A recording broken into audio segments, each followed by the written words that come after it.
Chapter 1 of Jane Eyre by Elizabeth Klett. Jane Eyre by Charlotte Brontë. There was no possibility of taking a walk that day.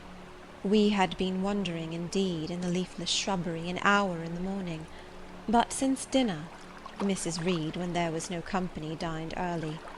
The cold winter wind had brought with it clouds so sombre and a rain so penetrating that further outdoor exercise was now out of the question. I was glad of it. I never liked lawn walks, especially on chilly afternoons. Dreadful to me was the coming home in the raw twilight, with nipped fingers and toes, and a heart saddened by the chidings of Bessie, the nurse, and humbled by the consciousness of my physical inferiority to Eliza, John, and Georgiana Reed. The said Eliza, John, and Georgiana were now clustered round their mamma in the drawing-room. She lay reclined on a sofa by the fireside, and with her darlings about her, for the time neither quarrelling nor crying, looked perfectly happy. Me she had dispensed from joining the group, saying, "She regretted to be under the necessity of keeping me at a distance, but that until she heard from Bessie, and could discover by her own observation that I was endeavouring in good earnest to acquire a more sociable and childlike disposition, a more attractive and sprightly manner, something lighter, franker, more natural, as it were, she really must exclude me from privileges intended only for contented, happy little children." "What does Bessie say I have done?" I asked. "Jane, I don't like cavillers or questioners. Besides, there is something truly forbidding in a child taking up her elders in that manner. Be seated somewhere, and until you can speak pleasantly, remain silent." A breakfast-room adjoined the drawing-room. I slipped in there. It contained a bookcase. I soon possessed myself of a volume, taking care that it should be one stored with pictures. I mounted into the window-seat. Gathering up my feet, I sat cross-legged like a Turk, and having drawn the red moreen curtain nearly close, I was shrined in double retirement. Folds of scarlet drapery shut in my view to the right hand.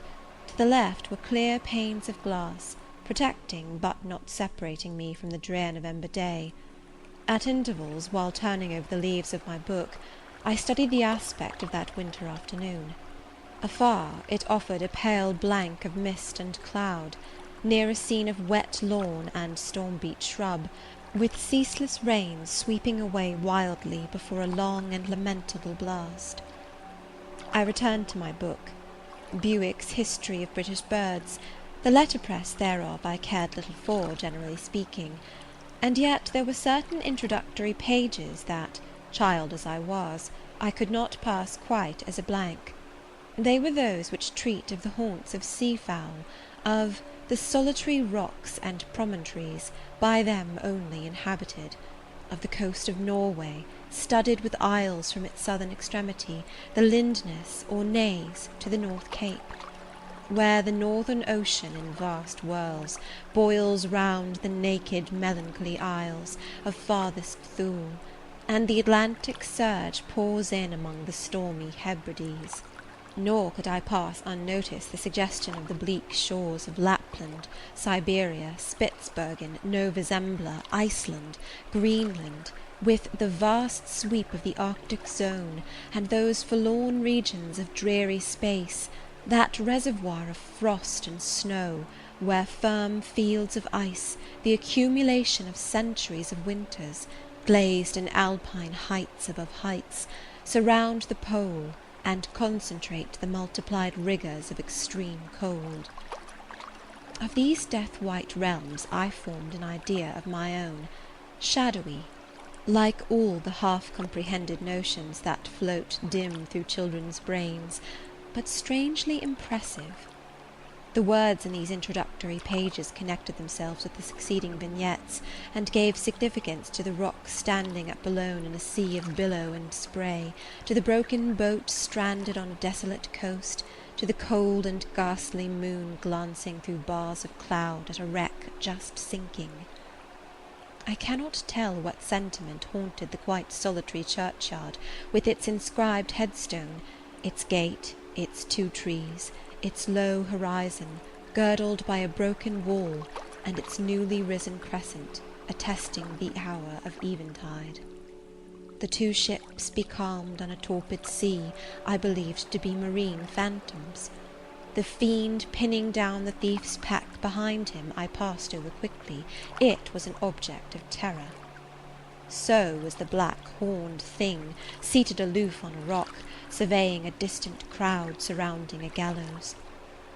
Each picture told a story, mysterious often to my undeveloped understanding and imperfect feelings, yet ever profoundly interesting as the tales Bessie sometimes narrated on winter evenings when she chanced to be in a good humour, and when, having brought her ironing table to the nursery hearth, she allowed us to sit about it, and while she got up Mrs. Reed's lace frills and crimped her nightcap borders, fed our eager attention with passages of love and adventure taken from old fairy tales and other ballads, or, as at a later period I discovered, from the pages of Pamela and Henry, Earl of Morland.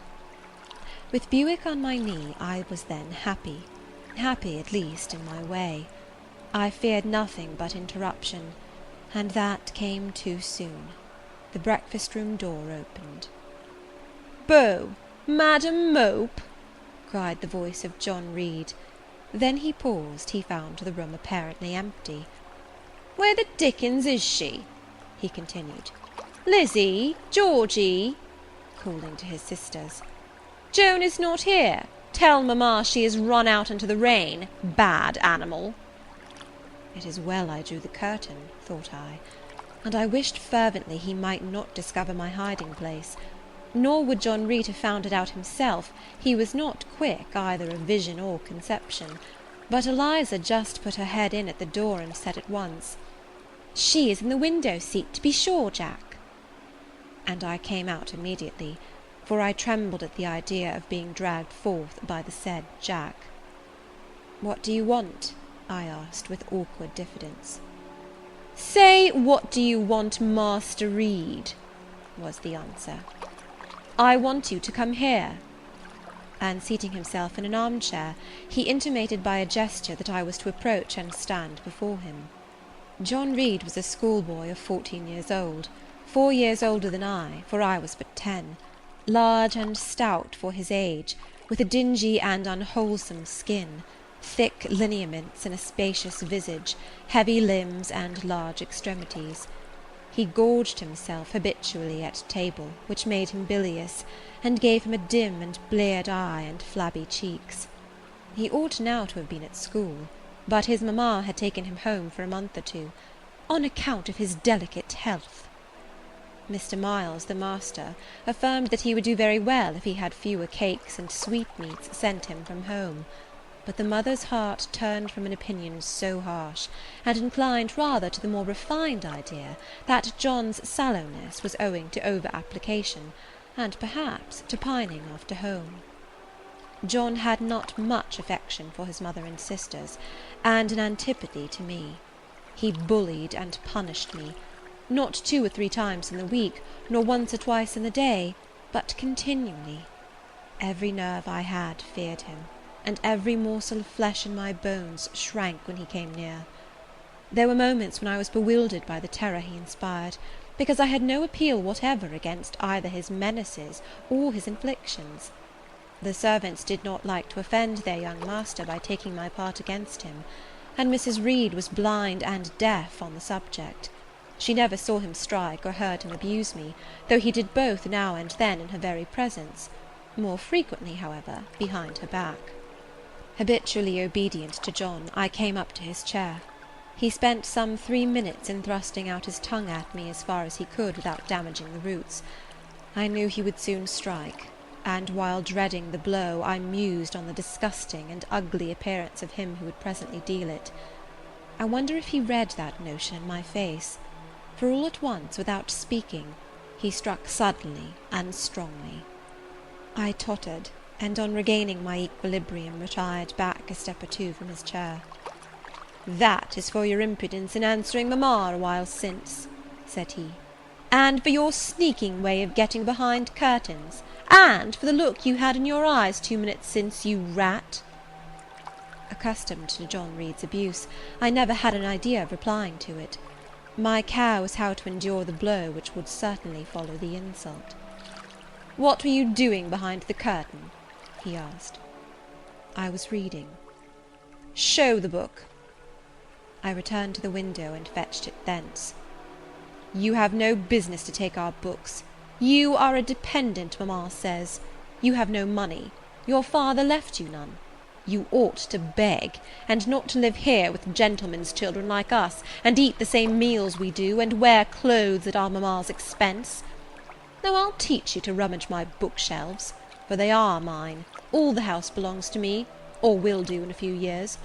Go and stand by the door, out of the way of the mirror and windows." I did so, not at first aware what was his intention. But when I saw him lift and poise the book and stand in act to hurl it, I instinctively started aside with a cry of alarm. Not soon enough, however. The volume was flung. It hit me, and I fell, striking my head against the door and cutting it. The cut bled. The pain was sharp. My terror had passed its climax. Other feelings succeeded. "Wicked and cruel boy," I said. "You are like a murderer. You are like a slave-driver. You are like the Roman emperors." I had read Goldsmith's History of Rome, and had formed my opinion of Nero, Caligula, etc. Also I had drawn parallels in silence, which I never thought thus to have declared aloud. "What? What?" he cried. "Did she say that to me? Did you hear her, Eliza and Georgiana? Won't I tell mamma? But first—" He ran headlong at me. I felt him grasp my hair and my shoulder. He had closed with a desperate thing. I really saw in him a tyrant, a murderer. I felt a drop or two of blood from my head trickle down my neck, and was sensible of somewhat pungent suffering. These sensations for the time predominated over fear, and I received him in frantic sort. I don't very well know what I did with my hands, but he called me "Rat! Rat!" and bellowed out aloud. Aid was near him. Eliza and Georgiana had run for Mrs. Reed, who was gone upstairs. She now came upon the scene, followed by Bessie and her maid Abbot. We were parted. I heard the words, "Dear, dear, what a fury to fly at Master John!" Did ever anybody see such a picture of passion? Then Mrs. Reed subjoined, "Take her away to the Red Room, and lock her in there." 4 hands were immediately laid upon me, and I was borne upstairs. End of Chapter 1. Chapter 2.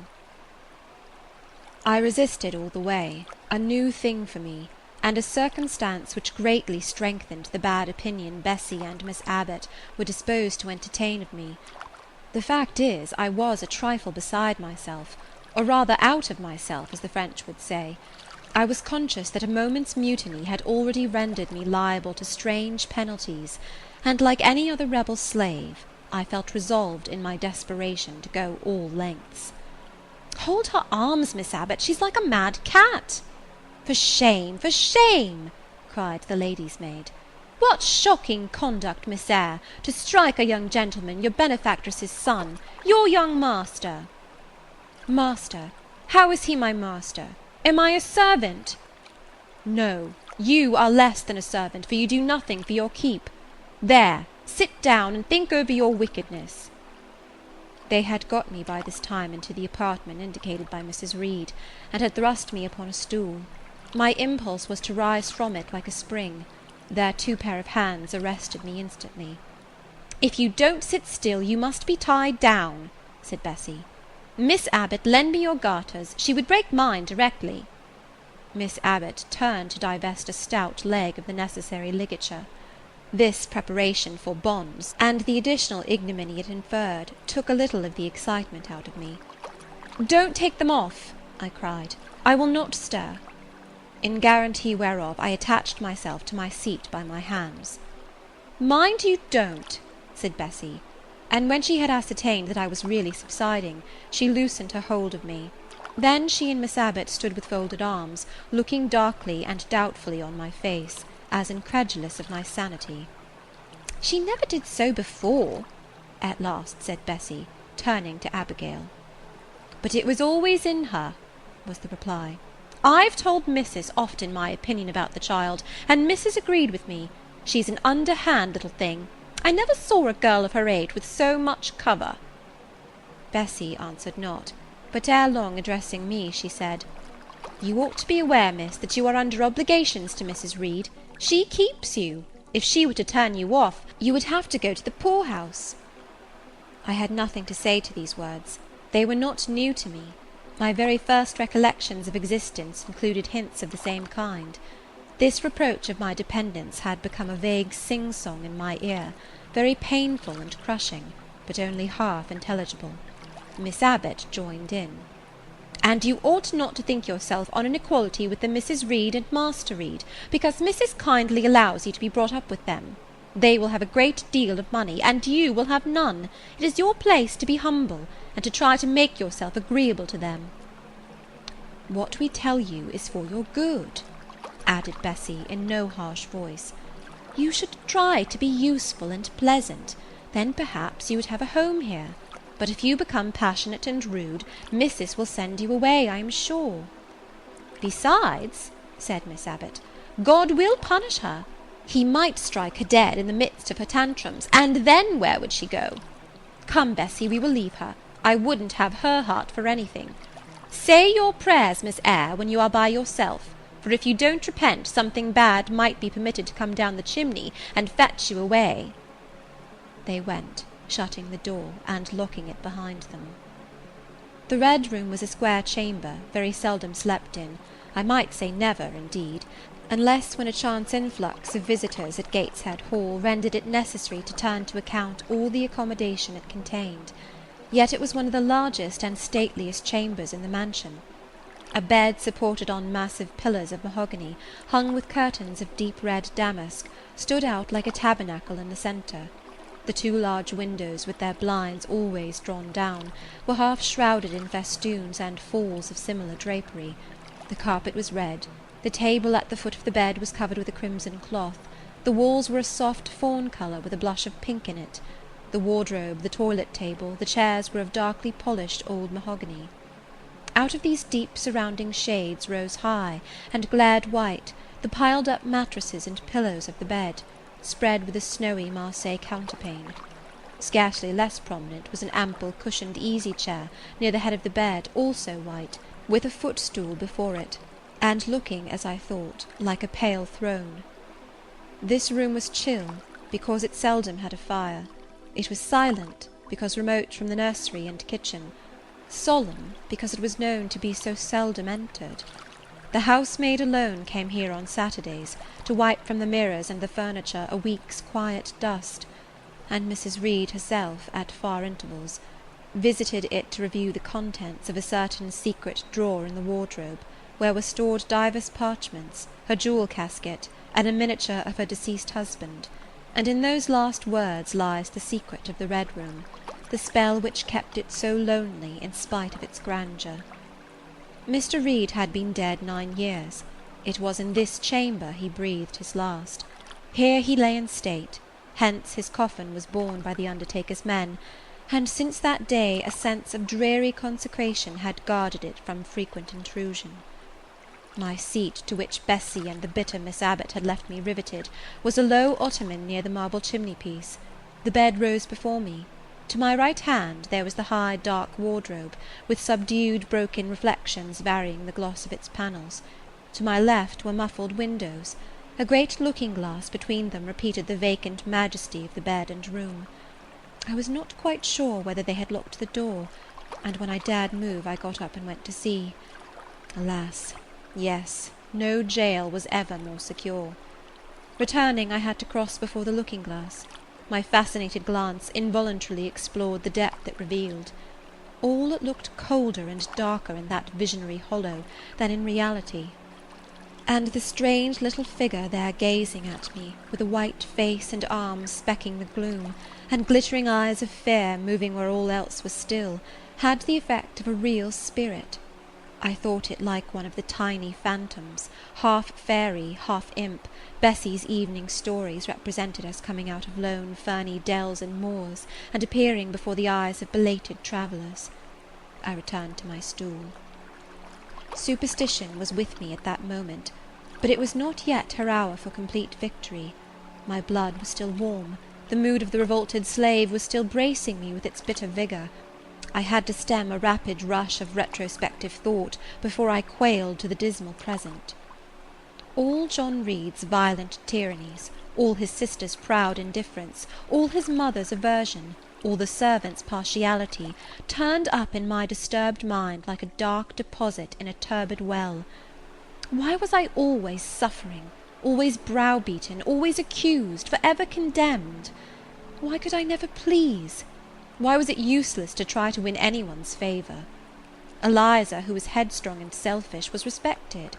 Georgiana, who had a spoiled temper, a very acrid spite, a captious and insolent carriage, was universally indulged.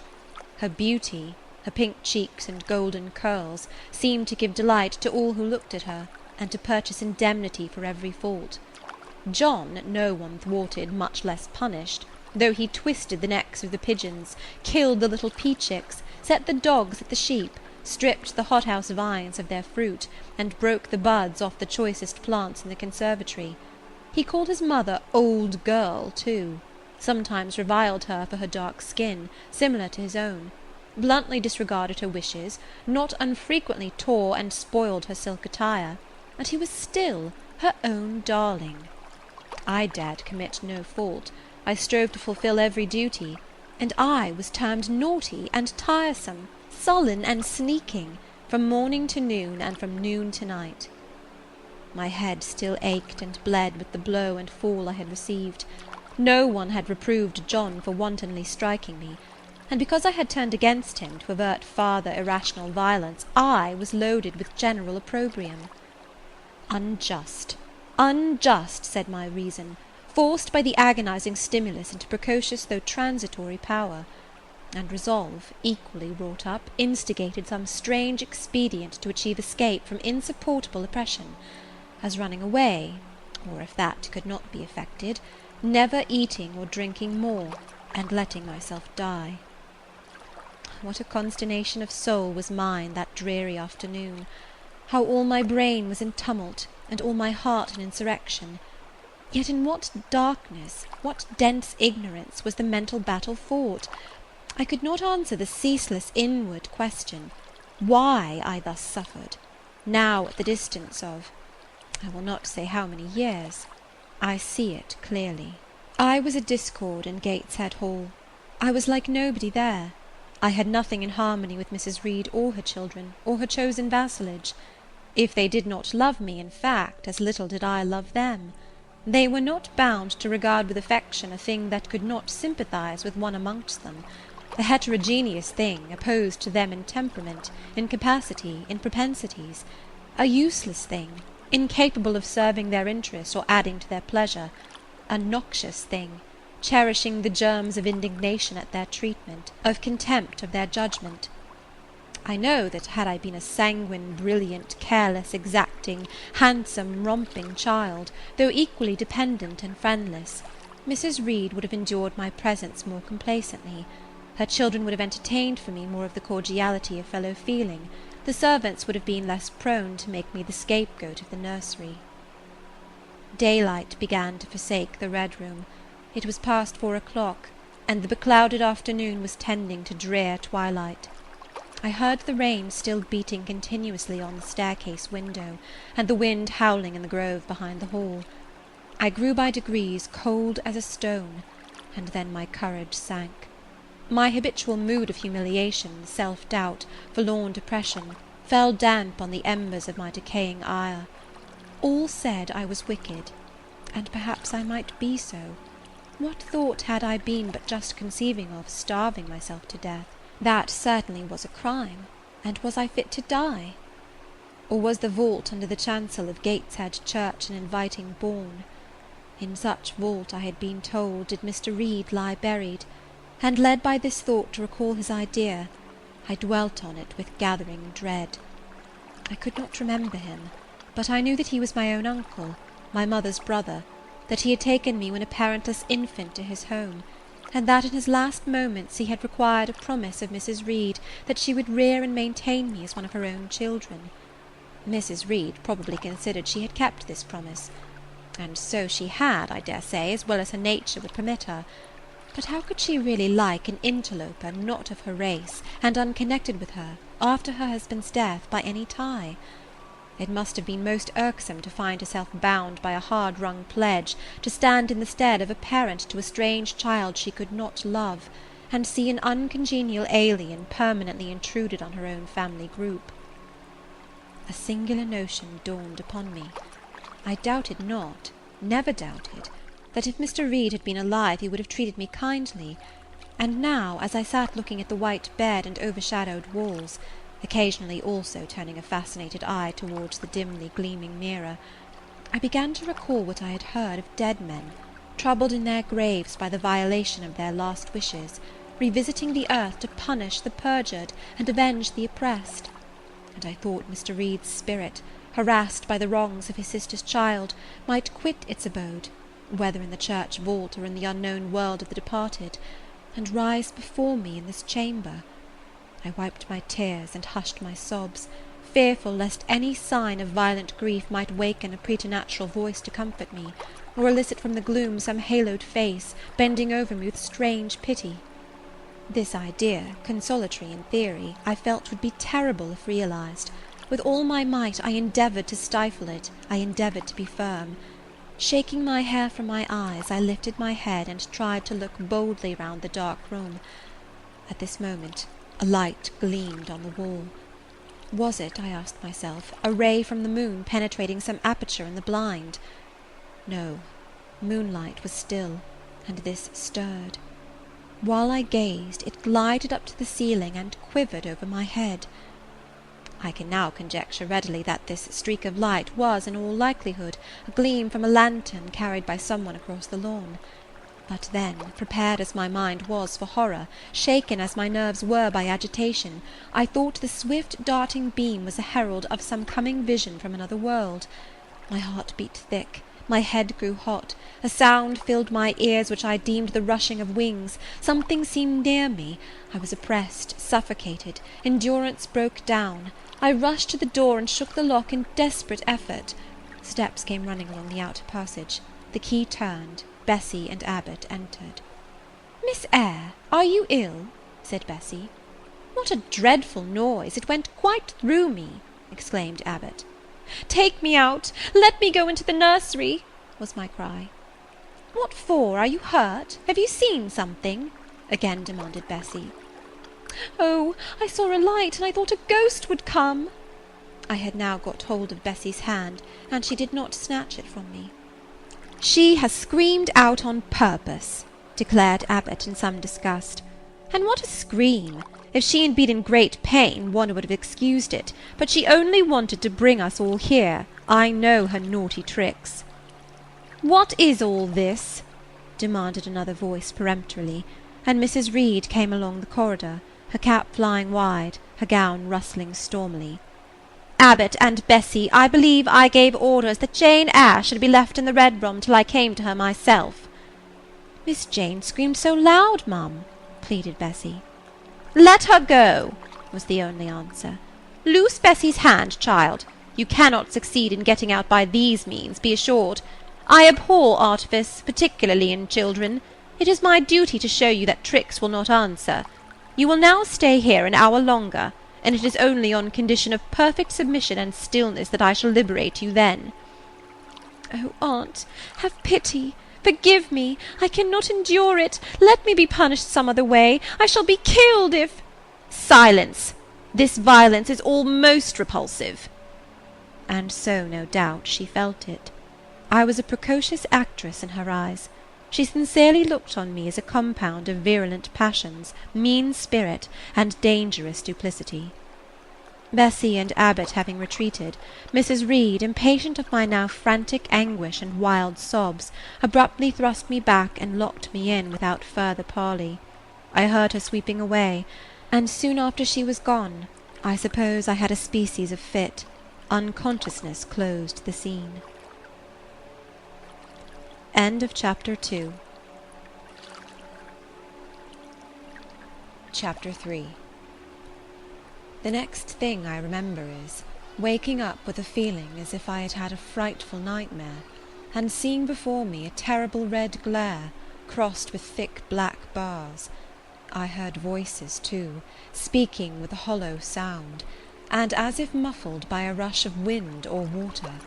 Agitation, uncertainty, and an all-predominating sense of terror confused my faculties. Ere long I became aware that someone was handling me, lifting me up and supporting me in a sitting posture, and that more tenderly than I had ever been raised or upheld before. I rested my head against a pillow or an arm, and felt easy. In 5 minutes more the cloud of bewilderment dissolved. I knew quite well that I was in my own bed, and that the red glare was the nursery fire. It was night. A candle burnt on the table. Bessie stood at the bed-foot with a basin in her hand, and a gentleman sat in a chair near my pillow, leaning over me.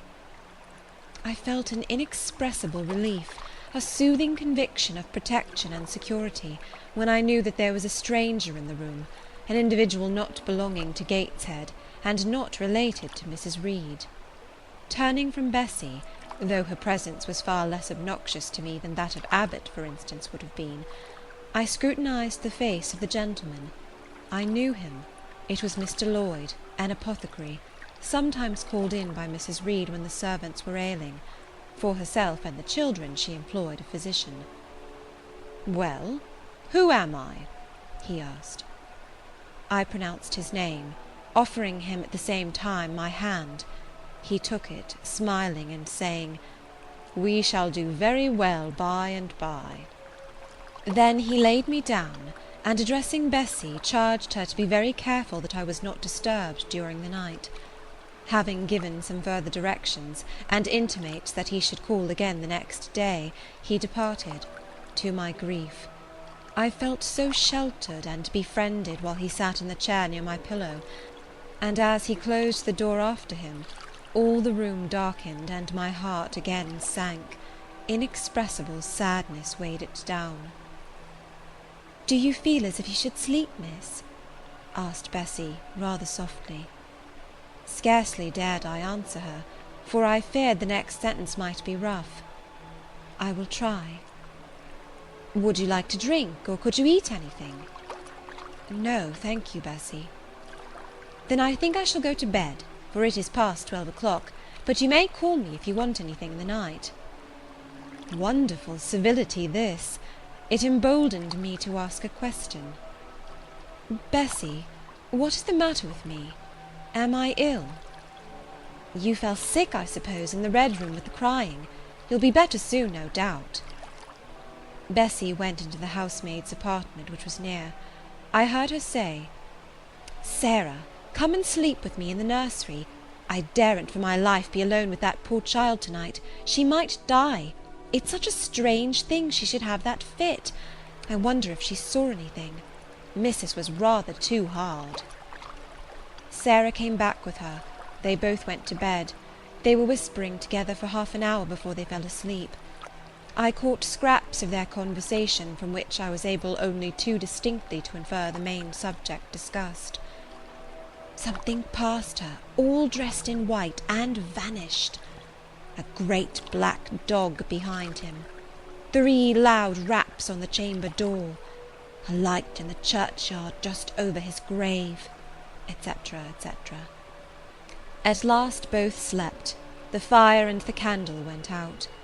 For me, the watches of that long night passed in ghastly wakefulness, strained by dread, such dread as children only can feel. No severe or prolonged bodily illness followed this incident of the Red Room. It only gave my nerves a shock, of which I feel the reverberation to this day. Yes, Mrs. Reed, to you I owe some fearful pangs of mental suffering, but I ought to forgive you, for you knew not what you did. While rending my heartstrings, you thought you were only uprooting my bad propensities. Next day by noon I was up and dressed, and sat wrapped in a shawl by the nursery hearth. I felt physically weak and broken down, but my worst ailment was an unutterable wretchedness of mind. a wretchedness which kept drawing from me silent tears. No sooner had I wiped one salt drop from my cheek than another followed. Yet, I thought, I ought to have been happy, for none of the Reeds were there. They were all gone out in the carriage with their mamma. Abbot, too, was sewing in another room, and Bessy, as she moved hither and thither, putting away toys and arranging drawers, addressed to me every now and then a word of unwonted kindness. This state of things should have been to me a paradise of peace, accustomed as I was to a life of ceaseless reprimand and thankless fagging. But in fact my racked nerves were now in such a state that no calm could soothe, and no pleasure excite them agreeably. Bessy had been down into the kitchen, and she brought up with her a tart on a certain brightly painted china plate, whose bird of paradise, nestling in a wreath of convolvuli and rosebuds, had been wont to stir in me a most enthusiastic sense of admiration, and which plate I had often petitioned to be allowed to take in my hand in order to examine it more closely, but had always hitherto been deemed unworthy of such a privilege.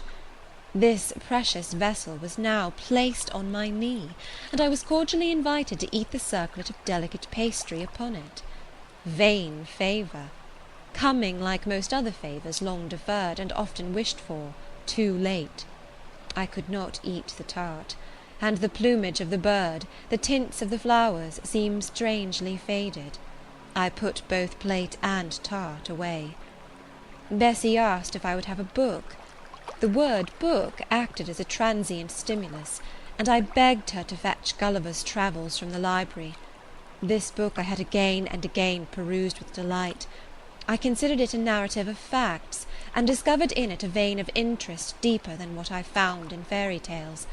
For as to the elves, having sought them in vain among foxglove leaves and bells, under mushrooms, and beneath the ground ivy mantling old wall nooks, I had at length made up my mind to the sad truth, that they were all gone out of England to some savage country, where the woods were wilder and thicker, and the population more scant. Whereas Lilliput and Brobdignag being, in my creed, solid parts of the earth's surface, I doubted not that I might one day, by taking a long voyage, see with my own eyes the little fields, houses, and trees, the diminutive people, the tiny cows, sheep, and birds of the one realm, and the cornfields forest high, the mighty mastiffs, the monster cats, the tower-like men and women of the other. Yet, when this cherished volume was now placed in my hand, when I turned over its leaves and sought in its marvellous pictures the charm I had, till now, never failed to find, all was eerie and dreary. The giants were gaunt goblins, the pygmies malevolent and fearful imps, Gulliver a most desolate wanderer in most dread and dangerous regions. I closed the book, which I dared no longer peruse, and put it on the table beside the untasted tart. Bessy had now finished dusting and tidying the room, and having washed her hands, she opened a certain little drawer, full of splendid shreds of silk and satin, and began making a new bonnet for Georgiana's doll. Meantime she sang. Her song was, "In the days when we went gypsying, a long time ago." I had often heard the song before, and always with lively delight, for Bessy had a sweet voice. At least I thought so. But now, though her voice was still sweet, I found in its melody an indescribable sadness. Sometimes, preoccupied with her work, she sang the refrain very low, very lingeringly. "A long time ago" came out like the saddest cadence of a funeral hymn. She passed into another ballad, this time a really doleful one. "My feet they are sore, and my limbs they are weary. Long is the way, and the mountains are wild. Soon will the twilight close moonless and dreary over the path of the poor orphan child. Why did they send me so far and so lonely, up where the moors spread and grey rocks are piled? Men are hard-hearted, and kind angels only watch o'er the steps of a poor orphan child. Yet distant and soft the night breeze is blowing, clouds there are none, and clear stars beam mild. God in his mercy protection is showing, comfort and hope to the poor orphan child.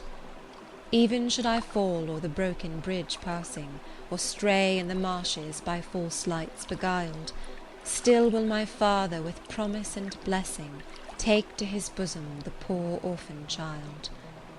There is a thought that for strength should avail me, though both of shelter and kindred despoiled. Heaven is a home, and a rest will not fail me. God is a friend to the poor orphan child. "Come, Miss Jane, don't cry," said Bessie as she finished. She might as well have said to the fire, "Don't burn," but how could she divine the morbid suffering to which I was a prey? In the course of the morning Mr. Lloyd came again. "What, already up?" said he as he entered the nursery. "Well, nurse, how is she?" Bessie answered that I was doing very well. "Then she ought to look more cheerful. Come here, Miss Jane. Your name is Jane, is it not?" "Yes, sir, Jane Eyre." "Well, you have been crying, Miss Jane Eyre. Can you tell me what about? Have you any pain?" "No, sir." "Oh, I dare say she is crying because she could not go out with missus in the carriage," interposed Bessie. "Surely not. Why, she is too old for such pettishness." I thought so too, and my self-esteem being wounded by the false charge, I answered promptly, "I never cried for such a thing in my life. I hate going out in the carriage. I cry because I am miserable." "Oh, fie, miss," said Bessie. The good apothecary appeared a little puzzled. I was standing before him. He fixed his eyes on me very steadily. His eyes were small and grey, not very bright, but I dare say I should think them shrewd now. He had a hard-featured, yet good-natured looking face. Having considered me at leisure, he said, "What made you ill yesterday?" "She had a fall," said Bessie, again putting in her word. "Fall? Why, that is like a baby again. Can't she manage to walk at her age? She must be 8 or 9 years old." "I was knocked down," was the blunt explanation, jerked out of me by another pang of mortified pride. "But that did not make me ill," I added, while Mr. Lloyd helped himself to a pinch of snuff. As he was returning the box to his waistcoat pocket, a loud bell rang for the servants' dinner. He knew what it was. "That's for you, nurse," said he. "You can go down. I'll give Miss Jane a lecture till you come back." Bessie would rather have stayed, but she was obliged to go, because punctuality at meals was rigidly enforced at Gateshead Hall. "The fall did not make you ill. What did then?" pursued Mr. Lloyd when Bessie was gone. "I was shut up in a room where there is a ghost till after dark." I saw Mr. Lloyd smile and frown at the same time. "Ghost? What, you are a baby after all. You are afraid of ghosts?" "Of Mr. Reed's ghost I am. He died in that room and was laid out there. Neither Bessie nor anyone else will go into it at night if they can help it, and it was cruel to shut me up alone without a candle. So cruel I think I shall never forget it." "Nonsense! And is it that makes you so miserable? Are you afraid now in daylight?" "No, but night will come again before long, and besides, I am unhappy, very unhappy, for other things." "What other things? Can you tell me some of them?" How much I wished to reply fully to this question! How difficult it was to frame any answer!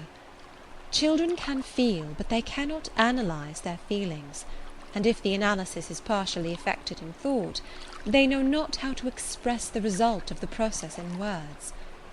Fearful, however, of losing this first and only opportunity of relieving my grief by imparting it, I, after a disturbed pause, contrived to frame a meagre, though, as far as it went, true response. "For one thing, I have no father or mother, brothers or sisters." "You have a kind aunt and cousins." Again I paused, then bunglingly announced, "But John Reed knocked me down, and my aunt shut me up in the Red Room." Mr. Lloyd second time produced his snuff-box. "Don't you think Gateshead Hall a very beautiful house?" asked he. Are you not very thankful to have such a fine place to live at?" "It is not my house, sir, and Abbot says I have less right to be here than a servant." "Pooh! You can't be silly enough to wish to leave such a splendid place." "If I had anywhere else to go, I should be glad to leave it, but I can never get away from Gateshead till I am a woman." "Perhaps you may. Who knows? Have you any relations besides Mrs. Reed?" "I think not, sir." "None belonging to your father?" "I don't know. I asked Aunt Reed once, and she said possibly I might have some poor, low relations called Eyre, but she knew nothing about them." "If you had such, would you like to go to them?" I reflected. Poverty looks grim to grown people, still more so to children. They have not much idea of industrious, working, respectable poverty. They think of the word only as connected with ragged clothes, scanty food, fireless grates, rude manners, and debasing vices. Poverty for me was synonymous with degradation. "No, I should not like to belong to poor people," was my reply. "Not even if they were kind to you?" I shook my head. I could not see how poor people had the means of being kind. And then to learn to speak like them, to adopt their manners, to be uneducated, to grow up like one of the poor women I saw sometimes nursing their children or washing their clothes at the cottage doors of the village of Gateshead. No, I was not heroic enough to purchase liberty at the price of caste. "But are your relatives so very poor? Are they working people?" "I cannot tell. Aunt Reed says if I have any they must be a beggarly set. I should not like to go a-begging." "Would you like to go to school?" Again I reflected. I scarcely knew what school was. Bessie sometimes spoke of it as a place where young ladies sat in the stocks, wore backboards, and were expected to be exceedingly genteel and precise. John Reed hated his school, and abused his master. But John Reed's tastes were no rule for mine, and if Bessie's accounts of school discipline, gathered from the young ladies of a family where she had lived before coming to Gateshead, were somewhat appalling, her details of certain accomplishments attained by these same young ladies were, I thought, equally attractive. She boasted of beautiful paintings of landscapes and flowers by them executed, of songs they could sing and pieces they could play, of purses they could net, of French books they could translate, till my spirit was moved to emulation as I listened. Besides, school would be a complete change. It implied a long journey, an entire separation from Gateshead, an entrance into a new life. "I should indeed like to go to school," was the audible conclusion of my musings. "Well, well, who knows what may happen?" said Mr. Lloyd as he got up. "The child ought to have a change of air and scene," he said, speaking to himself. "Nerves not in a good state." Bessie now returned. At the same moment the carriage was heard rolling up the gravel walk.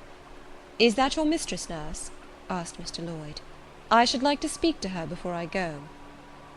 Bessie invited him to walk into the breakfast-room, and led the way out.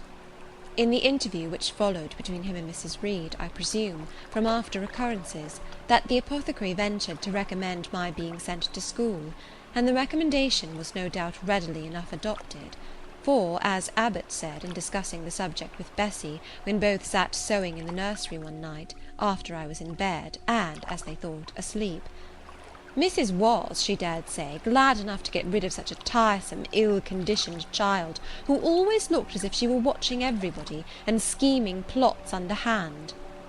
Abbot, I think, gave me credit for being a sort of infantine Guy Fawkes. On that same occasion I learned, for the first time, from Miss Abbot's communications to Bessie, that my father had been a poor clergyman, that my mother had married him against the wishes of her friends, who considered the match beneath her, that my grandfather Reed was so irritated at her disobedience, he cut her off without a shilling, that after my mother and father had been married a year, the latter caught the typhus fever while visiting among the poor of a large manufacturing town where his curacy was situated, and where that disease was then prevalent, that my mother took the infection from him, and both died within a month of each other. Bessie, when she heard this narrative, sighed and said, "Poor Miss Jane is to be pitied too, Abbot." "Yes," responded Abbot, If she were a nice pretty child, one might compassionate her forlornness, but one really cannot care for such a little toad as that." "Not a great deal, to be sure," agreed Bessie. "At any rate, a beauty like Miss Georgiana would be more moving in the same condition." "Oh, yes, I dote on Miss Georgiana," cried the fervent abbot. "Little darling, with her long curls and her blue eyes, and such a sweet colour as she has, just as if she were painted. Bessie, I could fancy a Welsh rabbit for supper." "So could I, with a roast onion. Come, we'll go down." They went. End of Chapter 3. Chapter 4. From my discourse with Mr. Lloyd, and from the above reported conference between Bessie and Abbot, I gathered enough of hope to suffice as a motive for wishing to get well. A change seemed near. I desired and waited it in silence. It tarried, however. Days and weeks passed. I had regained my normal state of health, but no new allusion was made to the subject over which I brooded. Mrs. Reed surveyed me at times with a severe eye, but seldom addressed me. Since my illness she had drawn a more marked line of separation than ever between me and her own children, appointing me a small closet to sleep in by myself, condemning me to take my meals alone, and pass all my time in the nursery, while my cousins were constantly in the drawing-room.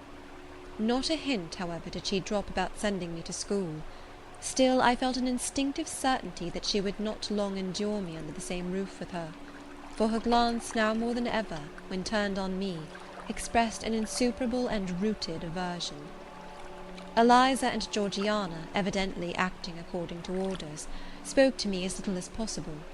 John thrust his tongue in his cheek whenever he saw me, and once attempted chastisement; but as I instantly turned against him, roused by the same sentiment of deep ire and desperate revolt which had stirred my corruption before, he thought it better to desist, and ran from me tittering execrations, and vowing I had burst his nose. I had, indeed, levelled at that prominent feature as hard a blow as my knuckles could inflict, and when I saw that either that or my look daunted him, I had the greatest inclination to follow up my advantage to purpose, but he was already with his mamma. I heard him in a blubbering tone commence the tale of how "that nasty Jane Eyre" had flown at him like a mad cat. He was stopped rather harshly. "Don't talk to me about her, John. I told you not to go near her. She is not worthy of notice. I do not choose that either you or your sisters should associate with her." Here, leaning over the banister, I cried out suddenly, and without at all deliberating on my words, "They are not fit to associate with me." Mrs. Reed was rather a stout woman, but on hearing this strange and audacious declaration, she ran nimbly up the stair, swept me like a whirlwind into the nursery, and crushing me down on the edge of my crib, dared me in an emphatic voice to rise from that place, or utter one syllable during the remainder of the day. "What would Uncle Reed say to you if he were alive?" was my scarcely voluntary demand.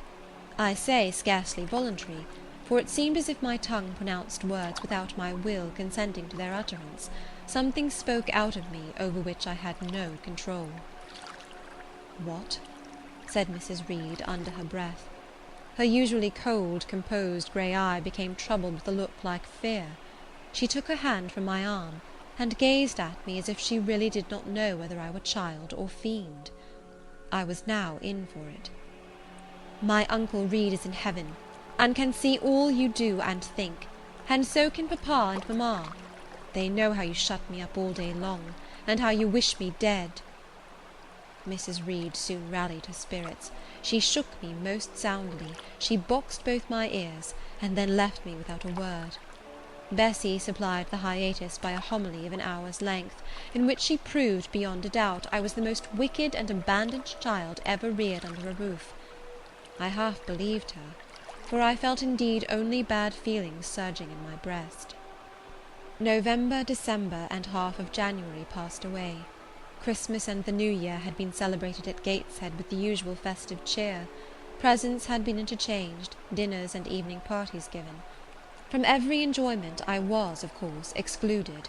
My share of the gaiety consisted in witnessing the daily apparelling of Eliza and Georgiana, and seeing them descend to the drawing-room, dressed out in thin muslin frocks and scarlet sashes, with hair elaborately ringleted, and afterwards in listening to the sound of the piano or the harp played below, to the passing to and fro of the butler and footman, to the jingling of glass and china as refreshments were handed, to the broken hum of conversation as the drawing-room door opened and closed.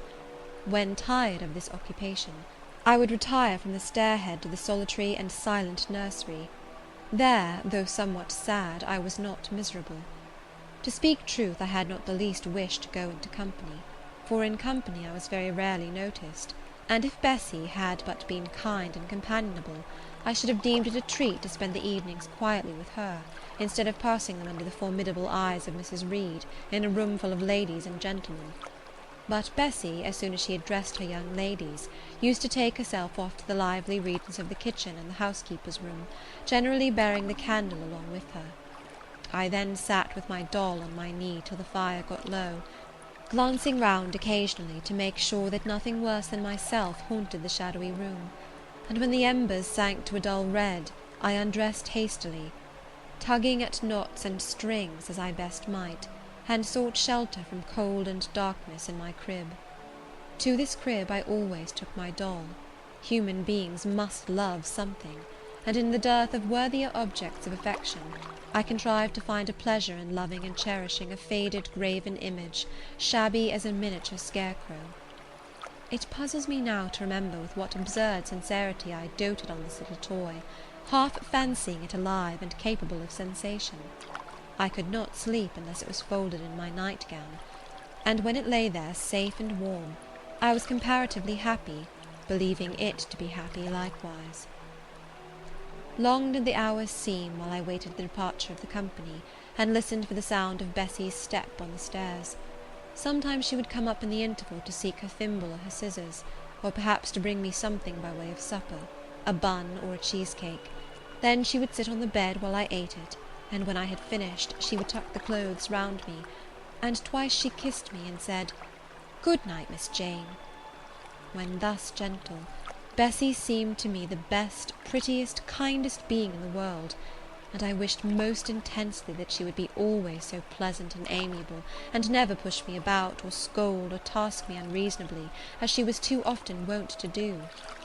Bessy Lee must, I think, have been a girl of good natural capacity, for she was smart in all she did, and had a remarkable knack of narrative. So at least I judge from the impression made on me by her nursery tales. She was pretty, too, if my recollections of her face and person are correct. I remember her as a slim young woman, with black hair, dark eyes, very nice features, and good clear complexion, but she had a capricious and a hasty temper, and indifferent ideas of principle or justice. Still, such as she was, I preferred her to any one else at Gateshead Hall. It was the 15th of January, about 9 o'clock in the morning. Bessy was gone down to breakfast. My cousins had not yet been summoned to their mamma. Eliza was putting on her bonnet and warm garden coat to go and feed her poultry, an occupation of which she was fond, and not less so of selling the eggs to the housekeeper, and hoarding up the money she thus obtained. She had a turn for traffic, and a marked propensity for saving, shown not only in the vending of eggs and chickens, but also in driving hard bargains with the gardener about flower roots, seeds, and slips of plants, that functionary having orders from Mrs. Reed to buy of his young lady all the products of her parterre she wished to sell, and Eliza would have sold the hair off her head if she could have made a handsome profit thereby.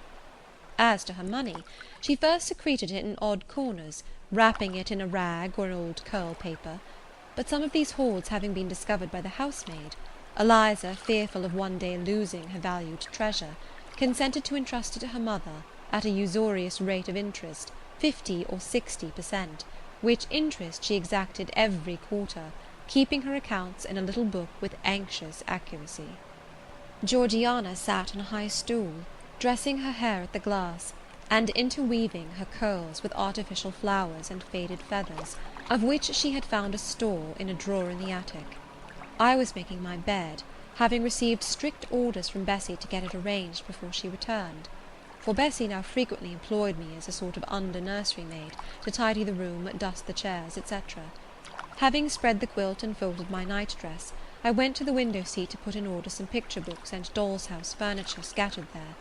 An abrupt command from Georgiana to let her playthings alone, for the tiny chairs and mirrors, the fairy plates and cups were her property, stopped my proceedings; and then, for lack of other occupation, I fell to breathing on the frost flowers with which the window was fretted, and thus clearing a space in the glass through which I might look out on the grounds, where all was still and petrified under the influence of a hard frost. From this window were visible the porter's lodge and the carriage road, and just as I had dissolved so much of the silver-white foliage veiling the panes as left room to look out, I saw the gates thrown open and a carriage roll through. I watched it ascending the drive with indifference. Carriages often came to Gateshead, but none ever brought visitors in whom I was interested. It stopped in front of the house, the door-bell rang loudly, the newcomer was admitted. All this being nothing to me, my vacant attention soon found livelier attraction in the spectacle of a hungry little robin, which came and chirruped on the twigs of the leafless cherry-tree nailed against the wall near the casement. The remains of my breakfast of bread and milk stood on the table, and having crumbled a morsel of roll, I was tugging at the sash to put out the crumbs on the window-sill, when Bessie came running upstairs to the nursery. "Miss Jane, take off your pinafore. What are you doing there? Have you washed your hands and face this morning?" I gave another tug before I answered, for I wanted the bird to be secure of its bread. The sash yielded, I scattered the crumbs, some on the stone sill, some on the cherry-tree bough. Then, closing the window, I replied, "No, Bessie, I have only just finished dusting." "Oh, troublesome, careless child! And what are you doing now? You look quite red, as if you had been about some mischief. What were you opening the window for?" I was spared the trouble of answering, for Bessie seemed in too great a hurry to listen to explanations. She hauled me to the washstand, inflicted a merciless but happily brief scrub on my face and hands with soap, water, and a coarse towel, disciplined my head with a bristly brush, denuded me of my pinafore, and then hurrying me to the top of the stairs, bid me go down directly, as I was wanted in the breakfast-room. I would have asked who wanted me. I would have demanded if Mrs. Reed was there, but Bessie was already gone, and had closed the nursery door upon me. I slowly descended. For nearly 3 months I had never been called to Mrs. Reed's presence. Restricted so long to the nursery, the breakfast, dining, and drawing-rooms had become for me awful regions, on which it dismayed me to intrude. I now stood in the empty hall. Before me was the breakfast-room door, and I stopped, intimidated and trembling. What a miserable little poltroon had fear, engendered of unjust punishment, made of me in those days! I feared to return to the nursery, and feared to go forward to the parlour. 10 minutes I stood in agitated hesitation. The vehement ringing of the breakfast-room bell decided me. I must enter. Who could want me? I asked inwardly, as with both hands I turned the stiff door-handle, which for a second or two resisted my efforts. What should I see besides Aunt Reed in this apartment? A man or a woman? The handle turned, the door unclosed, and passing through and curtsying low, I looked up at a black pillar. Such, at least, appeared to me at first sight the straight, narrow, sable-clad shape standing erect on the rug. The grim face at the top was like a carved mask, placed above the shaft by way of capital. Mrs. Reed occupied her usual seat by the fireside. She made a signal to me to approach. I did so, and she introduced me to the stony stranger with the words, "This is the little girl respecting whom I applied to you." He, for it was a man, turned his head slowly towards where I stood, and having examined me with the 2 inquisitive-looking grey eyes which twinkled under a pair of bushy brows, said solemnly, and in a bass voice, "Her size is small. What is her age?" 10 years. "So much," was the doubtful answer, and he prolonged his scrutiny for some minutes. Presently he addressed me. "Your name, little girl?" "Jane Eyre, sir." In uttering these words I looked up. He seemed to me a tall gentleman, but then I was very little. His features were large, and they and all the lines of his frame were equally harsh and prim.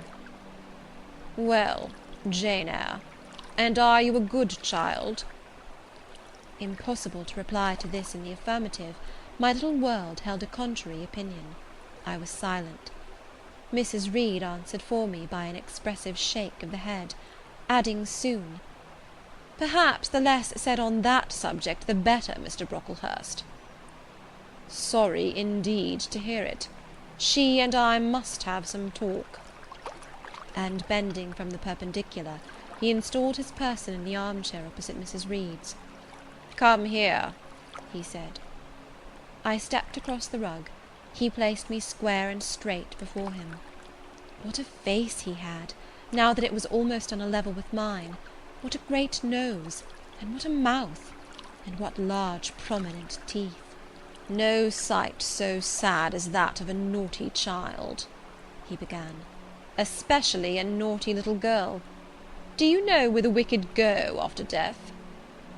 "They go to hell," was my ready and orthodox answer. "And what is hell? Can you tell me that?" "A pit full of fire." "And should you like to fall into that pit, and then be burning there forever?" "No, sir." "What must you do to avoid it?" I deliberated a moment. My answer, when it did come, was objectionable. "I must keep in good health, and not die." "How can you keep in good health? Children younger than you die daily. I buried a little child of 5 years old only a day or two since, a good little child, whose soul is now in heaven. It is to be feared the same could not be said of you, were you to be called hence." Not being in a condition to remove his doubt, I only cast my eyes down on the 2 large feet planted on the rug, and sighed, wishing myself far enough away. "I hope that sigh is from the heart, and that you repent of ever having been the occasion of discomfort to your excellent benefactress." "Benefactress, benefactress," said I, inwardly. "They all call Mrs. Reed my benefactress. If so, a benefactress is a disagreeable thing." "Do you say your prayers night and morning?" continued my interrogator. "Yes, sir." "Do you read your Bible?" "Sometimes." "With pleasure? Are you fond of it?" "I like Revelations, and the book of Daniel, and Genesis and Samuel, and a little bit of Exodus, and some parts of Kings and Chronicles, and Job and Jonah." "And the Psalms? I hope you like them?" "No, sir." "No? Oh, shocking! I have a little boy younger than you who knows 6 Psalms by heart, and when you ask him which he would rather have, a gingerbread nut to eat, or a verse of Psalm to learn, he says, 'Oh, the verse of a Psalm! Angels sing Psalms,' says he. 'I wish to be a little angel here below.' He then gets 2 nuts in recompense for his infant piety."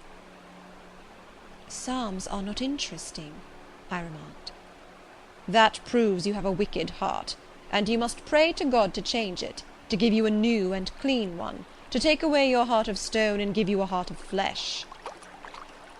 I was about to propound a question, touching the manner in which that operation of changing my heart was to be performed, when Mrs. Reed interposed, telling me to sit down. She then proceeded to carry on the conversation herself. "Mr. Brocklehurst, I believe I intimated in the letter which I wrote to you 3 weeks ago, that this little girl has not quite the character and disposition I could wish.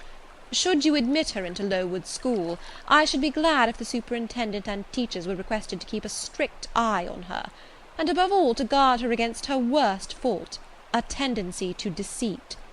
I mention this in your hearing, Jane, that you may not attempt to impose on Mr. Brocklehurst." Well might I dread, well might I dislike Mrs. Reed, for it was her nature to wound me cruelly. Never was I happy in her presence. However carefully I obeyed, however strenuously I strove to please her, my efforts were still repulsed and repaid by such sentences as the above. Now, uttered before a stranger, the accusation cut me to the heart. I dimly perceived that she was already obliterating hope from the new phase of existence which she destined me to enter. I felt, though I could not have expressed the feeling, that she was sowing aversion and unkindness along my future path. I saw myself transformed under Mr. Brocklehurst's eye into an artful, noxious child. and what could I do to remedy the injury? Nothing indeed, thought I, as I struggled to repress a sob, and hastily wiped away some tears, the impotent evidences of my anguish. Deceit is indeed a sad fault in a child, said Mr. Brocklehurst. It is akin to falsehood, and all liars will have their portion in the lake burning with fire and brimstone. She shall, however, be watched, Mrs. Reed. I will speak to Miss Temple and the teachers. I should wish her to be brought up in a manner suiting her prospects, continued my benefactress, to be made useful, to be kept humble. As for the vacations, she will, with your permission, spend them always at Lowood.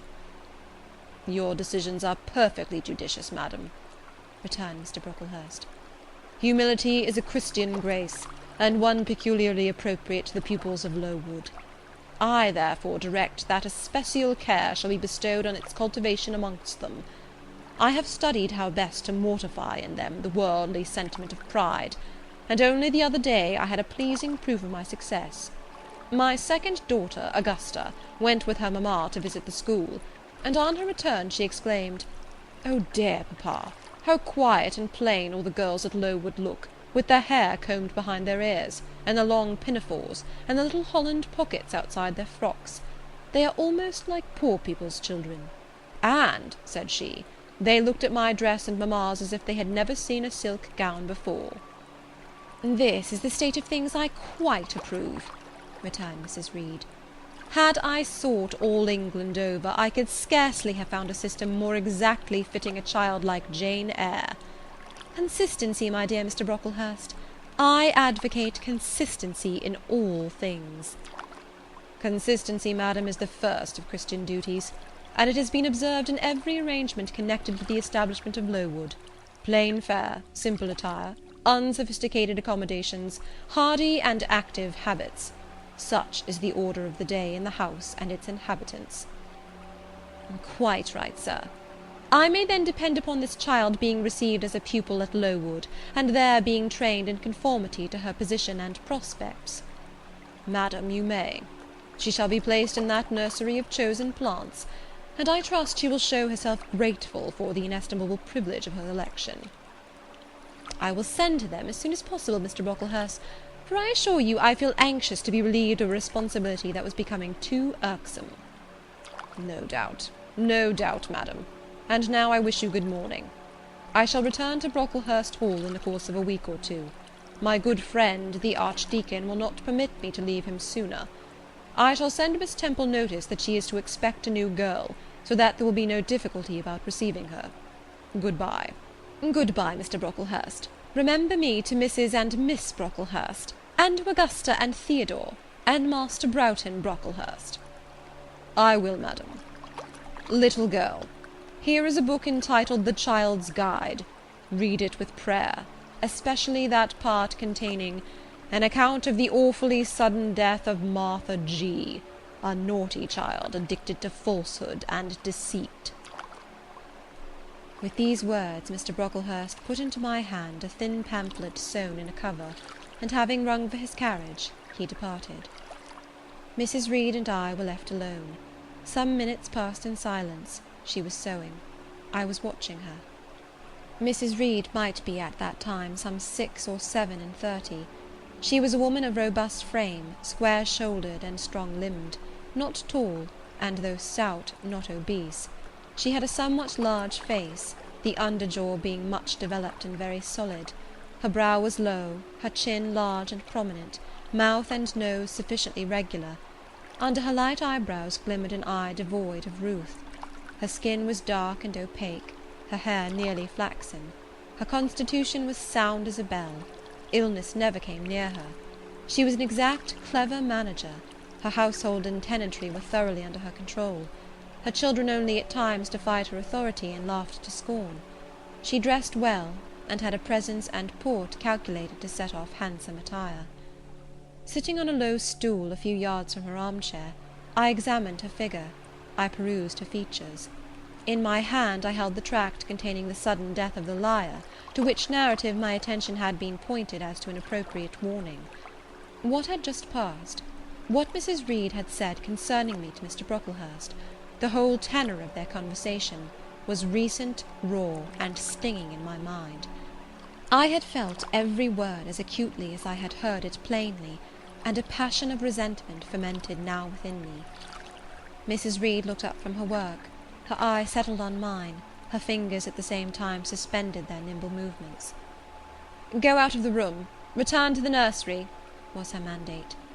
My look, or something else, must have struck her as offensive, for she spoke with extreme though suppressed irritation. I got up, I went to the door, I came back again, I walked to the window, across the room, then close up to her. Speak I must. I had been trodden on severely, and must turn. But how?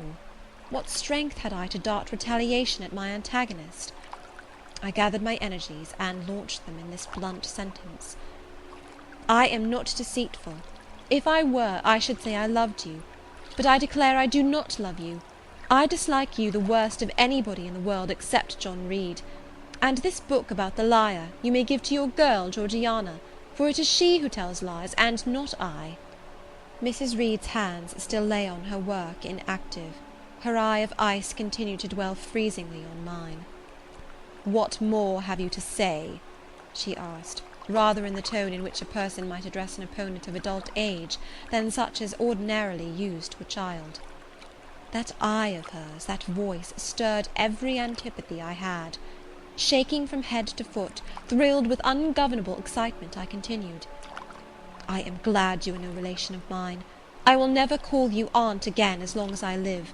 I will never come to see you when I am grown up, and if any one asks me how I liked you, and how you treated me, I will say the very thought of you makes me sick, and that you treated me with miserable cruelty." "How dare you affirm that, Jane Eyre?" "How dare I, Mrs. Reed? How dare I? Because it is the truth. You think I have no feelings, and that I can do without one bit of love or kindness. But I cannot live so. And you have no pity. I shall remember how you thrust me back, roughly and violently thrust me back, into the Red Room, and locked me up there to my dying day. Though I was in agony, though I cried out, while suffocating with distress, have mercy, Aunt Reed! And that punishment you made me suffer because your wicked boy struck me, knocked me down for nothing. I will tell anybody who asks me questions this exact tale. People think you a good woman, but you are bad, hard-hearted. You are deceitful." Ere I had finished this reply, my soul began to expand, to exult, with the strangest sense of freedom, of triumph, I ever felt. It seemed as if an invisible bond had burst, and that I had struggled out into unhoped-for liberty. Not without cause with this sentiment. Mrs. Reed looked frightened. Her work had slipped from her knee. She was lifting up her hands, rocking herself to and fro, and even twisting her face as if she would cry. "Jane, you are under a mistake. What is the matter with you? Why do you tremble so violently? Would you like to drink some water?" "No, Mrs. Reed." "Is there anything else you wish for, Jane? I assure you I desire to be your friend." "Not you. You told Mr. Brocklehurst I had a bad character, a deceitful disposition, and I'll let everybody at Lowood know what you are, and what you have done." "Jane, you don't understand these things. Children must be corrected for their faults." "Deceit is not my fault," I cried out in a high, savage voice. "But you are passionate, Jane, that you must allow. And now return to the nursery, there's a dear, and lie down a little." "I am not your dear. I cannot lie down. Send me to school soon, Mrs. Reed, for I hate to live here." "I will indeed send her to school soon," murmured Mrs. Reed sotto voce, and gathering up her work, she abruptly quitted the apartment. I was left there alone, winner of the field. It was the hardest battle I had fought, and the first victory I had gained. I stood a while on the rug where Mr. Brocklehurst had stood, and I enjoyed my conqueror's solitude. First I smiled to myself and felt elated, but this fierce pleasure subsided in me as fast as did the accelerated throb of my pulses. A child cannot quarrel with its elders as I had done. cannot give its furious feelings uncontrolled play, as I had given mine, without experiencing afterwards the pang of remorse, and the chill of reaction. A ridge of lighted heath, alive, glancing, devouring, would have been a meet emblem of my mind when I accused and menaced Mrs. Reed. The same ridge, black and blasted after the flames are dead, would have represented as meetly my subsequent condition, when half an hour's silence and reflection had shown me the madness of my conduct, and the dreariness of my hated and hating position. Something of vengeance I had tasted for the first time. As aromatic wine it seemed, on swallowing, warm and racy. Its after-flavour, metallic and corroding, gave me a sensation as if I had been poisoned. Willingly would I now have gone and asked Mrs. Reed's pardon, but I knew, partly from experience and partly from instinct, that was the way to make her repulse me with double scorn, thereby re-exciting every turbulent impulse of my nature. I would fain exercise some better faculty than that of fierce speaking, fain find nourishment for some less fiendish feeling than that of sombre indignation. I took a book, some Arabian tales. I sat down and endeavoured to read. I could make no sense of the subject. My own thoughts swam always between me and the page I had usually found fascinating. I opened the glass door in the breakfast-room. The shrubbery was quite still. The black frost reigned, unbroken by sun or breeze, through the grounds. I covered my head and arms with the skirt of my frock, and went out to walk in part of the plantation which was quite sequestered. But I found no pleasure in the silent trees, the falling fir cones, the congealed relics of autumn, russet leaves, swept by past winds in heaps, and now stiffened together. I leaned against a gate, and looked into an empty field where no sheep were feeding, where the short grass was nipped and blanched. It was a very grey day, a most opaque sky, onding on snaw, canopied all.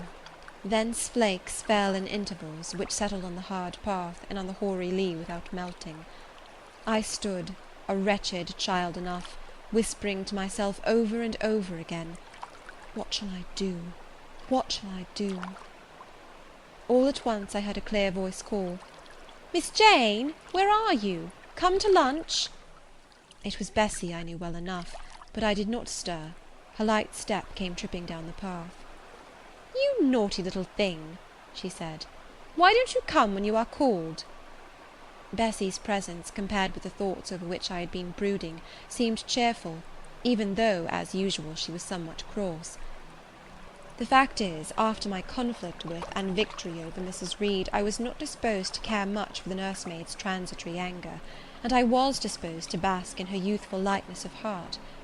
I just put my two arms round her and said, "Come, Bessie, don't scold." The action was more frank and fearless than any I was habituated to indulge in. Somehow it pleased her. "You are a strange child, Miss Jane," she said as she looked down at me. "A little roving, solitary thing. And you are going to school, I suppose?" I nodded. "And won't you be sorry to leave poor Bessie?" "What does Bessie care for me? She's always scolding me." "Because you're such a queer, frightened, shy little thing. You should be bolder." "What, to get more knocks?" "Nonsense. But you are rather put upon, that's certain. My mother said when she came to see me last week that she would not like a little one of her own to be in your place.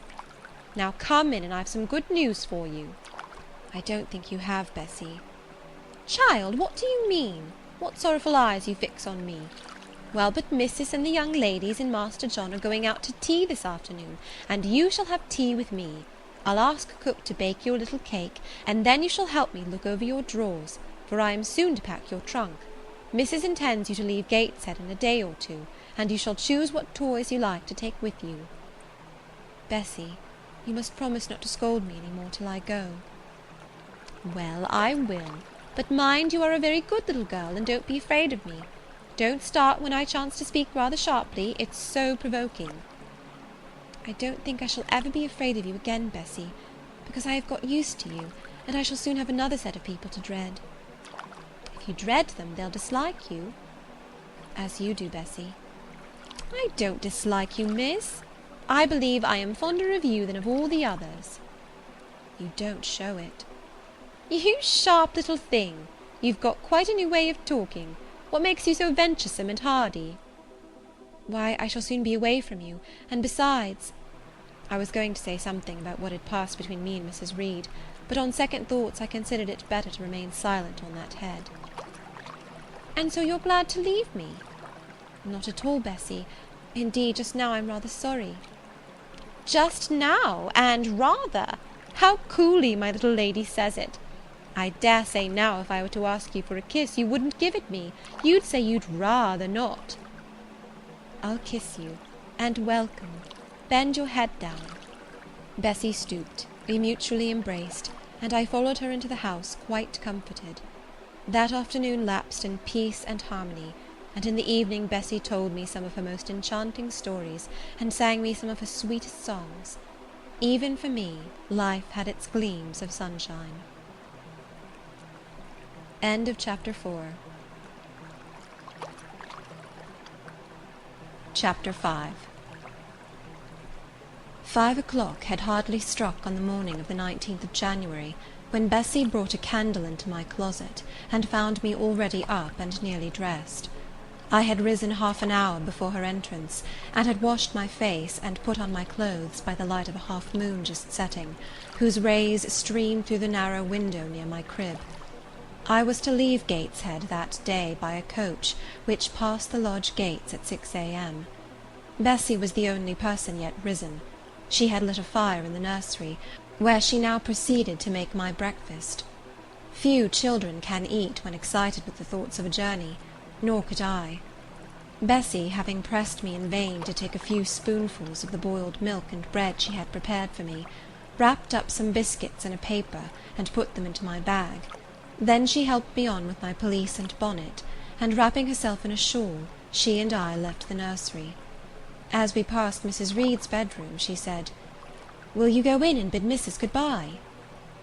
"No, Bessy. She came to my crib last night when you were gone down to supper, and said I need not disturb her in the morning, or my cousins either, and she told me to remember that she had always been my best friend, and to speak of her and be grateful to her accordingly." "What did you say, miss?" "Nothing. I covered my face with the bedclothes, and turned from her to the wall." "Oh, that was wrong, Miss Jane." "It was quite right, Bessy. Your missus has not been my friend, she has been my foe." "Oh, Miss Jane, don't say so." "Good-bye to Gateshead," cried I, as we passed through the hall and went out at the front door. The moon was set, and it was very dark. Bessy carried a lantern, whose light glanced on wet steps and gravel roads sodden by a recent thaw. Raw and chill was the winter morning. My teeth chattered as I hastened down the drive. There was a light in the porter's lodge. When we reached it, we found the porter's wife just kindling her fire. My trunk, which had been carried down the evening before, stood corded at the door. It wanted but a few minutes of 6, and shortly after that hour had struck, the distant roll of wheels announced the coming coach. I went to the door and watched its lamps approach rapidly through the gloom. "Is she going by herself?" asked the porter's wife. "Yes." "And how far is it?" 50 miles. What a long way! I wonder Mrs. Reed is not afraid to trust her so far alone." The coach drew up. There it was at the gates, with its 4 horses and its top laden with passengers. The guard and coachman loudly urged haste. My trunk was hoisted up. I was taken from Bessy's neck, to which I clung with kisses. "Be sure and take good care of her," cried she to the guard, as he lifted me into the inside. "Aye, aye," was the answer. The door was slapped to. A voice exclaimed, "All right," and on we drove. Thus was I severed from Bessy and Gateshead, thus whirled away to unknown, and, as I then deemed, remote and mysterious regions. I remember but little of the journey. I only know that the day seemed to me of a preternatural length, and that we appeared to travel over hundreds of miles of road. We passed through several towns, and in one, a very large one, the coach stopped. The horses were taken out, and the passengers alighted to dine. I was carried into an inn, where the guard wanted me to have some dinner, but as I had no appetite, He left me in an immense room with a fireplace at each end, a chandelier pendant from the ceiling, and a little red gallery high up against the wall filled with musical instruments. Here I walked about for a long time, feeling very strange, and mortally apprehensive of some one coming in and kidnapping me, for I believed in kidnappers, their exploits having frequently figured in Bessie's fireside chronicles. At last the guard returned. Once more I was stowed away in the coach. My protector mounted his own seat, sounded his hollow horn, and away we rattled over the stony street of 𝕼. The afternoon came on wet and somewhat misty. As it waned into dusk, I began to feel that we were getting very far indeed from Gateshead. We ceased to pass through towns, the country changed, great grey hills heaved up round the horizon. As twilight deepened, we descended a valley dark with wood, and long after night had overclouded the prospect, I heard a wild wind rushing amongst trees. Lulled by the sound, I at last dropped asleep. I had not long slumbered when the sudden cessation of motion awoke me. The coach door was open, and a person like a servant was standing at it. I saw her face and dress by the light of the lamps. "Is there a little girl called Jane Eyre here?" she asked. I answered yes, and was then lifted out. My trunk was handed down, and the coach instantly drove away. I was stiff with long sitting, and bewildered with the noise and motion of the coach. Gathering my faculties, I looked about me. Rain, wind, and darkness filled the air. Nevertheless, I dimly discerned a wall before me and a door open in it. Through this door I passed with my new guide. She shut and locked it behind her. There was now visible a house, or houses, for the building spread far, with many windows and lights burning in some. We went up a broad pebbly path, splashing wet, and were admitted at a door. Then the servant led me through a passage into a room with a fire, where she left me alone. I stood and warmed my numbed fingers over the blaze. Then I looked round. There was no candle, but the uncertain light from the hearth showed, by intervals, papered walls, carpet, curtains, shining mahogany furniture. It was a parlour, not so spacious or splendid as the drawing-room at Gateshead, but comfortable enough. I was puzzling to make out the subject of a picture on the wall, when the door opened, and an individual carrying a light entered. Another followed close behind. The first was a tall lady with dark hair, dark eyes, and a pale and large forehead. Her figure was partly enveloped in a shawl. Her countenance was grave, her bearing erect. "The child is very young to be sent alone," said she, putting her candle down on the table. She considered me attentively for a minute or two, then further added, "She had better be put to bed soon. She looks tired. Are you tired?" she asked, placing her hand on my shoulder. "A little, mum." "And hungry too, no doubt. Let her have some supper before she goes to bed, Miss Miller.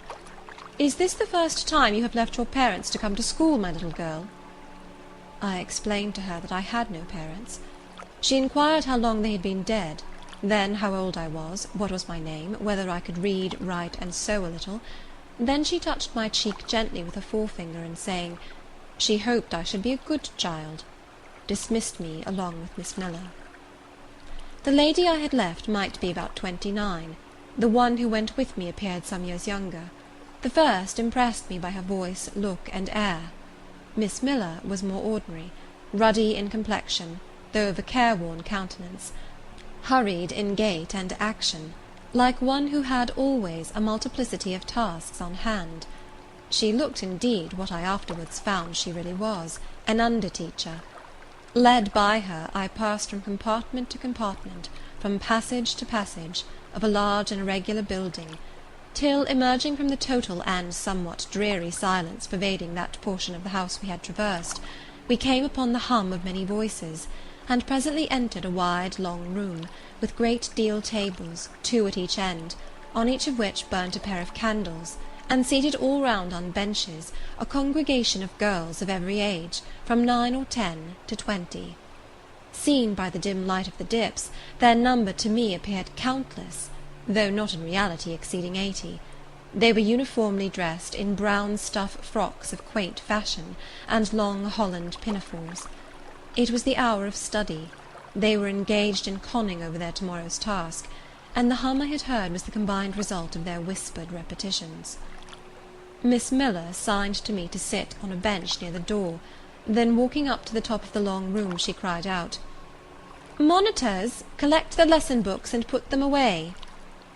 4 tall girls arose from different tables, and going round, gathered the books and removed them. Miss Miller again gave the word of command, "Monitors, fetch the supper trays." The tall girls went out and returned presently, each bearing a tray with portions of something, I knew not what, arranged thereon, and a pitcher of water and mug in the middle of each tray. The portions were handed round. Those who liked took a draught of the water, the mug being common to all. When it came to my turn, I drank, for I was thirsty, but did not touch the food, excitement and fatigue rendering me incapable of eating. I now saw, however, that it was a thin oaten cake shared into fragments. The meal over, prayers were read by Miss Miller, and the classes filed off, 2 and 2, upstairs. Overpowered by this time with weariness, I scarcely noticed what sort of a place the bedroom was, except that, like the schoolroom, I saw it was very long. To-night I was to be Miss Miller's bedfellow. She helped me to undress. When laid down, I glanced at the long rows of beds, each of which was quickly filled with 2 occupants. In 10 minutes the single light was extinguished, and amidst silence and complete darkness I fell asleep. The night passed rapidly. I was too tired even to dream. I only once awoke to hear the wind rave in furious gusts, and the rain fall in torrents, and to be sensible that Miss Miller had taken her place by my side. When I again unclosed my eyes, a loud bell was ringing. The girls were up and dressing. Day had not yet begun to dawn, and a rushlight or 2 burned in the room. I too rose reluctantly. It was bitter cold, and I dressed as well as I could for shivering, and washed when there was a basin at liberty, which did not occur soon, as there was but 1 basin to 6 girls, on the stands down the middle of the room. Again the bell rang. All formed in file, 2 and 2, and in that order descended the stairs and entered the cold and dimly lit schoolroom. Here prayers were read by Miss Miller. Afterwards she called out, "Form classes." A great tumult succeeded for some minutes, during which Miss Miller repeatedly exclaimed, "Silence!" and "Order!" When it subsided, I saw them all drawn up in 4 semicircles, before 4 chairs, placed at the 4 tables. All held books in their hands, and a great book, like a Bible, lay on each table before the vacant seat. A pause of some seconds succeeded, filled up by the low, vague hum of numbers. Miss Miller walked from class to class, hushing this indefinite sound. A distant bell tinkled. Immediately 3 ladies entered the room. Each walked to a table and took a seat. Miss Miller assumed the 4th vacant chair, which was that nearest the door, and around which the smallest of the children were assembled. To this inferior class I was called, and placed at the bottom of it. Business now began. The day's collect was repeated, then certain texts of Scripture were said, and to these succeeded a protracted reading of chapters in the Bible, which lasted an hour. By the time that exercise was terminated, day had fully dawned. The indefatigable bell now sounded for the 4th time. The classes were marshalled and marched into another room to breakfast. How glad I was to behold a prospect of getting something to eat! I was now nearly sick from inanition, having taken so little the day before. The refectory was a great, low-ceiled, gloomy room. On 2 low tables smoked basins of something hot, which, however, to my dismay, sent forth an odour far from inviting. I saw a universal manifestation of discontent when the fumes of the repast met the nostrils of those destined to swallow it. From the van of the procession, the tall girls of the 1st class, rose the whispered words, "Disgusting! The porridge is burnt again!" "Silence!" ejaculated a voice, but not that of Miss Miller, but one of the upper teachers, a little and dark personage, smartly dressed, but of somewhat morose aspect, who installed herself at the top of one table, while a more buxom lady presided at the other. I looked in vain for her I had first seen the night before. She was not visible. Miss Miller occupied the foot of the table where I sat, and a strange, foreign-looking, elderly lady, The French teacher, as I afterwards found, took the corresponding seat at the other board. A long grace was said and a hymn sung. Then a servant brought in some tea for the teachers, and the meal began. Ravenous, and now very faint, I devoured a spoonful or two of my portion without thinking of its taste; but the first edge of hunger blunted, I perceived I had got in hand a nauseous mess. Burnt porridge is almost as bad as rotten potatoes. Famine itself soon sickens over it. The spoons were moved slowly. I saw each girl taste her food and try to swallow it, but in most cases the effort was soon relinquished. Breakfast was over, and none had breakfasted. Thanks being returned for what we had not got, and a second hymn chanted, the refectory was evacuated for the schoolroom. I was one of the last to go, and in passing the tables, I saw one teacher take a basin of the porridge and taste it. She looked at the others. All their countenances expressed displeasure, and one of them, the stout one, whispered, "Abominable stuff! How shameful!" A quarter of an hour passed before lessons again began, during which the schoolroom was in glorious tumult.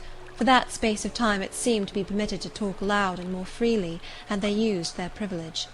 The whole conversation ran on the breakfast, which one and all abused roundly. Poor things! It was the sole consolation they had. Miss Miller was now the only teacher in the room. A group of great girls standing about her spoke with serious and sullen gestures. I heard the name of Mr. Brocklehurst pronounced by some lips, at which Miss Miller shook her head disapprovingly, but she made no great effort to check the general wrath. Doubtless she shared in it. A clock in the schoolroom struck 9. Miss Miller left her circle, and standing in the middle of the room, cried, "Silence! To your seats!" Discipline prevailed. In 5 minutes the confused throng was resolved into order, and comparative silence quelled the babbled clamour of tongues. The upper teachers now punctually resumed their posts, but still all seemed to wait. Ranged on benches down the sides of the room, the 80 girls sat motionless and erect. A quaint assemblage they appeared, all with plain locks combed from their faces, not a curl visible, in brown dresses, made high and surrounded by a narrow tucker about the throat, with little pockets of holland, shaped something like a Highlander's purse, tied in front of their frocks, and destined to serve the purpose of a work-bag. All, too, wearing woollen stockings and country-made shoes, fastened with brass buckles. About 20 of those clad in this costume were full-grown girls, or rather young women. It suited them ill, and gave an air of oddity even to the prettiest. I was still looking at them, and also at intervals examining the teachers, none of whom precisely pleased me, for the stout one was a little coarse, the dark one not a little fierce, the foreigner harsh and grotesque, and Miss Miller, poor thing, looked purple, weather-beaten, and overworked. When, as my eye wandered from face to face, the whole school rose simultaneously, as if moved by a common spring. What was the matter? I had heard no order given. I was puzzled. Ere I had gathered my wits, the classes were again seated, but as all eyes were now turned to one point, mine followed the general direction, and encountered the personage who had received me last night. She stood at the bottom of the long room, on the hearth, for there was a fire at each end. She surveyed the 2 rows of girls silently and gravely. Miss Miller, approaching, seemed to ask her a question, and having received her answer, went back to her place, and said aloud, "Monitor of the first class, fetch the globes." While the direction was being executed, the lady consulted moved slowly up the room. I suppose I have a considerable organ of veneration, for I retain yet the sense of admiring awe with which my eyes traced her steps. Seen now in broad daylight, she looked tall, fair, and shapely. Brown eyes with benignant light in their irids, and a fine pencilling of long lashes round, relieved the whiteness of her large front. On each of her temples her hair, of a very dark brown, was clustered in round curls, according to the fashion of those times, when neither smooth bands nor long ringlets were in vogue. Her dress, also in the mode of the day, was of purple cloth, relieved by a sort of Spanish trimming of a black velvet. A gold watch, watches were not so common then as now, shone at her girdle. Let the reader add, to complete the picture, refined features, a complexion, if pale, clear, and a stately air and carriage, and he will have, at least, as clearly as words can give it, a correct idea of the exterior of Miss Temple, Maria Temple, as I afterwards saw the name written in a prayer book entrusted to me to carry to church. The superintendent of Lowood, for such was this lady, having taken her seat before a pair of globes placed on one of the tables, summoned the first class round her, and commenced giving a lesson on geography. The lower classes were called by the teachers. Repetitions in history, grammar, etc., went on for an hour. Writing and arithmetic succeeded, and music lessons were given by Miss Temple to some of the elder girls. The duration of each lesson was measured by the clock, which at last struck 12. The superintendent rose. "I have a word to address to the pupils," said she. The tumult of cessation from lessons was already breaking forth, but it sank at her voice. She went on. "You had this morning a breakfast which you could not eat. You must be hungry. I have ordered that a lunch of bread and cheese shall be served to all." The teachers looked at her with a sort of surprise. "It is to be done on my responsibility," she added, in an explanatory tone to them, and immediately afterwards left the room. The bread and cheese was presently brought in and distributed, to the high delight and refreshment of the whole school. The order was now given, "To the garden." Each put on a coarse straw bonnet, with strings of coloured calico and a cloak of grey frieze. I was similarly equipped, and following the stream, I made my way into the open air. The garden was a wide enclosure, surrounded with walls so high as to exclude every glimpse of prospect. A covered verandah ran down one side, and broad walks bordered a middle space divided into scores of little beds. These beds were assigned as gardens for the pupils to cultivate, and each bed had an owner. When full of flowers they would doubtless look pretty, but now, at the latter end of January, all was wintry blight and brown decay. I shuddered as I stood and looked round me. It was an inclement day for outdoor exercise. Not positively rainy, but darkened by a drizzling yellow fog. All underfoot was still soaking wet with the floods of yesterday. The stronger among the girls ran about and engaged in active games, but sundry pale and thin ones herded together for shelter and warmth in the verandah, and amongst these, as the dense mist penetrated to their shivering frames, I heard frequently the sound of a hollow cough. As yet I had spoken to no one, nor did anybody seem to take notice of me. I stood lonely enough, but to that feeling of isolation I was accustomed. It did not oppress me much. I leant against a pillar of the verandah, drew my grey mantle close about me, and trying to forget the cold which nipped me without, and the unsatisfied hunger which gnawed me within, delivered myself up to the employment of watching and thinking. My reflections were too undefined and fragmentary to merit record. I hardly yet knew where I was. Gateshead and my past life seemed floated away to an immeasurable distance. The present was vague and strange, and of the future I could form no conjecture. I looked round the convent-like garden, and then up at the house, a large building, half of which seemed grey and old, the other half quite new. The new part, containing the schoolroom and dormitory, was lit by mullioned and latticed windows, which gave it a church-like aspect. A stone tablet over the door bore this inscription: Lowood Institution. This portion was rebuilt A.D. by Naomi Brocklehurst of Brocklehurst Hall, in this county.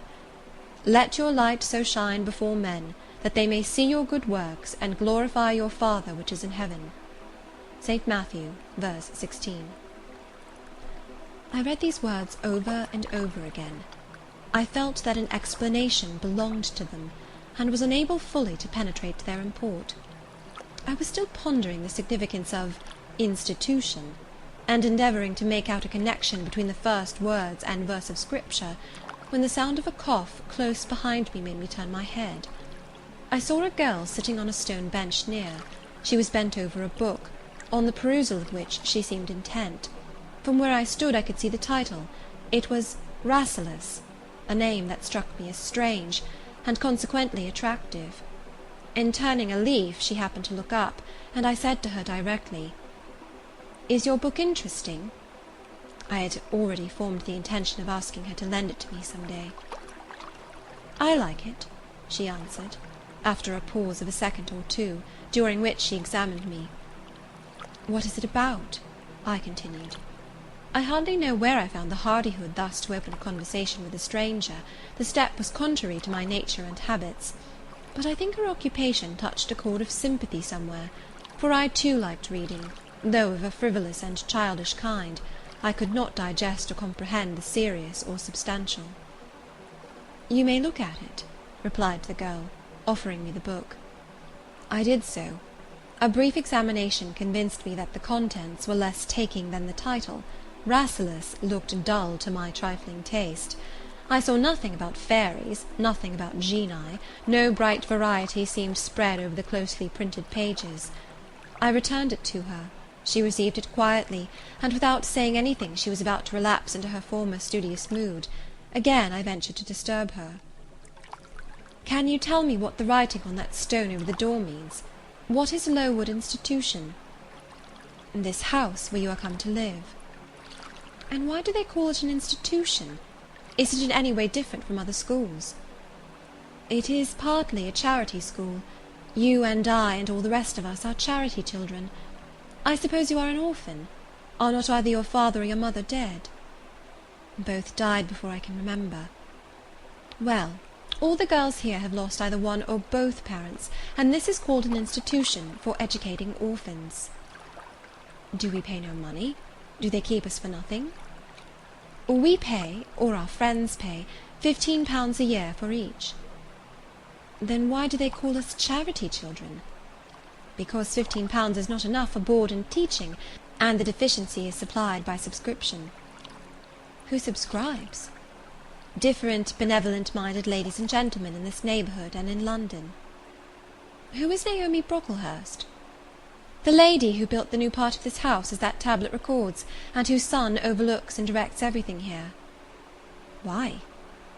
"Because he is treasurer and manager of the establishment." "Then this house does not belong to that tall lady who wears a watch, and who said we were to have some bread and cheese?" "To Miss Temple?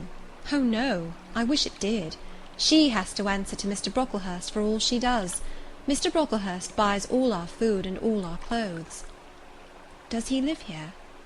"No, 2 miles off at a large hall." "Is he a good man?" "He is a clergyman, and is said to do a great deal of good." "Did you say that tall lady was called Miss Temple?" "Yes." "And what are the other teachers called?" "The one with red cheeks is called Miss Smith. She attends to the work, and cuts out, for we make our own clothes, our frocks and pelisses, and everything. And the little one with black hair is Miss Scatcherd. She teaches history and grammar, and hears the second-class repetitions. And the one who wears a shawl, and has a pocket handkerchief tied to her side with a yellow ribbon, is Madame Pirot. She comes from Lille, in France, and teaches French." "Do you like the teachers?" "Well enough." "Do you like the little black one and the Madame— I cannot pronounce her name as you do." "Miss Scatcherd is hasty. You must take care not to offend her. Madame Pirot is not a bad sort of person." "But Miss Temple is the best, isn't she?" "Miss Temple is very good and very clever.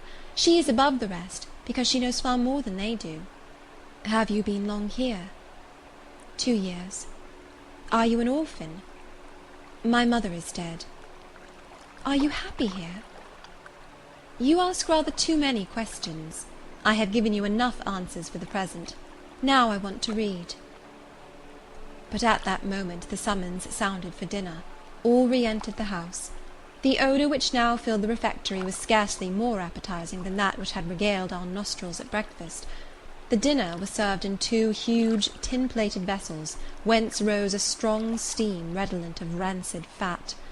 I found the mess to consist of indifferent potatoes and strange shreds of rusty meat, mixed and cooked together. Of this preparation a tolerably abundant plateful was apportioned to each pupil. I ate what I could, and wondered within myself whether every day's fare would be like this. After dinner we immediately adjourned to the schoolroom. Lessons recommenced, and were continued till 5 o'clock. The only marked event of the afternoon was, that I saw the girl with whom I had conversed in the verandah dismissed and disgraced by Miss Scatcherd from a history class, and sent to stand in the middle of the large schoolroom. The punishment seemed to me in high degree ignominious, especially for so great a girl. She looked 13 or upwards. I expected she would show signs of great distress and shame, but to my surprise she neither wept nor blushed. Composed, though grave, she stood, the central mark of all eyes. How can she bear it so quietly, so firmly? I asked myself.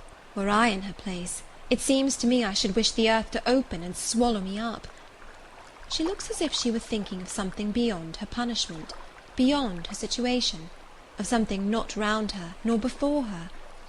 I have heard of daydreams. Is she in a daydream now? Her eyes are fixed on the floor, but I am sure they do not see it. Her sight seems turned in, gone down into her heart. She is looking at what she can remember, I believe, not at what is really present.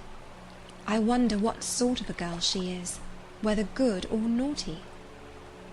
Soon after 5 p.m. we had another meal, consisting of a small mug of coffee and half a slice of brown bread. I devoured my bread and drank my coffee with relish, but I should have been glad of as much more. I was still hungry.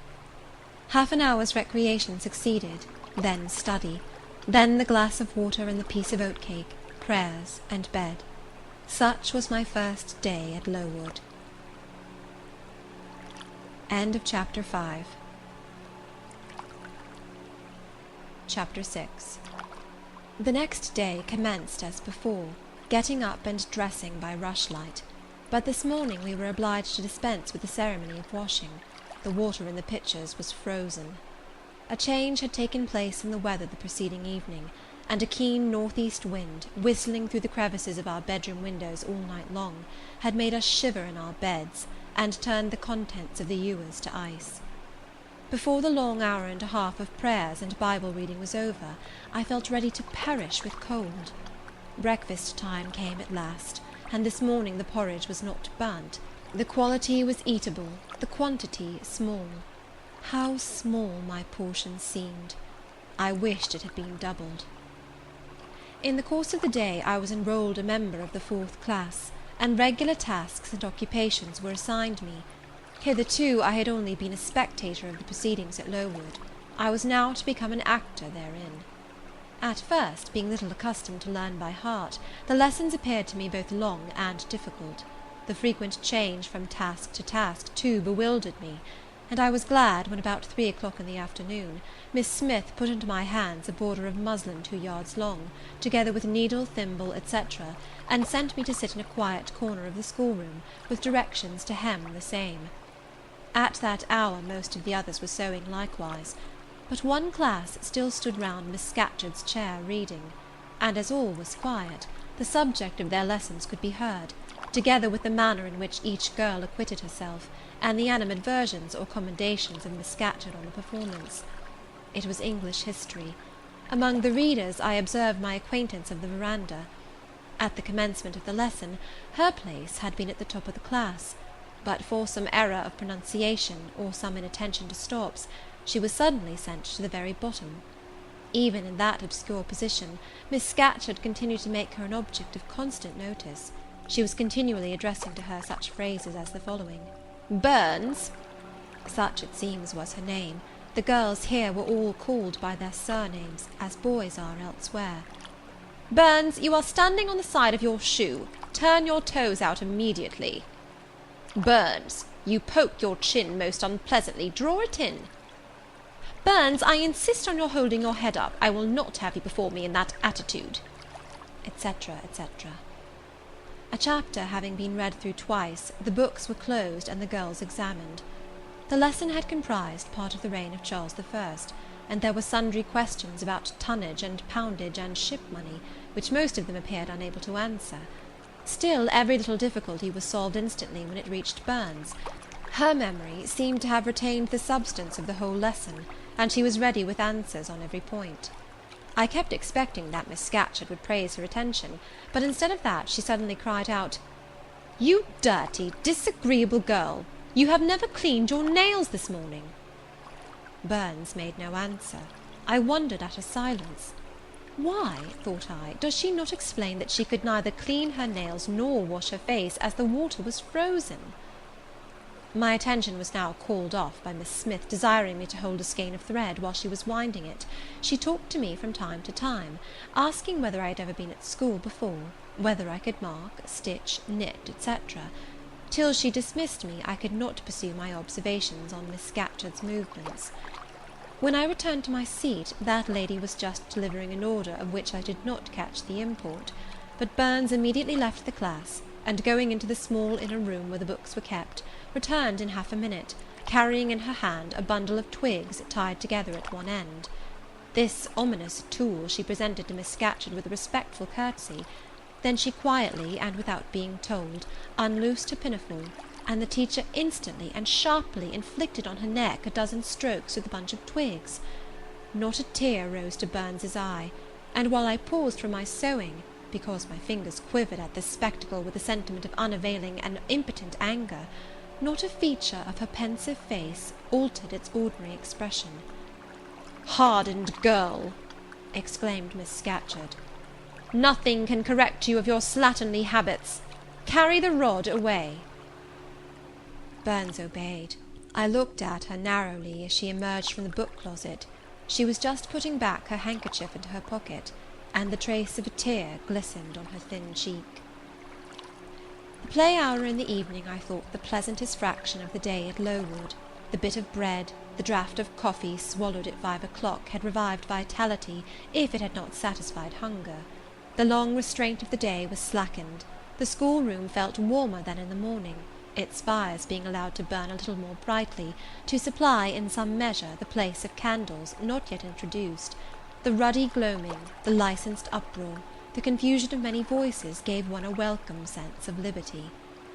On the evening of the day on which I had seen Miss Scatcherd flog her pupil, Burns, I wandered as usual among the forms and tables and laughing groups without a companion, yet not feeling lonely. When I passed the windows, I now and then lifted a blind and looked out. It snowed fast. A drift was already forming against the lower panes. Putting my ear close to the window, I could distinguish from the gleeful tumult within the disconsolate moan of the wind outside. Probably, if I had lately left a good home and kind parents, this would have been the hour when I should have most keenly regretted the separation. That wind would then have saddened my heart. This obscure chaos would have disturbed my peace. As it was, I derived from both a strange excitement, and reckless and feverish I wished the wind to howl more wildly, the gloom to deepen to darkness, and the confusion to rise to clamour. Jumping over forms and creeping under tables, I made my way to one of the fireplaces. There, kneeling by the high wire fender, I found Burns, absorbed, silent, abstracted from all round her by the companionship of a book, which she read by the dim glare of the embers. "Is it still Rasselas?" I asked, coming behind her. "Yes," she said, "and I have just finished it." And in 5 minutes more she shut it up. I was glad of this. Now, thought I can perhaps get her to talk. I sat down by her on the floor. "What is your name besides Burns?" "Helen." "Do you come a long way from here?" "I come from a place farther north, quite on the borders of Scotland." "Will you ever go back?" "I hope so, but nobody can be sure of the future." "You must wish to leave Lowood." "No, why should I? I was sent to Lowood to get an education, and it would be of no use going away until I have attained that object." "But that teacher, Miss Scatcherd, is so cruel to you." "Cruel? Not at all. She is severe. She dislikes my faults." "And if I were in your place, I should dislike her. I should resist her. If she struck me with that rod, I should get it from her hand. I should break it under her nose." "And probably you do nothing of the sort. But if you did, Mr. Brocklehurst would expel you from the school. That would be a great grief to your relations. It is far better to endure patiently a smart which nobody feels but yourself, than to commit a hasty action whose evil consequences will extend to all connected with you. And besides, the Bible bids us return good for evil." "But then it seems disgraceful to be flogged, and to be sent to stand in the middle of a room full of people. And you are such a great girl. I am far younger than you, and I could not bear it." "Yes, it would be your duty to bear it, if you could not avoid it. It is weak and silly to say you cannot bear what it is your fate to be required to bear." I heard her with wonder. I could not comprehend this doctrine of endurance, and still less could I understand or sympathize with the forbearance she expressed for her chastiser. Still I felt that Helen Burns considered things by a light invisible to my eyes. I suspected she might be right and I wrong, but I would not ponder the matter deeply. Like Felix, I put it off to a more convenient season. "You say you have faults, Helen. What are they? To me you seem very good." "Then learn from me not to judge by appearances. I am, as Miss Scatcherd said, slatternly. I seldom put and never keep things in order. I am careless. I forget rules. I read when I should learn my lessons. I have no method, and I sometimes say, like you, I cannot bear to be subjected to systematic arrangements. This is all very provoking to Miss Scatcherd, who is naturally neat, punctual, and particular." "And cross, and cruel," I added, but Helen Burns would not admit my addition. She kept silence. "Is Miss Temple as severe to you as Miss Scatcherd?" At the utterance of Miss Temple's name a soft smile flitted over her grave face. "Miss Temple is full of goodness. It pains her to be severe to any one, even the worst in the school. She sees my errors, and tells me of them gently, and if I do anything worthy of praise, she gives me my meed liberally. One strong proof of my wretchedly defective nature is, that even her expostulations, so mild, so rational, have not influence to cure me of my faults, and even her praise, though I value it most highly, cannot stimulate me to continued care and foresight." "That is curious," said I. "It is so easy to be careful." "For you, I have no doubt it is. I observed you in your class this morning, and saw you were closely attentive. Your thoughts never seemed to wander while Miss Miller explained the lesson and questioned you. Now mine continually rove away. When I should be listening to Miss Scatcherd and collecting all she says with assiduity, often I lose the very sound of her voice. I fall into a sort of dream. Sometimes I think I am in Northumberland, and that the noises I hear round me are the bubbling of a little brook which runs through Deepton near our house. Then, when it comes to my turn to reply, I have to be awakened, and having heard nothing of what was read for listening to the visionary brook, I have no answer ready." "Yet how well you replied this afternoon!" "It was mere chance. The subject on which we had been reading had interested me. This afternoon, instead of dreaming of Deepton, I was wondering how a man who wished to do right could act so unjustly and unwisely as Charles I sometimes did, and I thought what a pity it was that, with his integrity and conscientiousness, he could see no farther than the prerogatives of the crown. If he had but been able to look to a distance, and see how what they call the spirit of the age was tending. Still, I like Charles. I respect him. I pity him, poor murdered king.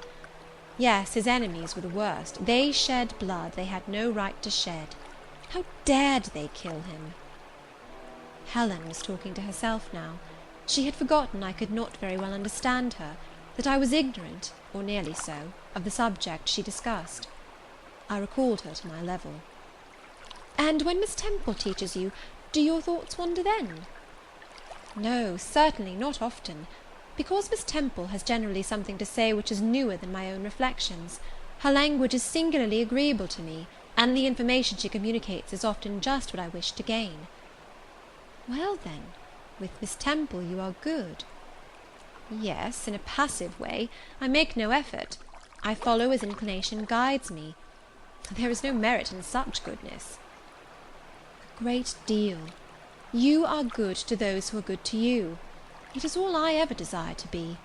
If people were always kind and obedient to those who are cruel and unjust, the wicked people would have it all their own way. They would never feel afraid, and so they would never alter, but would grow worse and worse. When we are struck at without a reason, we should strike back again very hard. I am sure we should, so hard as to teach the person who struck us never to do it again." "You will change your mind, I hope, when you grow older. As yet you are but a little untaught girl." "But I feel this, Helen. I must dislike those who, whatever I do to please them, persist in disliking me. I must resist those who punish me unjustly. It is as natural as that I should love those who show me affection, or submit to punishment when I feel it is deserved." Heathens and savage tribes hold that doctrine, but Christians and civilized nations disown it." "How? I don't understand." "It is not violence that best overcomes hate, nor vengeance that most certainly heals injury." "What then?" "Read the New Testament, and observe what Christ says, and how he acts. Make his word your rule, and his conduct your example." "What does he say?" "Love your enemies, bless them that curse you, do good to them that hate you and despitefully use you." "Then I should love Mrs. Reed, which I cannot do. I should bless her son John, which is impossible." In her turn, Helen Burns asked me to explain, and I proceeded forthwith to pour out in my own way the tale of my sufferings and resentments. Bitter and truculent when excited, I spoke as I felt, without reserve or softening. Helen heard me patiently to the end. I expected she would then make a remark, but she said nothing. "Well," I asked impatiently, "is not Mrs. Reed a hard-hearted, bad woman?" "She has been unkind to you, no doubt, because, you see, she dislikes your cast of character, as Miss Scatcherd does mine. But how minutely you remember all she has done and said to you! What a singularly deep impression her injustice seems to have made on your heart! No ill usage so brands its record on my feelings. Would you not be happier if you tried to forget her severity, together with the passionate emotions it excited? Life appears to me too short to be spent in nursing animosity or registering wrongs.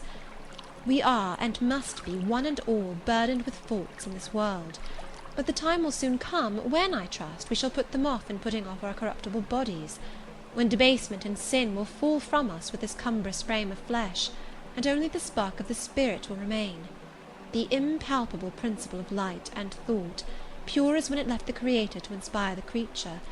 Whence it came, it will return, perhaps again to be communicated to some being higher than man, perhaps to pass through gradations of glory, from the pale human soul to brighten to the seraph. Surely it will never, on the contrary, be suffered to degenerate from man to fiend. No, I cannot believe that. I hold another creed, which no one ever taught me, and which I seldom mention, but in which I delight, and to which I cling, for it extends hope to all. It makes eternity a rest, a mighty home, not a terror and an abyss. Besides, with this creed I can so clearly distinguish between the criminal and his crime, I can so sincerely forgive the first while I abhor the last. With this creed revenge never worries my heart, degradation never too deeply disgusts me, injustice never crushes me too low. I live in calm, looking to the end. Helen's head, always drooping, sank a little lower as she finished this sentence. I saw by her look she wished no longer to talk to me, but rather to converse with her own thoughts. She was not allowed much time for meditation. A monitor, a great rough girl, presently came up, exclaiming in a strong Cumberland accent, "Helen Burns, if you don't go and put your drawer in order and fold up your work this minute, I'll tell Miss Scatcherd to come and look at it." Helen sighed as her reverie fled, and getting up, obeyed the monitor without reply as without delay. End of Chapter 6. Chapter 7. My first quarter at Lowood seemed an age, and not the golden age either. It comprised an irksome struggle with difficulties in habituating myself to new rules and unwonted tasks. The fear of failure in these points harassed me worse than the physical hardships of my lot, though these were no trifles. During January, February, and part of March, the deep snows, and after their melting the almost impassable roads, prevented our stirring beyond the garden walls, except to go to church; but within these limits we had to pass an hour every day in the open air.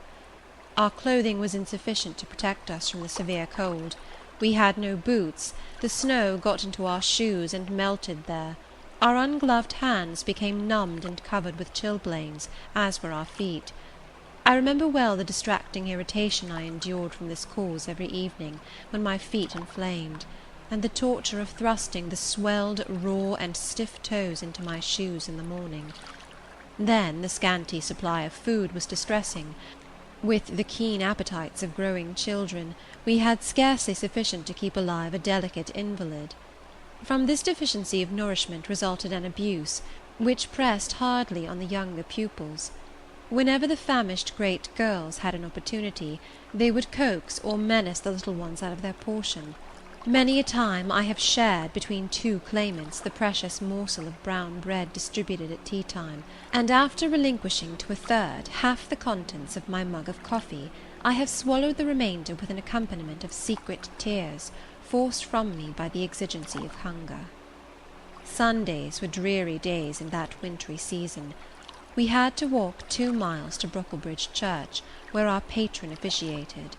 We set out cold, we arrived at church colder. During the morning service we became almost paralysed. It was too far to return to dinner, and an allowance of cold meat and bread, in the same penurious proportion observed in our ordinary meals, was served round between the services. At the close of the afternoon service we returned by an exposed and hilly road, where the bitter winter wind, blowing over a range of snowy summits to the north, almost flayed the skin from our faces. I can remember Miss Temple walking lightly and rapidly along our drooping line, her plaid cloak, which the frosty wind fluttered, gathered close about her, and encouraging us by precept and example to keep up our spirits and march forward, as she said, like stalwart soldiers. The other teachers, poor things, were generally themselves too much dejected to attempt the task of cheering others. How we longed for the light and heat of a blazing fire when we got back! But to the little ones at least this was denied. Each hearth in the schoolroom was immediately surrounded by a double row of great girls, and behind them the younger children crouched in groups, wrapping their starved arms in their pinafores. A little solace came at tea-time in the shape of a double ration of bread, a whole instead of a half slice, with the delicious addition of a thin scrape of butter. It was the hebdomadal treat to which we all looked forward from Sabbath to Sabbath. I generally contrived to reserve a moiety of this bounteous repast for myself, but the remainder I was invariably obliged to part with. The Sunday evening was spent in repeating by heart the church catechism, and the 5th, 6th, and 7th chapters of St. Matthew, and in listening to a long sermon read by Miss Miller, whose irrepressible yawns attested her weariness. A frequent interlude of these performances was the enactment of the part of Eutychus by some half-dozen of little girls, who, overpowered with sleep, would fall down, if not out of the 3rd loft, yet off the 4th form, and be taken up half dead. The remedy was to thrust them forward into the centre of the schoolroom, and oblige them to stand there till the sermon was finished. Sometimes their feet failed them, and they sank together in a heap. They were then propped up with the monitor's high stools. I have not yet alluded to the visits of Mr. Brocklehurst, and indeed that gentleman was from home during the great part of the first month after my arrival, perhaps prolonging his stay with his friend the Archdeacon. His absence was a relief to me. I need not say that I had my own reasons for dreading his coming, but come he did at last. One afternoon, I had then been 3 weeks at Lowood, as I was sitting with a slate in my hand, puzzling over a sum in long division, my eyes, raised in abstraction to the window, caught sight of a figure just passing. I recognized almost instinctively that gaunt outline, and when, 2 minutes after, all the school, teachers included, rose en masse, it was not necessary for me to look up in order to ascertain whose entrance they thus greeted. A long stride measured the schoolroom, and presently beside Miss Temple, who had herself risen, stood the same black column which had frowned on me so ominously from the hearthrug of Gateshead. I now glanced sideways at this piece of architecture. Yes, I was right. It was Mr. Brocklehurst, buttoned up in a surtout, and looking longer, narrower, and more rigid than ever. I had my own reasons for being dismayed at this apparition. Too well I remembered the perfidious hints given by Mrs. Reed about my disposition, etc., the promise pledged by Mr. Brocklehurst to apprise Miss Temple and the teachers of my vicious nature. All along I had been dreading the fulfilment of this promise. I had been looking out daily for the coming man, whose information respecting my past life and conversation was to brand me as a bad child for ever. Now there he was. He stood at Miss Temple's side.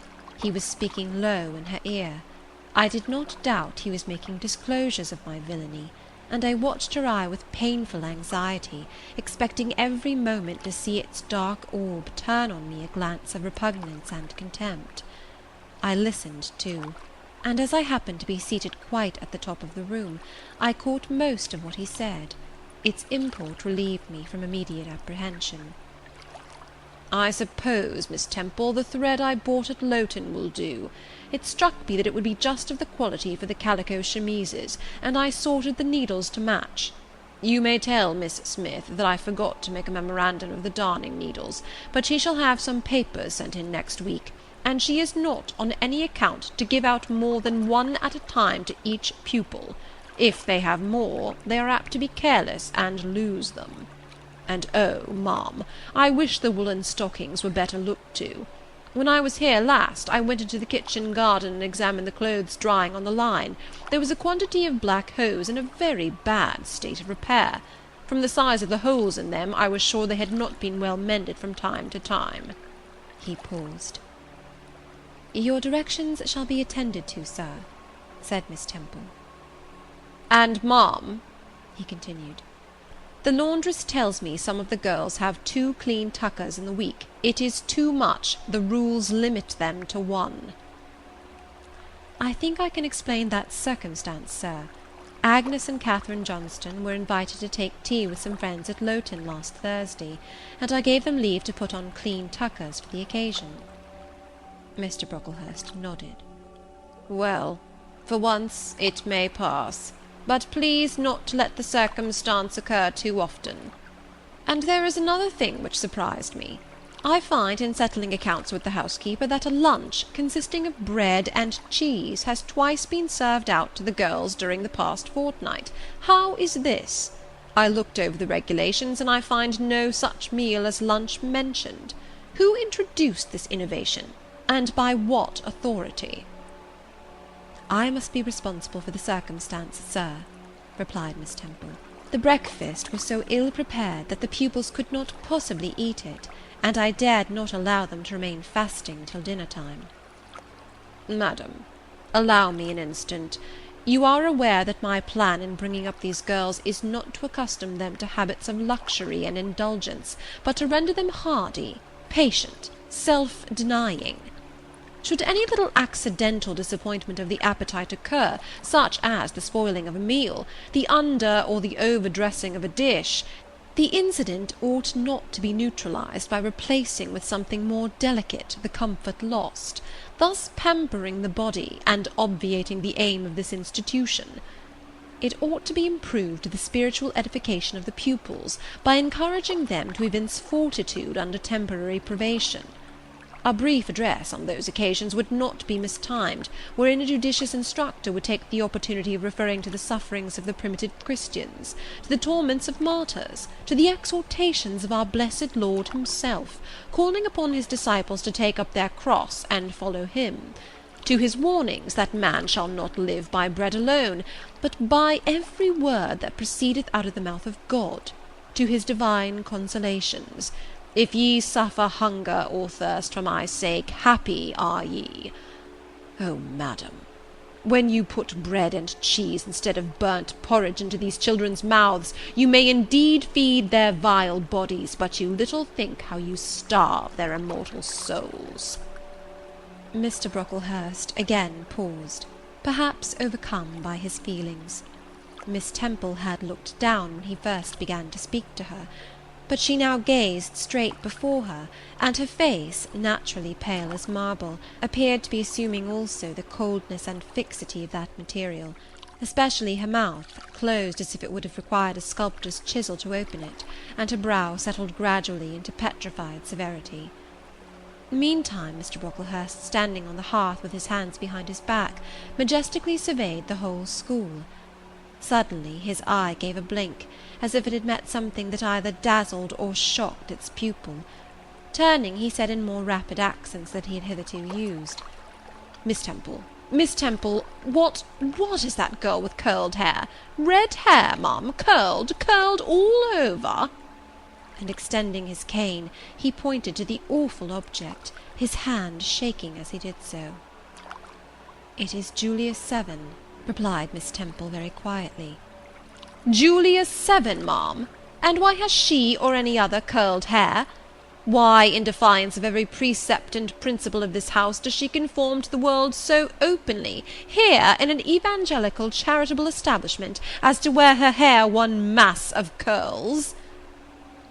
"Julia's hair curls naturally," returned Miss Temple, still more quietly. "Naturally?" "Yes, but we are not to conform to nature. I wish these girls to be the children of grace. And why that abundance? I have again and again intimated that I desire the hair to be arranged closely, modestly, plainly. Miss Temple, that girl's hair must be cut off entirely. I will send a barber to-morrow. And I see others who have far too much of the excrescence. That tall girl, tell her to turn round. Tell all the first form to rise up and direct their faces to the wall." Miss Temple passed her handkerchief over her lips, as if to smooth away the involuntary smile that curled them. She gave the order, however, and when the first class could take in what was required of them, they obeyed. Leaning a little back on my bench, I could see the looks and grimaces with which they commented on this manoeuvre. It was a pity Mr. Brocklehurst could not see them too. He would perhaps have felt that, whatever he might do with the outside of the cup and platter, the inside was further beyond his interference than he imagined. He scrutinized the reverse of these living medals some 5 minutes, then pronounced sentence. These words fell like the knell of doom. "All those top-knots must be cut off." Miss Temple seemed to remonstrate. "Madam," he pursued, "I have a master to serve whose kingdom is not of this world. My mission is to mortify in these girls the lusts of the flesh, to teach them to clothe themselves with shamefacedness and sobriety, not with braided hair and costly apparel. And each of the young persons before us has a string of hair twisted in plaits, which vanity itself might have woven.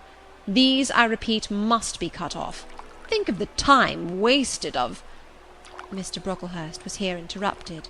3 other visitors, ladies, now entered the room. They ought to have come a little sooner to have heard his lecture on dress, for they were splendidly attired in velvet, silk, and furs. The 2 younger of the trio, fine girls of 16 and 17, had grey beaver hats, then in fashion, shaded with ostrich plumes, and from under the brim of this graceful head-dress fell a profusion of light tresses, elaborately curled. The elder lady was enveloped in a costly velvet shawl, trimmed with ermine, and she wore a false front of French curls. These ladies were deferentially received by Miss Temple as Mrs. and the Misses Brocklehurst, and conducted to seats of honour at the top of the room. It seems they had come in the carriage with their reverend relative, and had been conducting a rummaging scrutiny of the rooms upstairs, while he transacted business with the housekeeper, questioned the laundress, and lectured the superintendent. They now proceeded to address divers remarks and reproofs to Miss Smith, who was charged with the care of the linen and inspection of the dormitories, but I had no time to listen to what they said. Other matters called off and enchanted my attention. Hitherto, while gathering up the discourse of Mr. Brocklehurst and Miss Temple, I had not at the same time neglected precautions to secure my personal safety, which I thought would be effected if I could only elude observation. To this end I had sat well back on the form, and while seeming to be busy with my sum, had held my slate in such a manner as to conceal my face. I might have escaped notice, had not my treacherous slate somehow happened to slip from my hand, and falling with an obtrusive crash, directly drawn every eye upon me. I knew it was all over now, and as I stooped to pick up the 2 fragments of slate, I rallied my forces for the worst. It came. "A careless girl," said Mr. Brocklehurst, and immediately after, "It is the new pupil, I perceive." And before I could draw breath, "I must not forget I have a word to say respecting her." Then aloud, how loud it seemed to me, "Let the child who broke her slate come forward." Of my own accord I could not have stirred. I was paralysed. But the 2 great girls who sit on each side of me set me on my legs and pushed me towards the dread judge, and then Miss Temple gently assisted me to his very feet, and I caught her whispered counsel. Don't be afraid, Jane. I saw it was an accident. You shall not be punished. The kind whisper went to my heart like a dagger. Another minute, and she will despise me for a hypocrite, thought I, and an impulse of fury against Reed, Brocklehurst and Company bounded in my pulses at the conviction. I was no Helen Burns. "Fetch that stool," said Mr. Brocklehurst, pointing to a very high one from which a monitor had just risen. It was brought. "Place the child upon it." And I was placed there, by whom I don't know. I was in no condition to note particulars. I was only aware that they had hoisted me up to the height of Mr. Brocklehurst's nose, that he was within a yard of me, and that a spread of shot orange and purple silk pelisses and a cloud of silvery plumage extended and waved below me. Mr. Brocklehurst hemmed. "Ladies," said he, turning to his family, "Miss Temple, teachers, and children, you all see this girl?" Of course they did, for I felt their eyes directed like burning glasses against my scorched skin. "You see she is yet young. You observe she possesses the ordinary form of childhood. God has graciously given her the shape that he has given to all of us. No signal deformity points her out as a marked character. Who would think that the evil one had already found a servant and agent in her? Yet such, I grieve to say, is the case." A pause, in which I began to steady the palsy of my nerves, and to feel that the Rubicon was passed, and that the trial no longer to be shirked must be firmly sustained.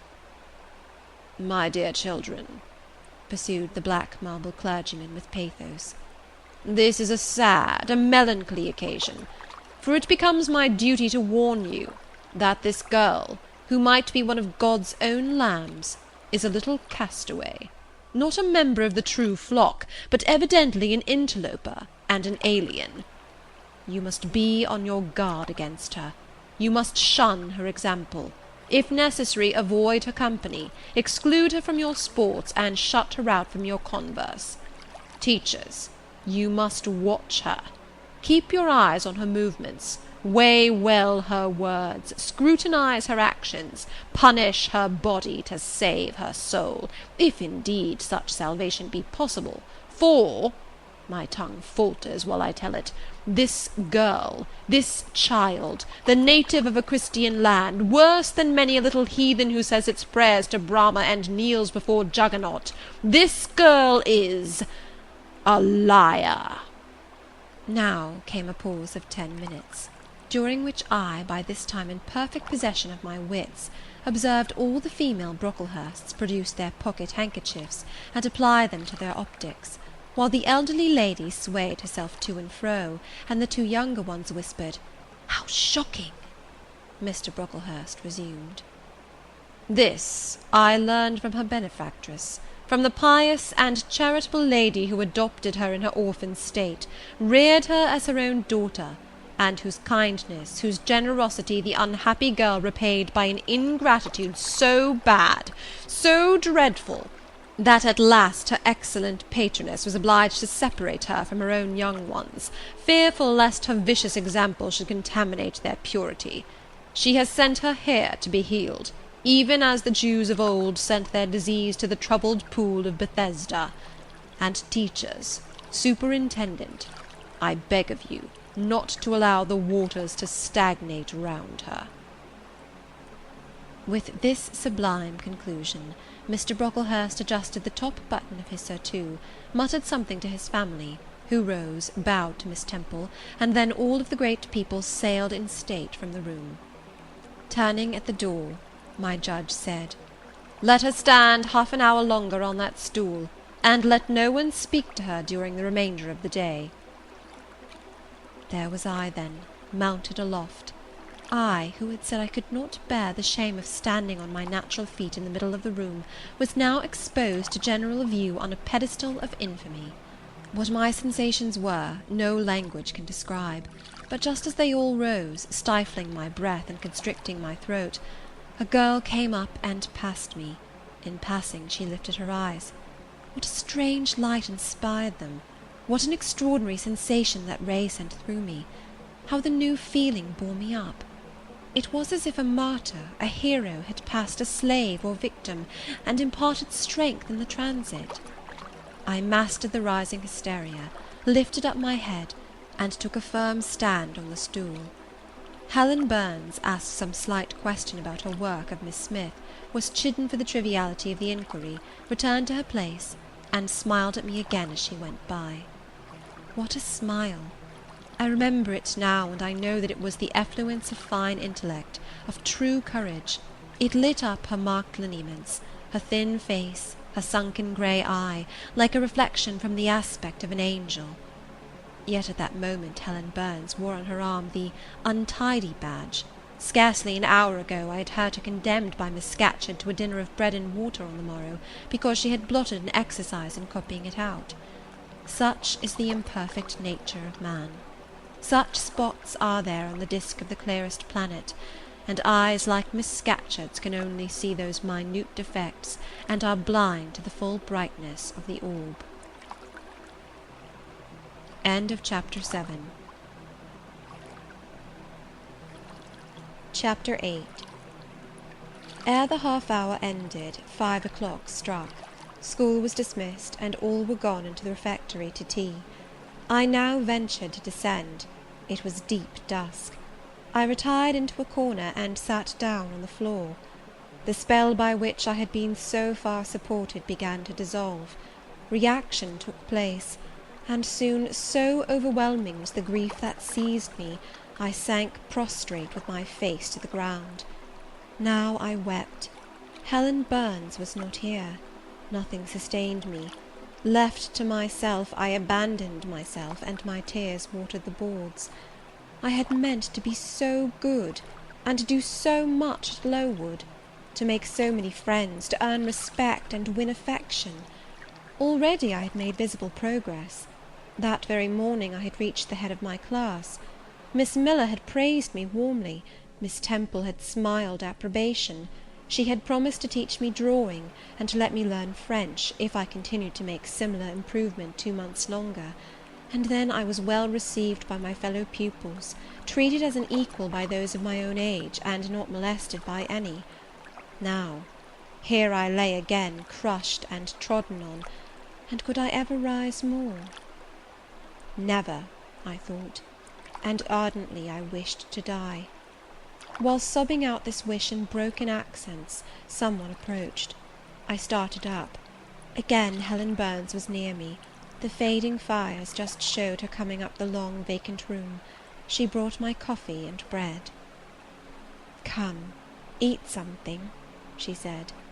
But I put both away from me, feeling as if a drop or a crumb would have choked me in my present condition. Helen regarded me, probably with surprise. I could not now abate my agitation, though I tried hard. I continued to weep aloud.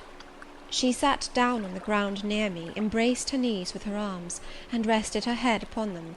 In that attitude she remained silent as an Indian. I was the first who spoke. "Helen, why do you stay with a girl whom everybody believes to be a liar?" "Everybody, Jane? Why, there are only 80 people who have heard you called so, and the world contains hundreds of millions." "But what have I to do with millions? The 80 I know despise me." "Jane, you are mistaken. Probably not one in the school either despises or dislikes you. Many, I am sure, pity you much." "How can they pity me after what Mr. Brocklehurst has said?" "Mr. Brocklehurst is not a god, nor is he even a great and admired man. He is little liked here. He never took steps to make himself liked. Had he treated you as an especial favourite, you would have found enemies, declared or covert, all round you. As it is, the greater number would offer you sympathy if they dared. Teachers and pupils may look coldly on you for a day or two, but friendly feelings are concealed in their hearts, and if you persevere in doing well, these feelings will ere long appear so much the more evidently for their temporary suppression. Besides, Jane—" She paused. "Well, Helen?" said I, putting my hand into hers. She chafed my fingers gently to warm them, and went on. "If all the world hated you and believed you wicked, while your own conscience approved you and absolved you from guilt, you would not be without friends." "No, I know I should think well of myself, but that is not enough. If others don't love me, I would rather die than live. I cannot bear to be solitary and hated, Helen. Look here, to gain some real affection from you, or Miss Temple, or any other whom I truly love, I would willingly submit to have the bone of my arm broken, or to let a bull toss me, or to stand behind a kicking horse, and let it dash its hoof at my chest. Hush, Jane! You think too much of the love of human beings. You are too impulsive, too vehement. The sovereign hand that created your frame and put life into it has provided you with other resources than your feeble self, or than creatures feeble as you. Besides this earth, and besides the race of men, there is an invisible world and a kingdom of spirits. That world is round us, for it is everywhere, and those spirits watch us, for they are commissioned to guard us. And if we were dying in pain and shame, if scorn smote us on all sides, and hatred crushed us, angels see our tortures, recognise our innocence, if innocent we be, as I know you are of this charge, which Mr. Brocklehurst has weakly and pompously repeated at second hand from Mrs. Reed. For I read a sincere nature in your ardent eyes, and on your clear front. And God waits only the separation of spirit from flesh to crown us with a full reward. Why then should we ever sink overwhelmed with distress, when life is so soon over, and death is so certain an entrance to happiness, to glory?" I was silent. Helen had calmed me, but in the tranquillity she imparted there was an alloy of inexpressible sadness. I felt the impression of woe as she spoke, but I could not tell whence it came; and when, having done speaking, she breathed a little fast, and coughed a short cough, I momentarily forgot my own sorrows to yield to a vague concern for her. Resting my head on Helen's shoulder, I put my arms round her waist. She drew me to her, and we reposed in silence. We had not sat long thus, when another person came in. Some heavy clouds, swept from the sky by a rising wind, had left the moon bare, and her light, streaming in through a window near, shone full both on us and on the approaching figure, which we at once recognised as Miss Temple. "I came on purpose to find you, Jane Eyre," said she. "I want you in my room, and as Helen Burns is with you, she may come too." We went, following the superintendent's guidance. We had to thread some intricate passages, and mount a staircase before we reached her apartment. It contained a good fire, and looked cheerful. Miss Temple told Helen Burns to be seated in a low arm-chair on one side of the hearth, and herself taking another, she called me to her side. "Is it all over?" she asked, looking down at my face. "Have you cried your grief away?" "I'm afraid I never shall do that." "Why?" "Because I have been wrongly accused, and you, Mum, and everybody else will now think me wicked." "We shall think you what you prove yourself to be, my child. Continue to act as a good girl, and you will satisfy us." "Shall I, Miss Temple?" "You will," said she, passing her arm round me. "And now tell me, who is the lady whom Mr. Brocklehurst called your benefactress?" "Mrs. Reed, my uncle's wife. My uncle is dead, and he left me to her care." "Did she not then adopt you of her own accord?" "No, Mum. She was sorry to have to do it, but my uncle, as I have often heard the servants say, got her to promise before he died that she would always keep me." "Well now, Jane, you know, or at least I will tell you, that when a criminal is accused, he is always allowed to speak in his own defence. You have been charged with falsehood. Defend yourself to me as well as you can. Say whatever your memory suggests is true, but add nothing, and exaggerate nothing." I resolved, in the depth of my heart, that I would be most moderate, most correct, and having a few minutes in order to arrange coherently what I had to say, I told her all the story of my sad childhood.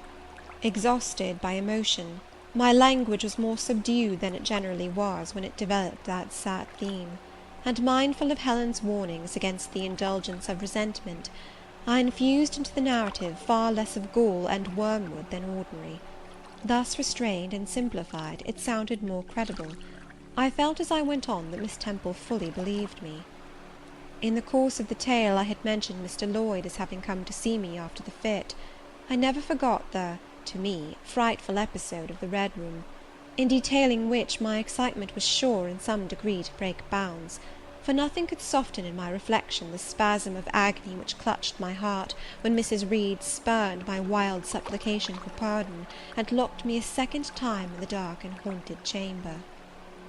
I had finished.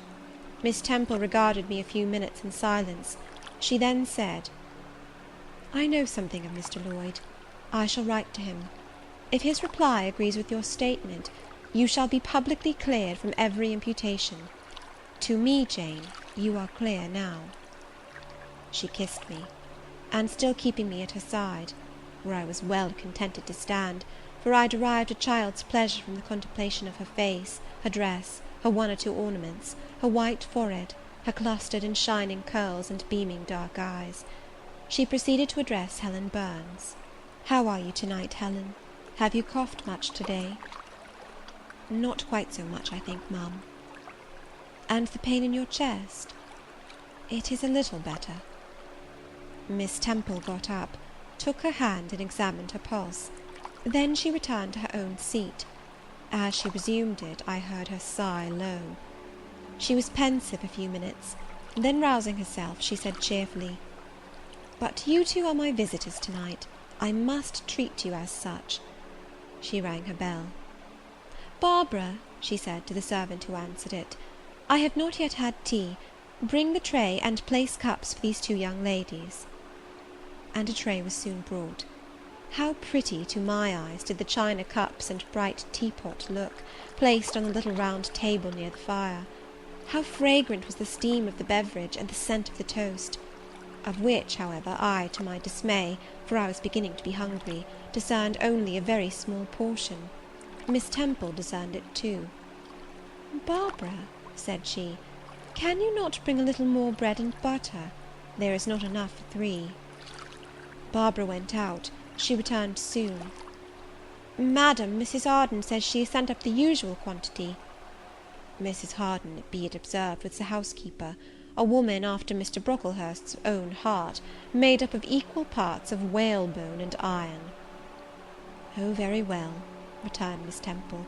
"We must make it do, Barbara, I suppose." As the girl withdrew, she added, smiling, "Fortunately, I have it in my power to supply deficiencies for this once." Having invited Helen and me to approach the table, and placed before each of us a cup of tea with one delicious but thin morsel of toast, she got up, unlocked a drawer, and taking from it a parcel wrapped in paper, disclosed presently to our eyes a good-sized seed cake.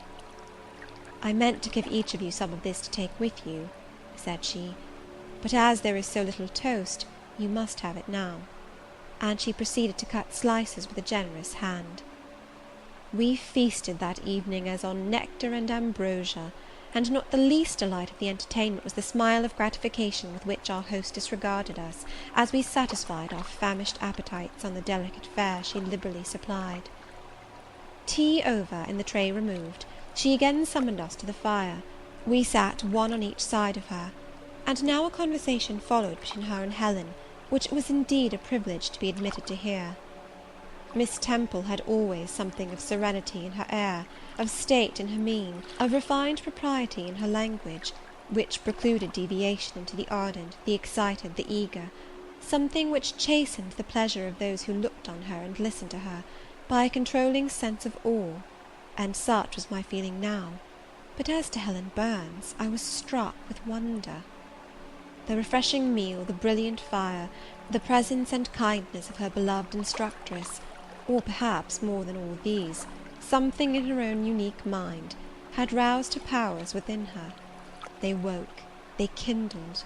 First they glowed in the bright tint of her cheek, which till this hour I had never seen but pale and bloodless.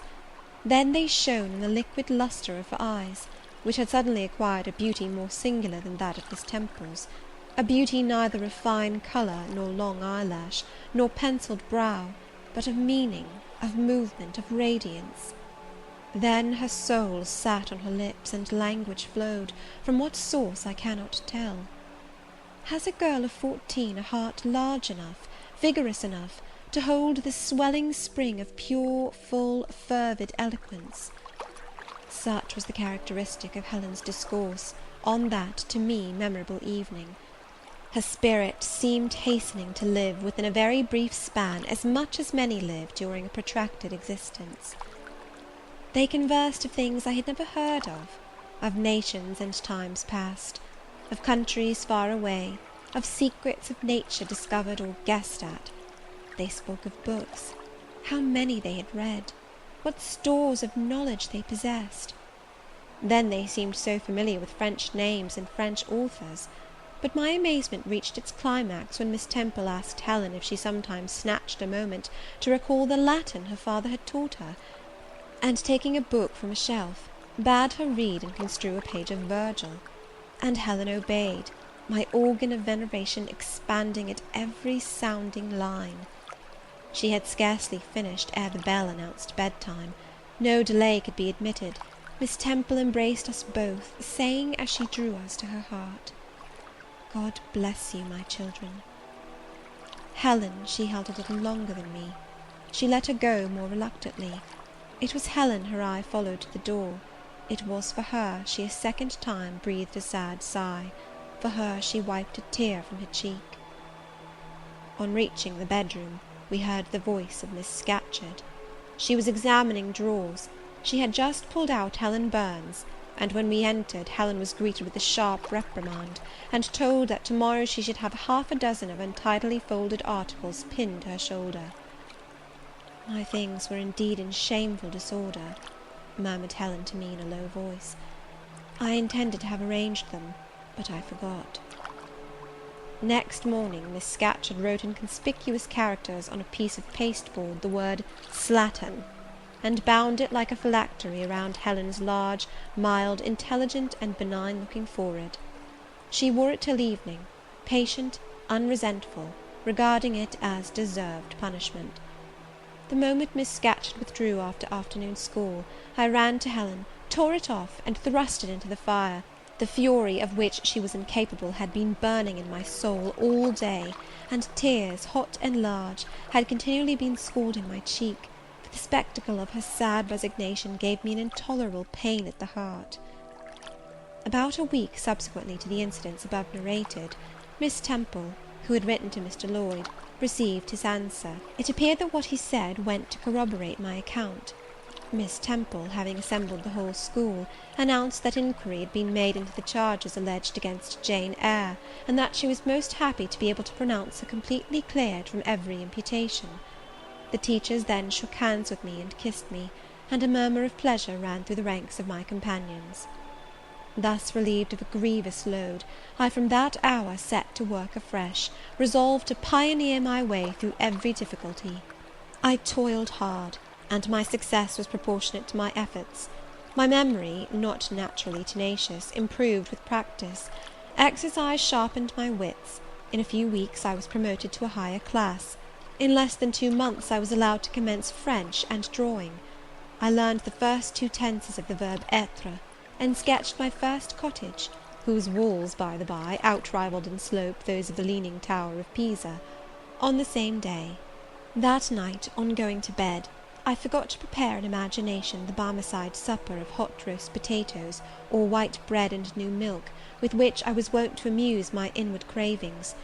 I feasted instead on the spectacle of ideal drawings which I saw in the dark, all the work of my own hands, freely pencilled houses and trees, picturesque rocks and ruins, Cuyp-like groups of cattle, sweet paintings of butterflies hovering over unblown roses, of birds picking at ripe cherries, of wrens' nests enclosing pearl-like eggs, wreathed about with young ivy sprays.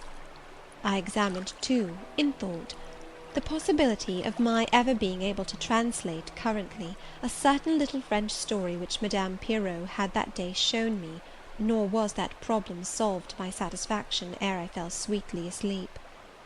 Well has Solomon said, "Better is a dinner of herbs where love is, than a stalled ox and hatred therewith." I would not now have exchanged Lowood with all its privations for Gateshead and its daily luxuries.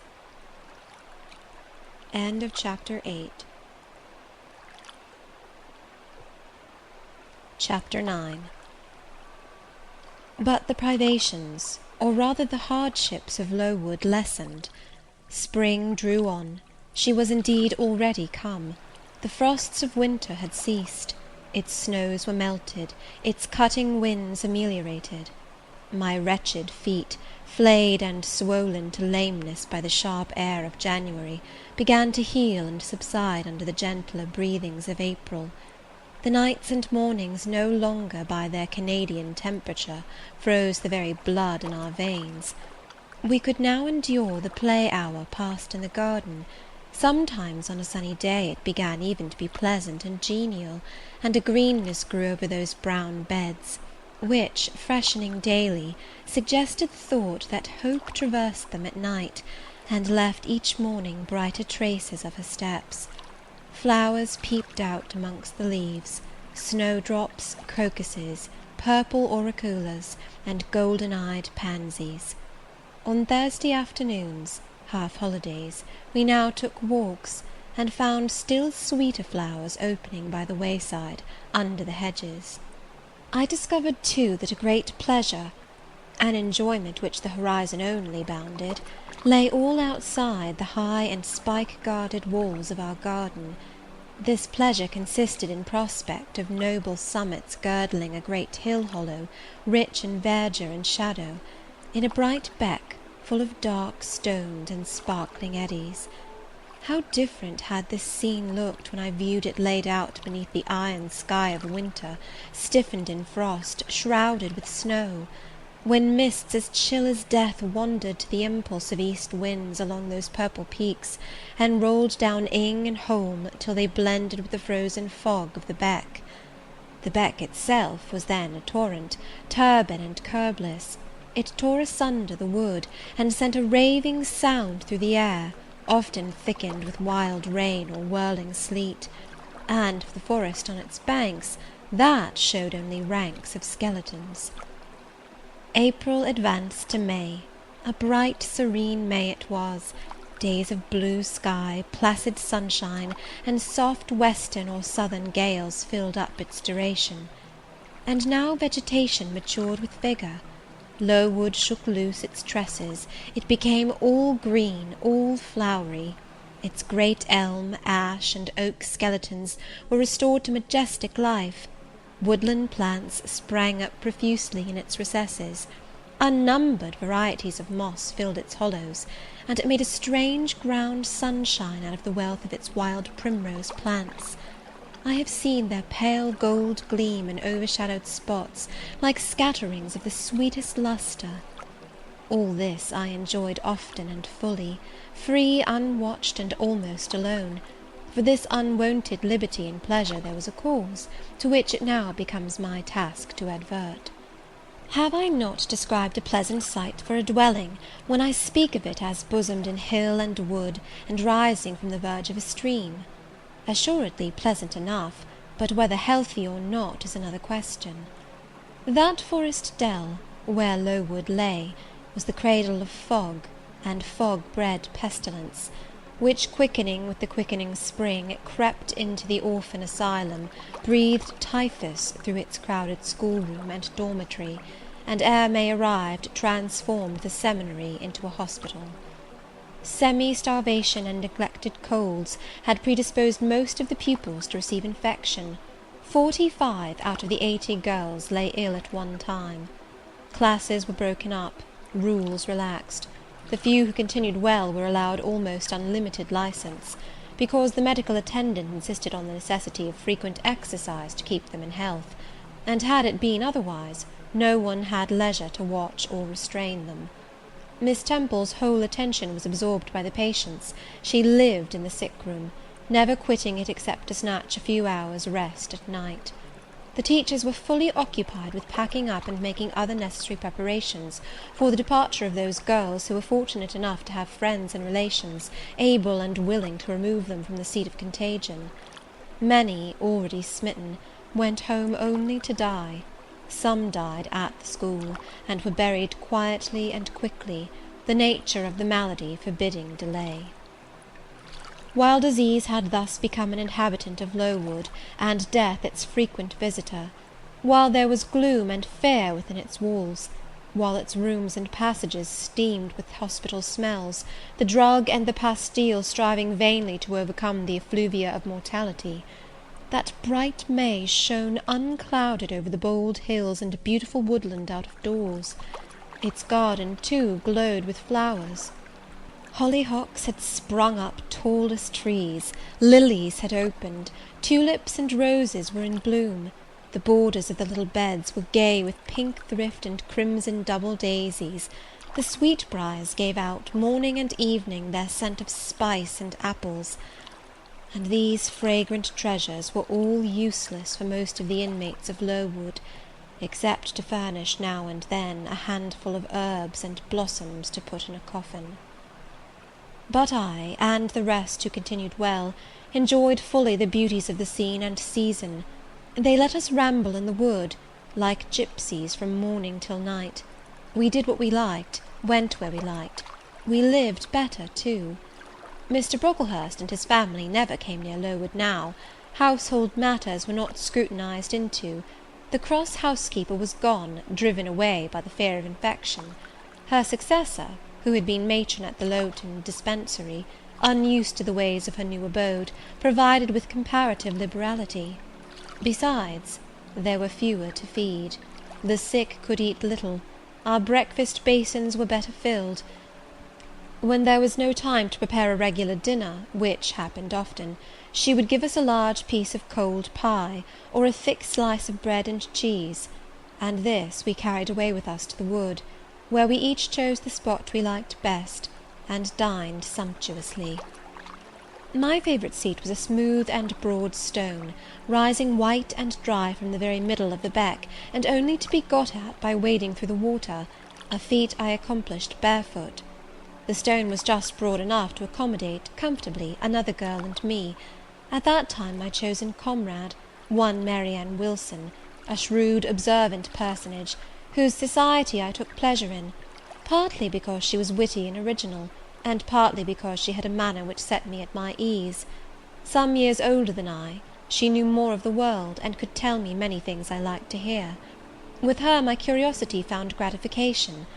To my faults also she gave ample indulgence, never imposing curb or rein on anything I said. She had a turn for narrative, I for analysis. She liked to inform, I to question. So we got on swimmingly together, deriving much entertainment, if not much improvement, from our mutual intercourse. And where, meantime, was Helen Burns? Why did I not spend these sweet days of liberty with her? Had I forgotten her? Or was I so worthless as to have grown tired of her pure society? Surely the Mary Ann Wilson I have mentioned was inferior to my first acquaintance.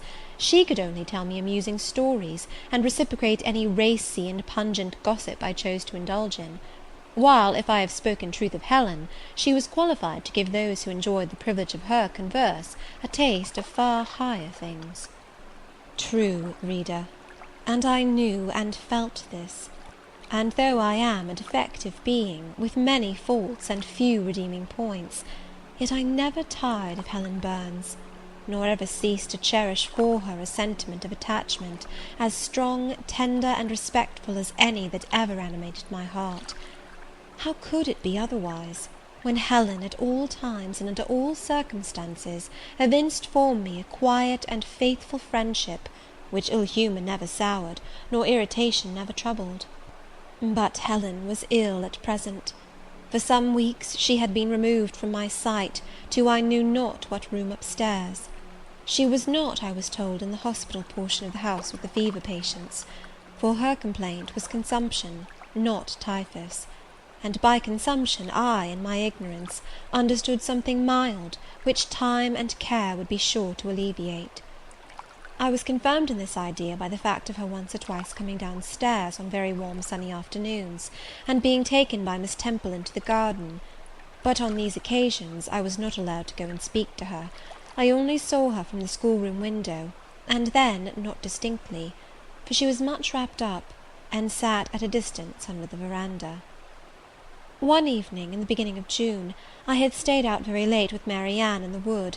We had, as usual, separated ourselves from the others, and had wandered far, so far that we lost our way, and had to ask it at a lonely cottage, where a man and woman lived who looked after a herd of half-wild swine that fed on the mast in the wood.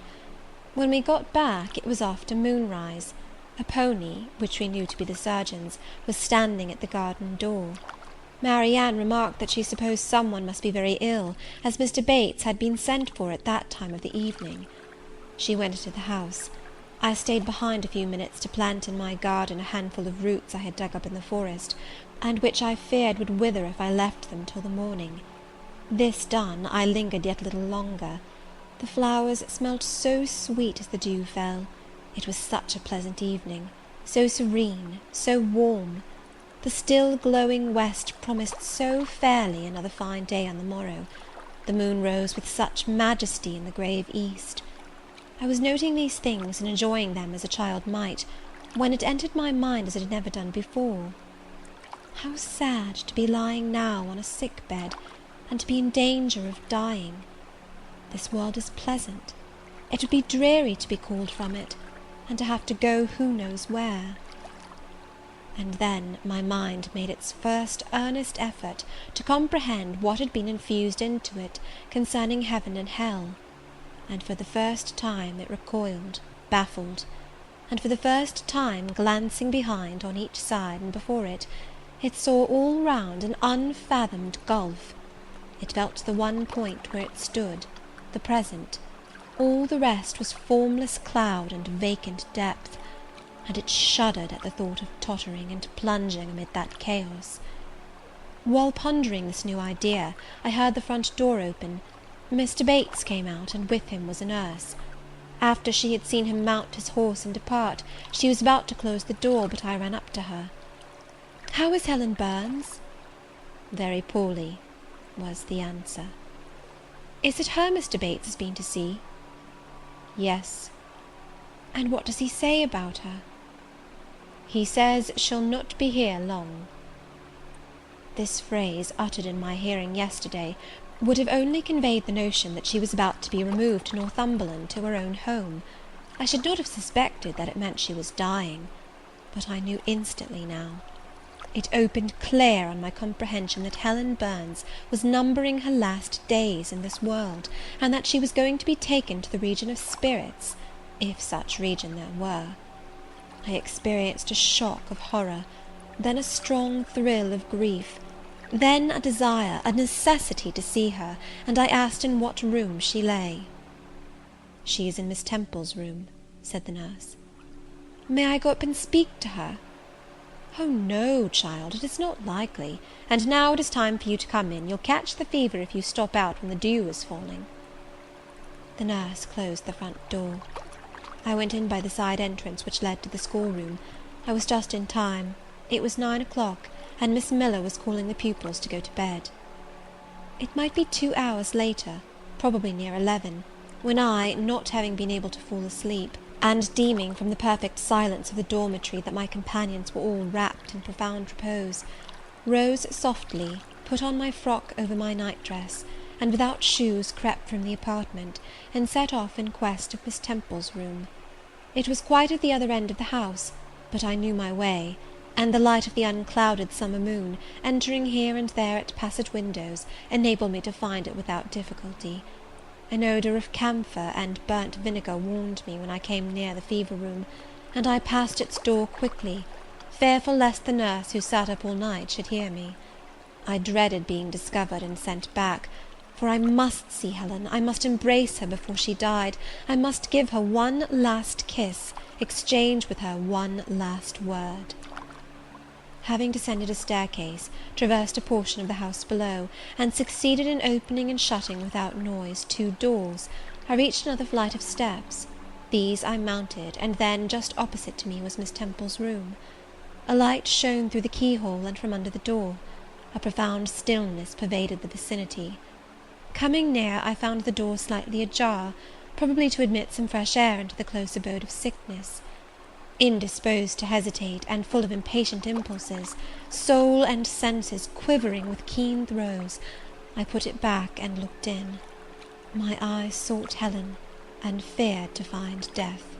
Close by Miss Temple's bed, and half covered with its white curtains, there stood a little crib. I saw the outline of a form under the clothes, but the face was hid by the hangings. The nurse I had spoken to in the garden sat in an easy-chair asleep. An unsnuffed candle burnt dimly on the table. Miss Temple was not to be seen. I knew afterwards that she had been called to a delirious patient in the fever-room.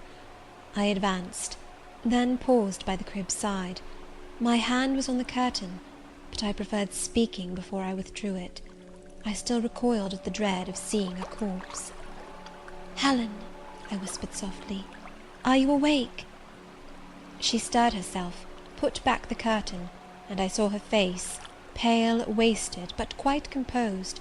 She looked so little changed that my fear was instantly dissipated. "Can it be you, Jane?" she asked, in her own gentle voice.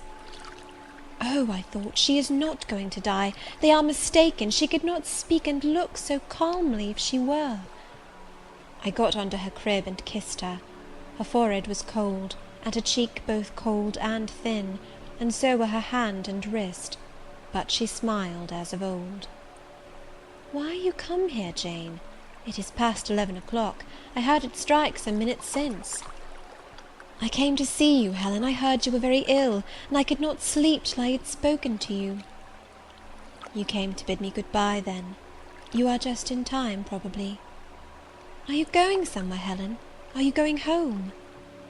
"Yes, to my long home, my last home." "No, no, Helen!" I stopped, distressed. While I tried to devour my tears, a fit of coughing seized Helen. It did not, however, wake the nurse. When it was over, she lay some minutes exhausted. Then she whispered, "Jane, your little feet are bare. Lie down and cover yourself with my quilt." I did so. She put her arm over me, and I nestled close to her. After a long silence, she resumed, still whispering, "I am very happy, Jane, and when you hear that I am dead, you must be sure and not grieve. There is nothing to grieve about. We all must die one day, and the illness which is removing me is not painful. It is gentle and gradual. My mind is at rest. I leave no one to regret me much. I have only a father, and he is lately married and will not miss me. By dying young I shall escape great sufferings. I had not qualities or talents to make my way very well in the world. I should have been continually at fault." "But where are you going to, Helen? Can you see? Do you know?" "I believe. I have faith. I am going to God." "Where is God? What is God?" "My Maker and yours, who will never destroy what he created. I rely implicitly on his power, and confide wholly in his goodness. I count the hours till that eventful one arrives which shall restore me to him, reveal him to me." "You are sure, then, Helen, that there is such a place as heaven, and that our souls can get to it when we die?" "I am sure there is a future state. I believe God is good. I can resign my immortal part to him without any misgiving. God is my Father. God is my friend. I love him. I believe he loves me." "And shall I see you again, Helen, when I die?" "You will come to the same region of happiness, be received by the same mighty universal parent, no doubt, dear Jane." Again I questioned, but this time only in thought. Where is that region? Does it exist? And I clasped my arms closer round Helen. She seemed dearer to me than ever. I felt as if I could not let her go. I lay with my face hidden on her neck. Presently she said, in the sweetest tone, "How comfortable I am! The last fit of coughing has tired me a little. I feel as if I could sleep. But don't leave me, Jane. I like to have you near me. I'll stay with you. Dear Helen, no one shall take me away." "Are you warm, darling?" "Yes. Good night, Jane. Good night, Helen." She kissed me, and I her, and we both soon slumbered. When I awoke it was day. An unusual movement roused me. I looked up. I was in somebody's arms. The nurse held me. She was carrying me through the passage back to the dormitory. I was not reprimanded for leaving my bed. People had something else to think about. No explanation was afforded then to my many questions. But a day or two afterwards I learned that Miss Temple, on returning to her own room at dawn, had found me laid in the little crib, my face against Helen Burns's shoulder, my arms round her neck. I was asleep, and Helen was dead. Her grave is in Brocklebridge churchyard. For 15 years after her death it was only covered by a grassy mound, but now a grey marble tablet marks the spot, inscribed with her name and the word Resurgam. End of chapter 9. Chapter 10. Hitherto I have recorded in detail the events of my insignificant existence. To the first 10 years of my life I have given almost as many chapters. But this is not to be a regular autobiography. I am only bound to invoke memory where I know her responses will possess some degree of interest. Therefore I now pass a space of 8 years almost in silence. A few lines only are necessary to keep up the links of connection. When the typhus fever had fulfilled its mission of devastation at Lowood, it gradually disappeared from thence, but not till its virulence and the number of its victims had drawn public attention on the school. Inquiry was made into the origin of the scourge, and by degrees various facts came out which excited public indignation in a high degree. The unhealthy nature of the sight, the quantity and quality of the children's food, the brackish, fetid water used in its preparation, the pupils' wretched clothing and accommodations, all these things were discovered, and the discovery produced a result mortifying to Mr. Brocklehurst, but beneficial to the institution. Several wealthy and benevolent individuals in the county subscribed largely for the erection of a more convenient building in a better situation.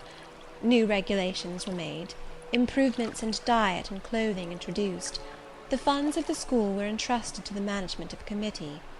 Mr. Brocklehurst, who, from his wealth and family connections, could not be overlooked, still retained the post of treasurer, but he was aided in the discharge of his duties by gentlemen of rather more enlarged and sympathizing minds. His office of inspector, too, was shared by those who knew how to combine reason with strictness, comfort with economy, compassion with uprightness. The school, thus improved, became in time a truly useful and noble institution. I remained an inmate of its walls, after its regeneration, for 8 years, 6 as a pupil and 2 as a teacher, and in both capacities I bear my testimony to its value and importance. During those 8 years my life was uniform, but not unhappy, because it was not inactive. I had the means of an excellent education placed within my reach, a fondness for some of my studies, and a desire to excel in all, together with a great delight in pleasing my teachers, especially such as I loved, urged me on. I availed myself fully of the advantages offered me. In time I rose to be the first girl of the first class. Then I was invested with the office of teacher, which I discharged with zeal for 2 years. But at the end of that time I altered. Miss Temple, through all changes, had thus far continued superintendent of the seminary. To her instruction I owed the best part of my acquirements. Her friendship and society had been my continual solace. She had stood me in the stead of mother, governess, and latterly companion. At this period she married, removed with her husband, a clergyman, an excellent man, almost worthy of such a wife, to a distant county, and consequently was lost to me. From the day she left I was no longer the same. With her was gone every settled feeling, every association that had made Lowood in some degree a home to me. I had imbibed from her something of her nature and much of her habits. More harmonious thoughts, what seemed better regulated feelings, had become the inmates of my mind.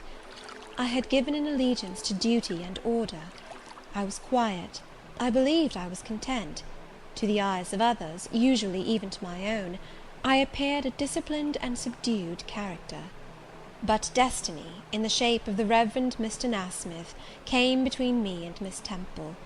I saw her in her travelling dress step into a post-chaise, shortly after the marriage ceremony. I watched the chaise mount the hill and disappear beyond its brow, and then retired to my own room, and there spent in solitude the greatest part of the half-holiday granted in honour of the occasion. I walked about the chamber most of the time.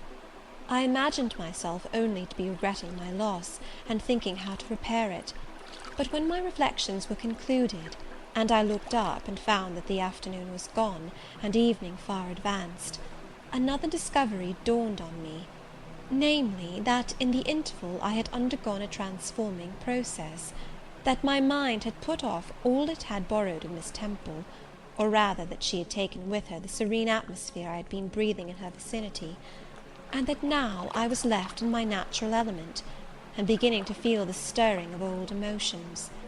It did not seem as if a prop were withdrawn, but rather as if a motive were gone. It was not the power to be tranquil which had failed me, but the reason for tranquillity was no more.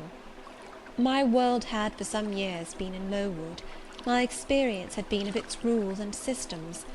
Now I remembered that the real world was wide, and that a varied field of hopes and fears, of sensations and excitements, awaited those who had courage to go forth into its expanse, to seek real knowledge of life amidst its perils. I went to my window, opened it, and looked out. There were the two wings of the building, there was the garden, there were the skirts of Lowood, there was the hilly horizon.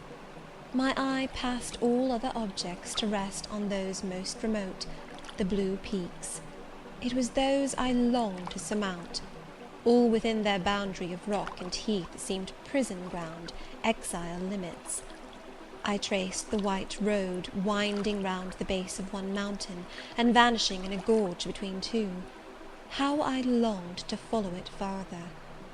I recalled the time when I had travelled that very road in a coach. I remembered descending that hill at twilight. An age seemed to have elapsed since the day which brought me first to Lowood, and I had never quitted it since.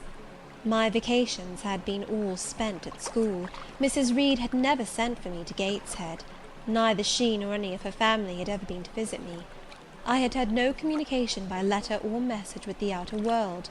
School rules, school duties, school habits and notions, and voices and faces and phrases and costumes, and preferences and antipathies, such was what I knew of existence.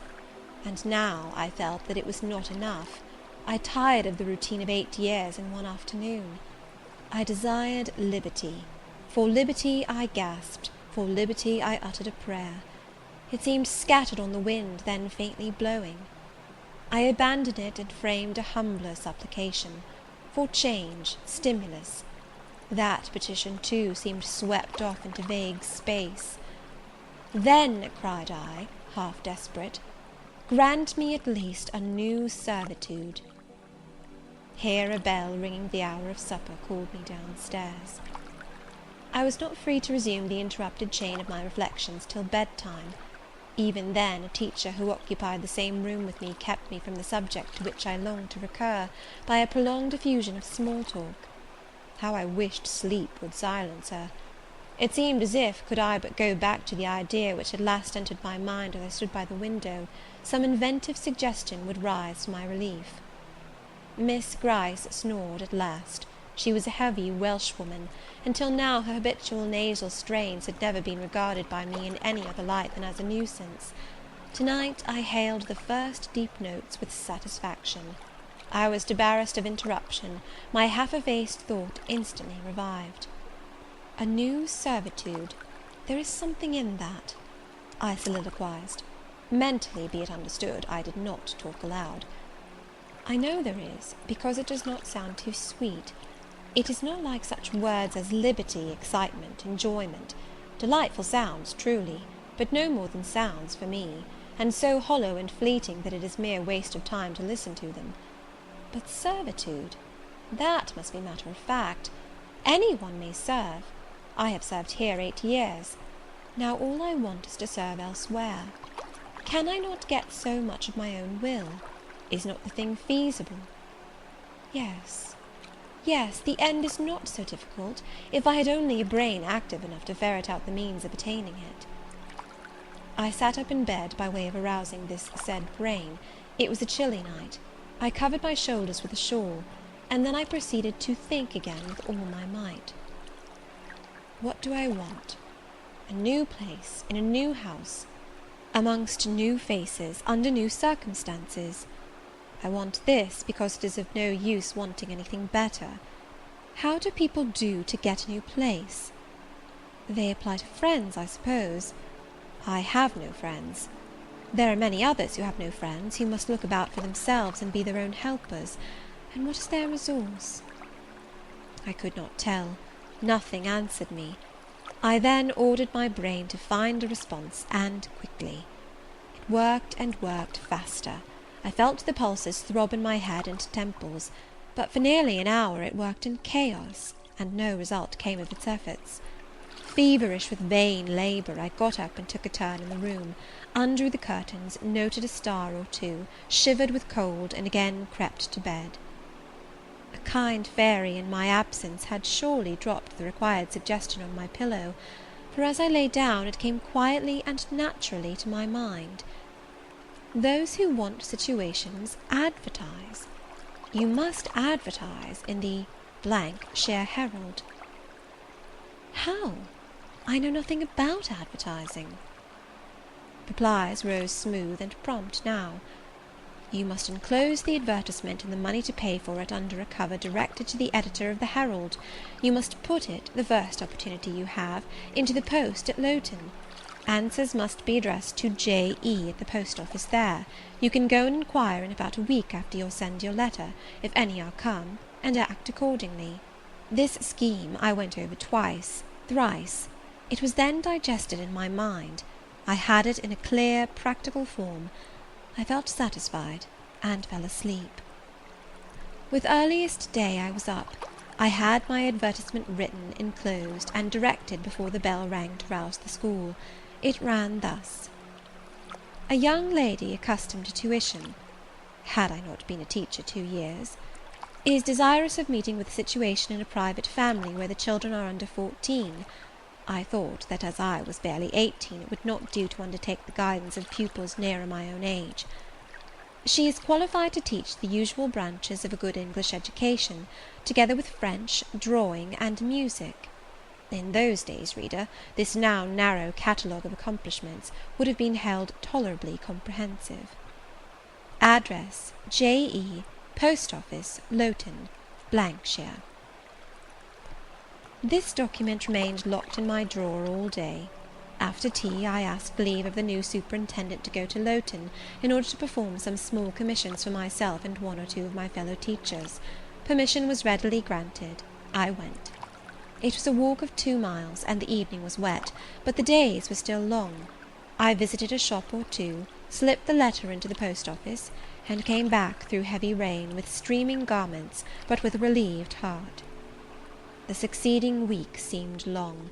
It came to an end at last, however, like all sublunary things, and once more, towards the close of a pleasant autumn day, I found myself afoot on the road to Lowton.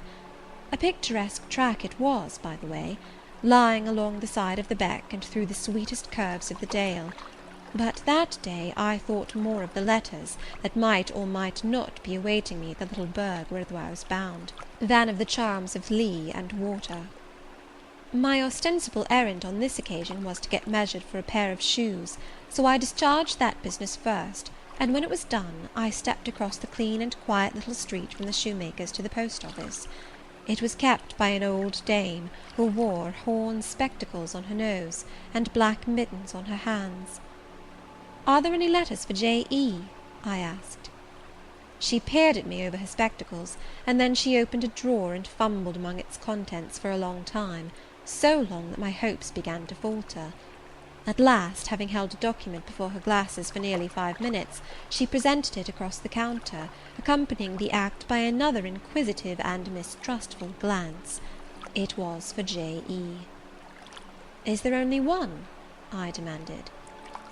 "There are no more," said she, and I put it in my pocket and turned my face homeward. I could not open it then. Rules obliged me to be back by 8, and it was already 7:30. Various duties awaited me on my arrival.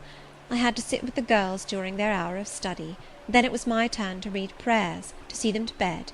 Afterwards I supped with the other teachers.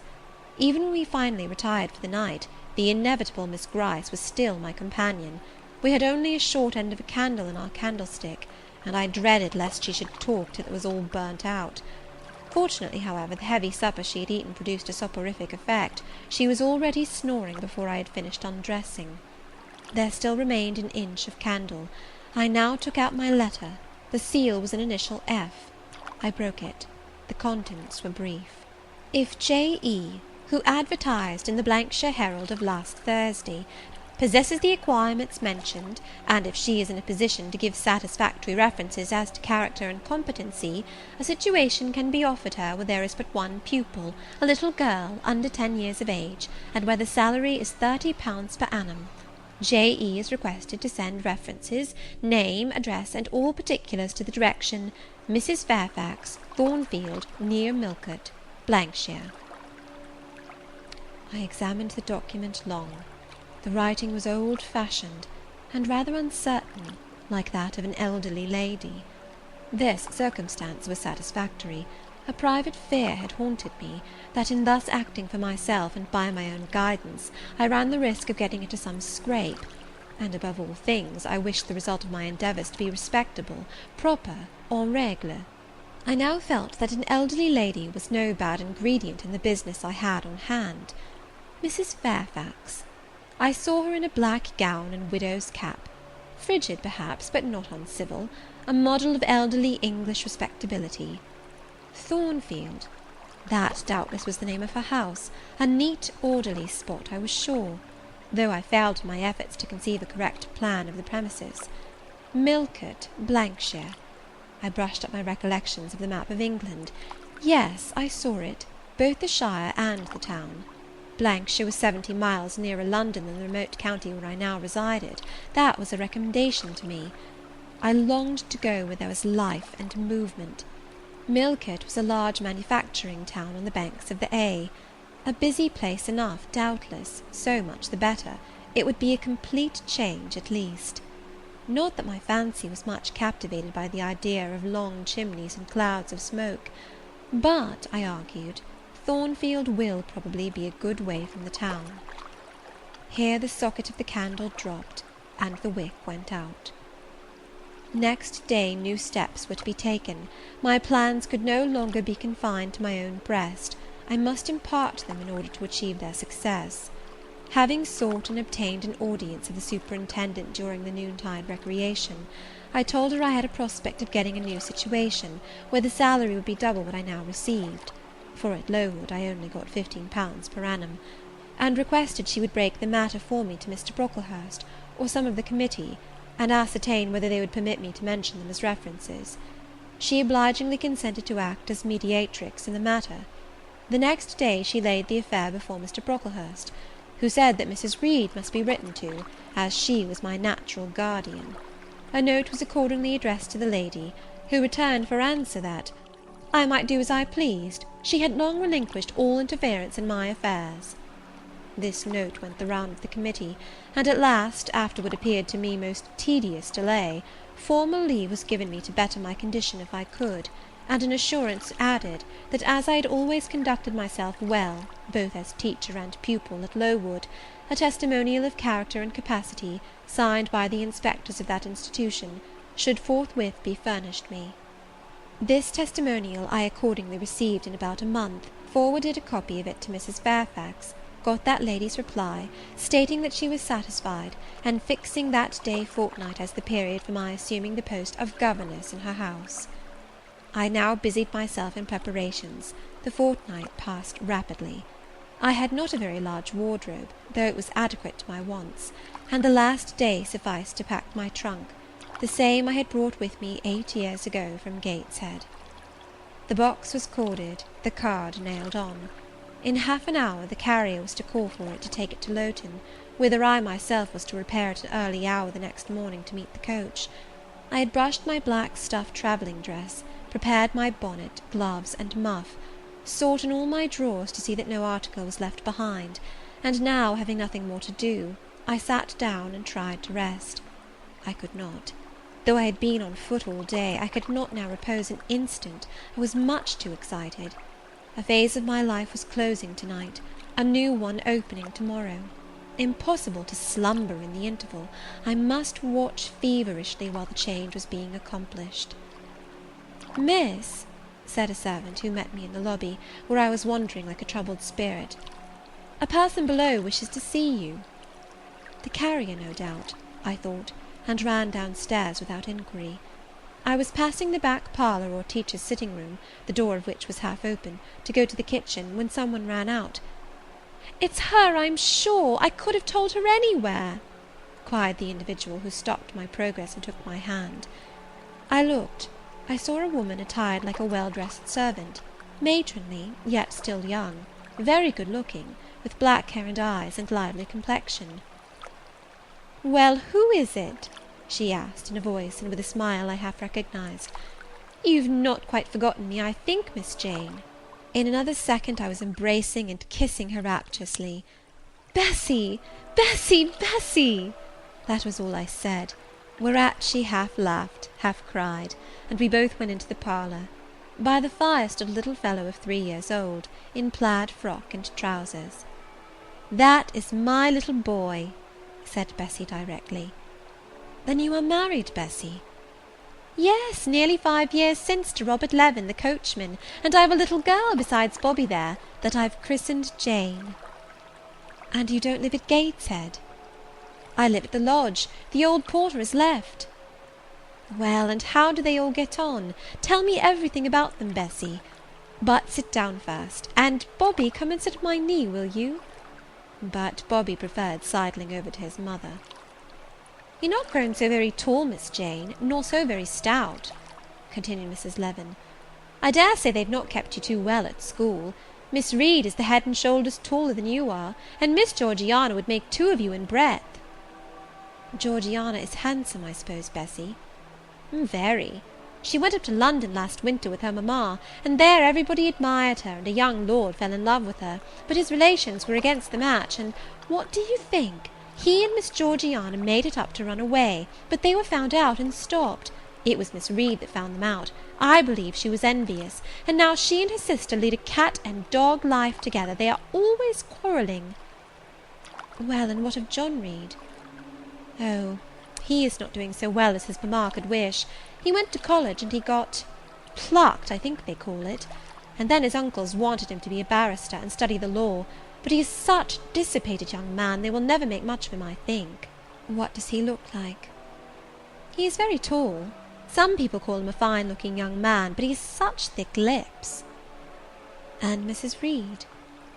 "Mrs. looks stout and well enough in the face, but I think she is not quite easy in her mind.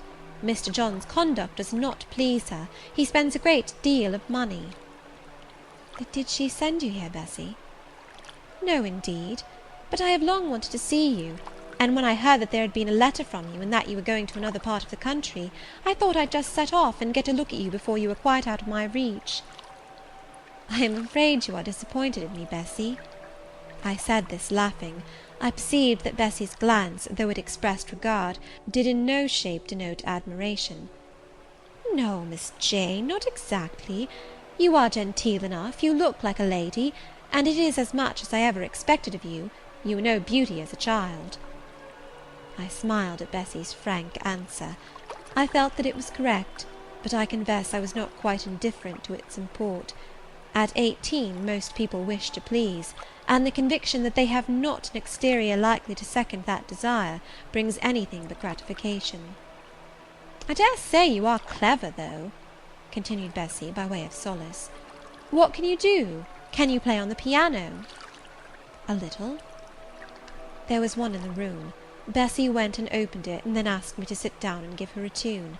I played a waltz or two, and she was charmed. "The Miss Reeds could not play as well," said she exultingly. "I always said you would surpass them in learning. And can you draw?" "That is one of my paintings over the chimney-piece." It was a landscape in water-colours, of which I had made a present to the superintendent, in acknowledgment of her obliging mediation with the committee on my behalf, and which she had framed and glazed.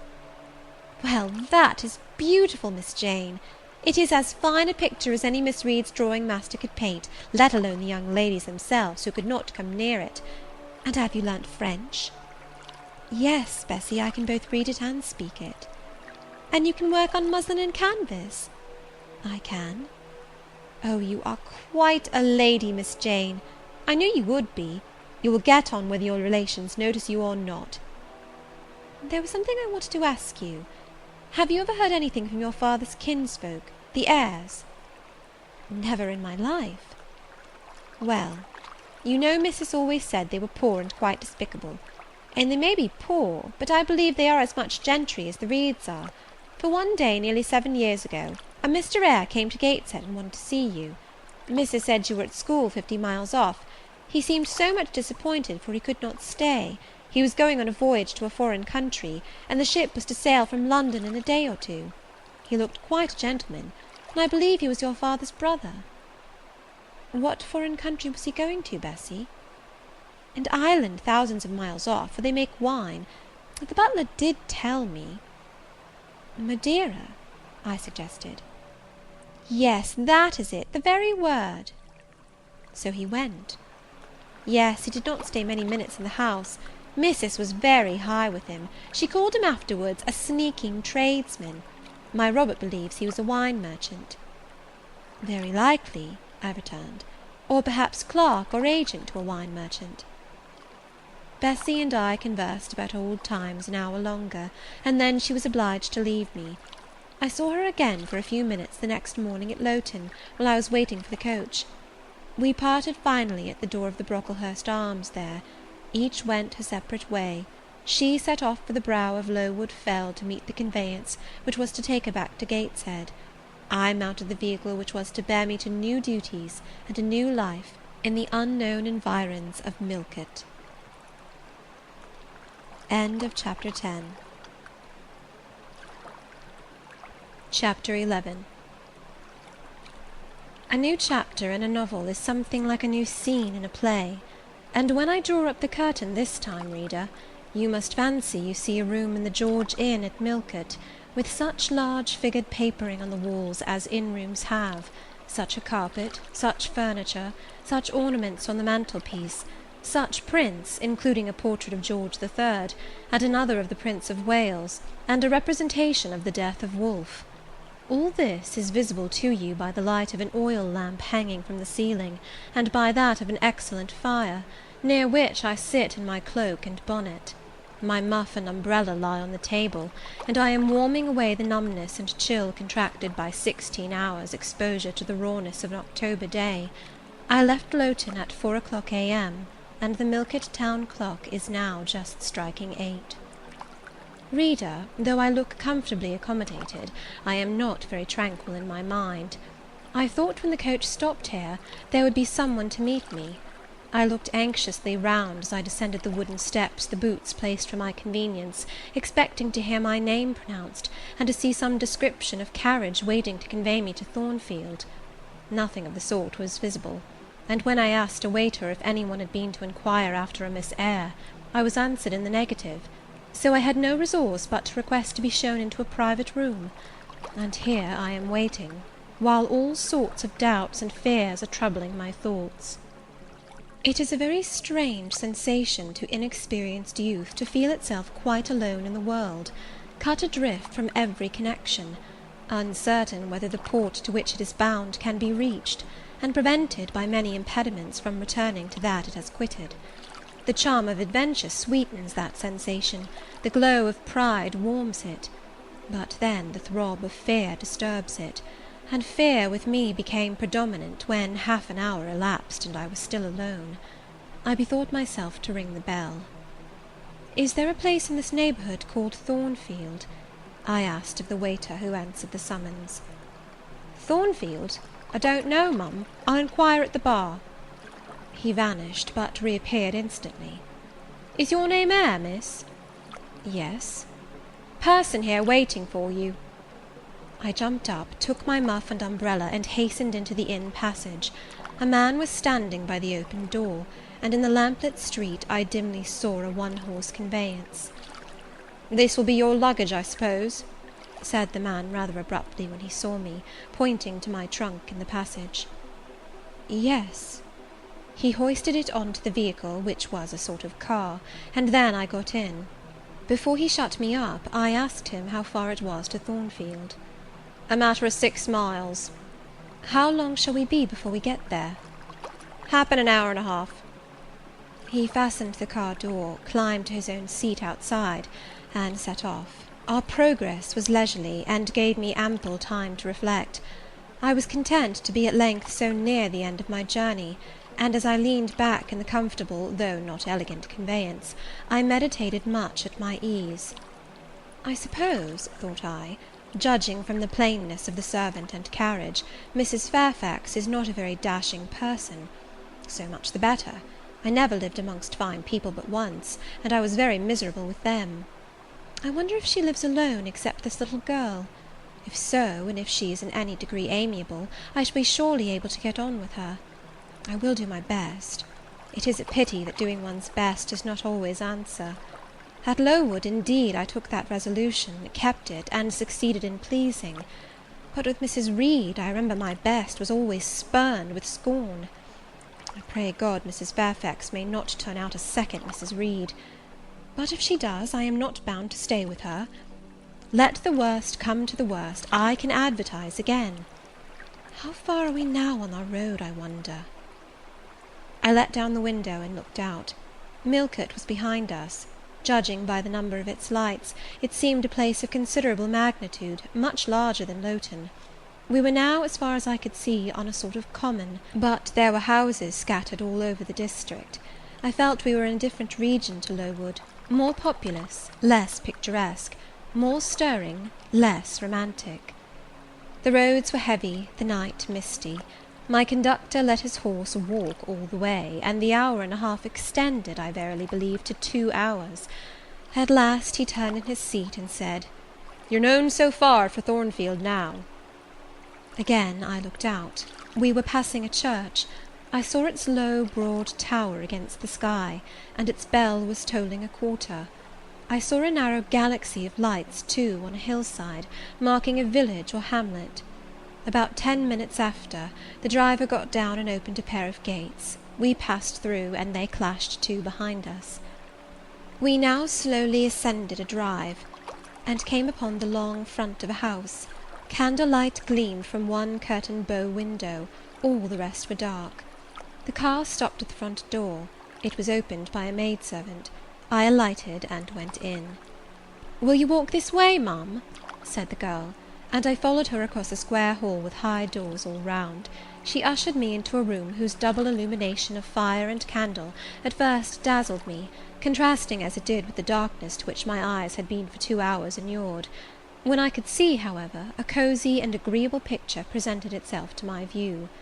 A snug, small room, a round table by a cheerful fire, an armchair high-backed and old-fashioned, wherein sat the neatest imaginable little elderly lady, in widow's cap, black silk gown, and snowy muslin apron, exactly like what I had fancied Mrs. Fairfax, only less stately and milder looking. She was occupied in knitting. A large cat sat demurely at her feet. Nothing, in short, was wanting to complete the beau ideal of domestic comfort. A more reassuring introduction for a new governess could scarcely be conceived.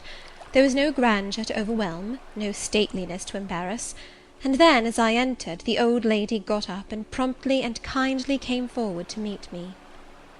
"How do you do, my dear? I'm afraid you have had a tedious ride. John drives so slowly. You must be cold. Come to the fire." "Mrs. Fairfax, I suppose?" said I. "Yes, you are right. Do sit down." She conducted me to her own chair, and then began to remove my shawl and untie my bonnet strings.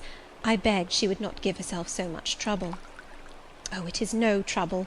I dare say your own hands are almost numbed with cold. Leah, make a little hot negus and cut a sandwich or two. Here are the keys of the storeroom." and she produced from her pocket a most housewifely bunch of keys, and delivered them to the servant.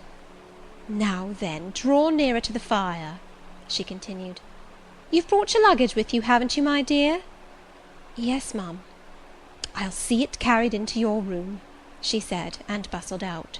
She treats me like a visitor, thought I. I little expected such a reception. I anticipated only coldness and stiffness. This is not like what I have heard of the treatment of governesses, but I must not exult too soon. She returned, with her own hands cleared her knitting apparatus and a book or two from the table, to make room for the tray which Leah now brought, and then herself handed me the refreshments. I felt rather confused at being the object of more attention than I had ever before received, and that, too, shown by my employer and superior; but as she did not seem herself to consider she was doing anything out of her place, I thought it better to take her civilities quietly. "Shall I have the pleasure of seeing Miss Fairfax to-night?" I asked, when I had partaken of what she offered me. "What did you say, my dear? I am a little deaf," returned the good lady, approaching her ear to my mouth. I repeated the question more distinctly. "Miss Fairfax? Oh, you mean Miss Varenne. Varenne is the name of your future pupil." "Indeed? Then she is not your daughter?" "No, I have no family." I should have followed up my first inquiry by asking in what way Miss Varens was connected with her, but I recollected it was not polite to ask too many questions. Besides, I was sure to hear in time. "I am so glad," she continued, as she sat down opposite to me and took the cat on her knee, "I am so glad you are come. It will be quite pleasant living here now with a companion. To be sure it is pleasant at any time, for Thornfield is a fine old hall, rather neglected of late years, perhaps, but still it is a respectable place. Yet, you know, in winter time one feels dreary quite alone in the best quarters. I say alone.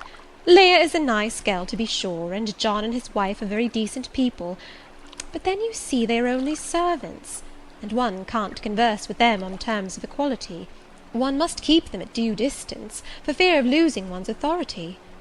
I'm sure last winter, it was a very severe one, if you recollect, and when it did not snow, it rained and blew.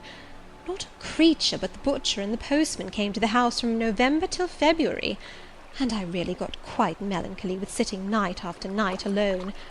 I had Leah in to read to me sometimes, but I don't think the poor girl liked the task much. She felt it confining. In spring and summer one got on better. Sunshine and long days make such a difference. And then, just at the commencement of this autumn, little Adela Varens came and her nurse. A child makes a house alive all at once, and now you are here I shall be quite gay." My heart really warmed to the worthy lady as I heard her talk, and I drew my chair a little nearer to her, and expressed my sincere wish that she might find my company as agreeable as she anticipated. "But I'll not keep you sitting up late to-night," said she. "It is on the stroke of 12 now, and you have been travelling all day. You must feel tired. If you have got your feet well warmed, I'll show you your bedroom. I've had the room next to mine prepared for you. It is only a small apartment, but I thought you would like it better than one of the large front chambers. To be sure, they have finer furniture, but they are so dreary and solitary, I never sleep in them myself." I thanked her for her considerate choice, and as I really felt fatigued with my long journey, expressed my readiness to retire. She took her candle, and I followed her from the room. First she went to see if the hall door was fastened. Having taken the key from the lock, she led the way upstairs. The steps and banisters were of oak, the staircase window was high and latticed. Both it and the long gallery into which the bedroom doors opened looked as if they belonged to a church rather than a house. A very chill and vault-like air pervaded the stairs and gallery, suggesting cheerless ideas of space and solitude, and I was glad, when finally ushered into my chamber, to find it of small dimensions, and furnished in ordinary modern style. When Mrs. Fairfax had bidden me a kind good night, and I had fastened my door, gazed leisurely round, and in some measure effaced the eerie impression made by that wide hall, that dark and spacious staircase, and that long cold gallery, by the livelier aspect of my little room, I remembered that, after a day of bodily fatigue and mental anxiety, I was now at last in safe haven. The impulse of gratitude swelled my heart, and I knelt down at the bedside, and offered up thanks where thanks were due, not forgetting ere I rose to implore aid on my further path, and the power of meriting the kindness which seemed so frankly offered me before it was earned. My couch had no thorns in it that night, my solitary room no fears. At once weary and content, I slept soon and soundly. When I awoke, it was broad day. The chamber looked such a bright little place to me as the sun shone in between the gay blue chintz window curtains, showing papered walls and a carpeted floor, so unlike the bare planks and stained plaster of Lowood, that my spirits rose at the view. Externals have a great effect on the young. I thought that a fairer era of life was beginning for me, one that was to have its flowers and pleasures as well as its thorns and toils. My faculties, roused by the change of scene, the new field offered to hope, seemed all astir. I cannot precisely define what they expected, but it was something pleasant, not perhaps that day or that month, but at an indefinite future period. I rose. I dressed myself with care, obliged to be plain, for I had no article of attire that was not made with extreme simplicity. I was still by nature solicitous to be neat. It was not my habit to be disregardful of appearance or careless of the impression I made. On the contrary, I ever wished to look as well as I could, and to please as much as my want of beauty would permit. I sometimes regretted that I was not handsomer.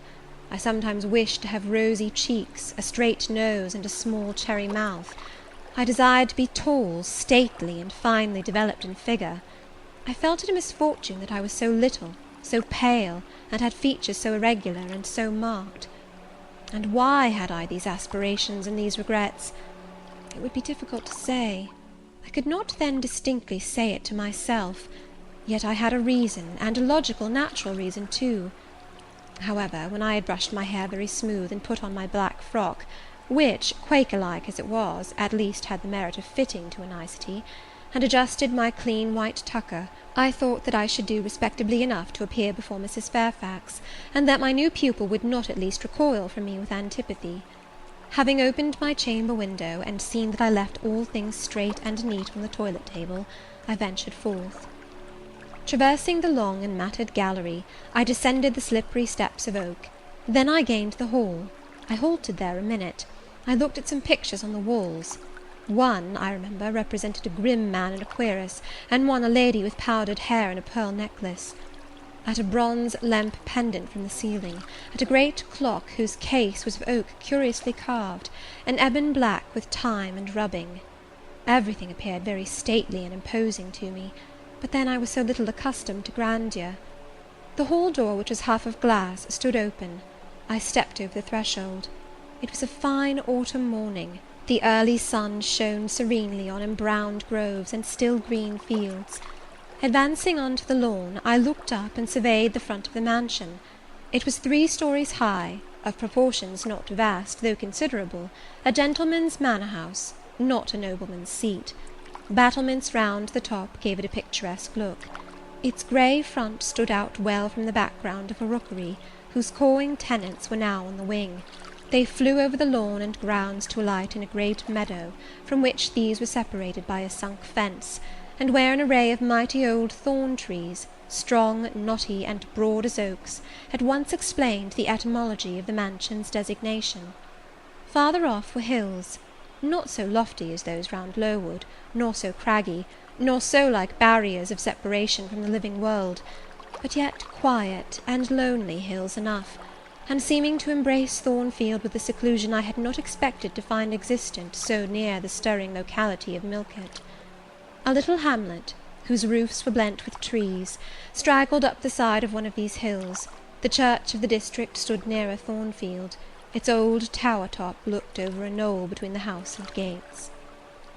I was yet enjoying the calm prospect and pleasant fresh air, yet listening with delight to the cawing of the rooks, yet surveying the wide hoary front of the hall, and thinking what a great place it was for one lonely little dame like Mrs. Fairfax to inhabit, when that lady appeared at the door.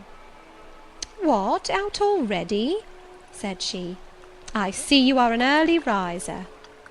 I went up to her, and was received with an affable kiss and shake of the hand. How do you like Thornfield?" she asked. I told her I liked it very much.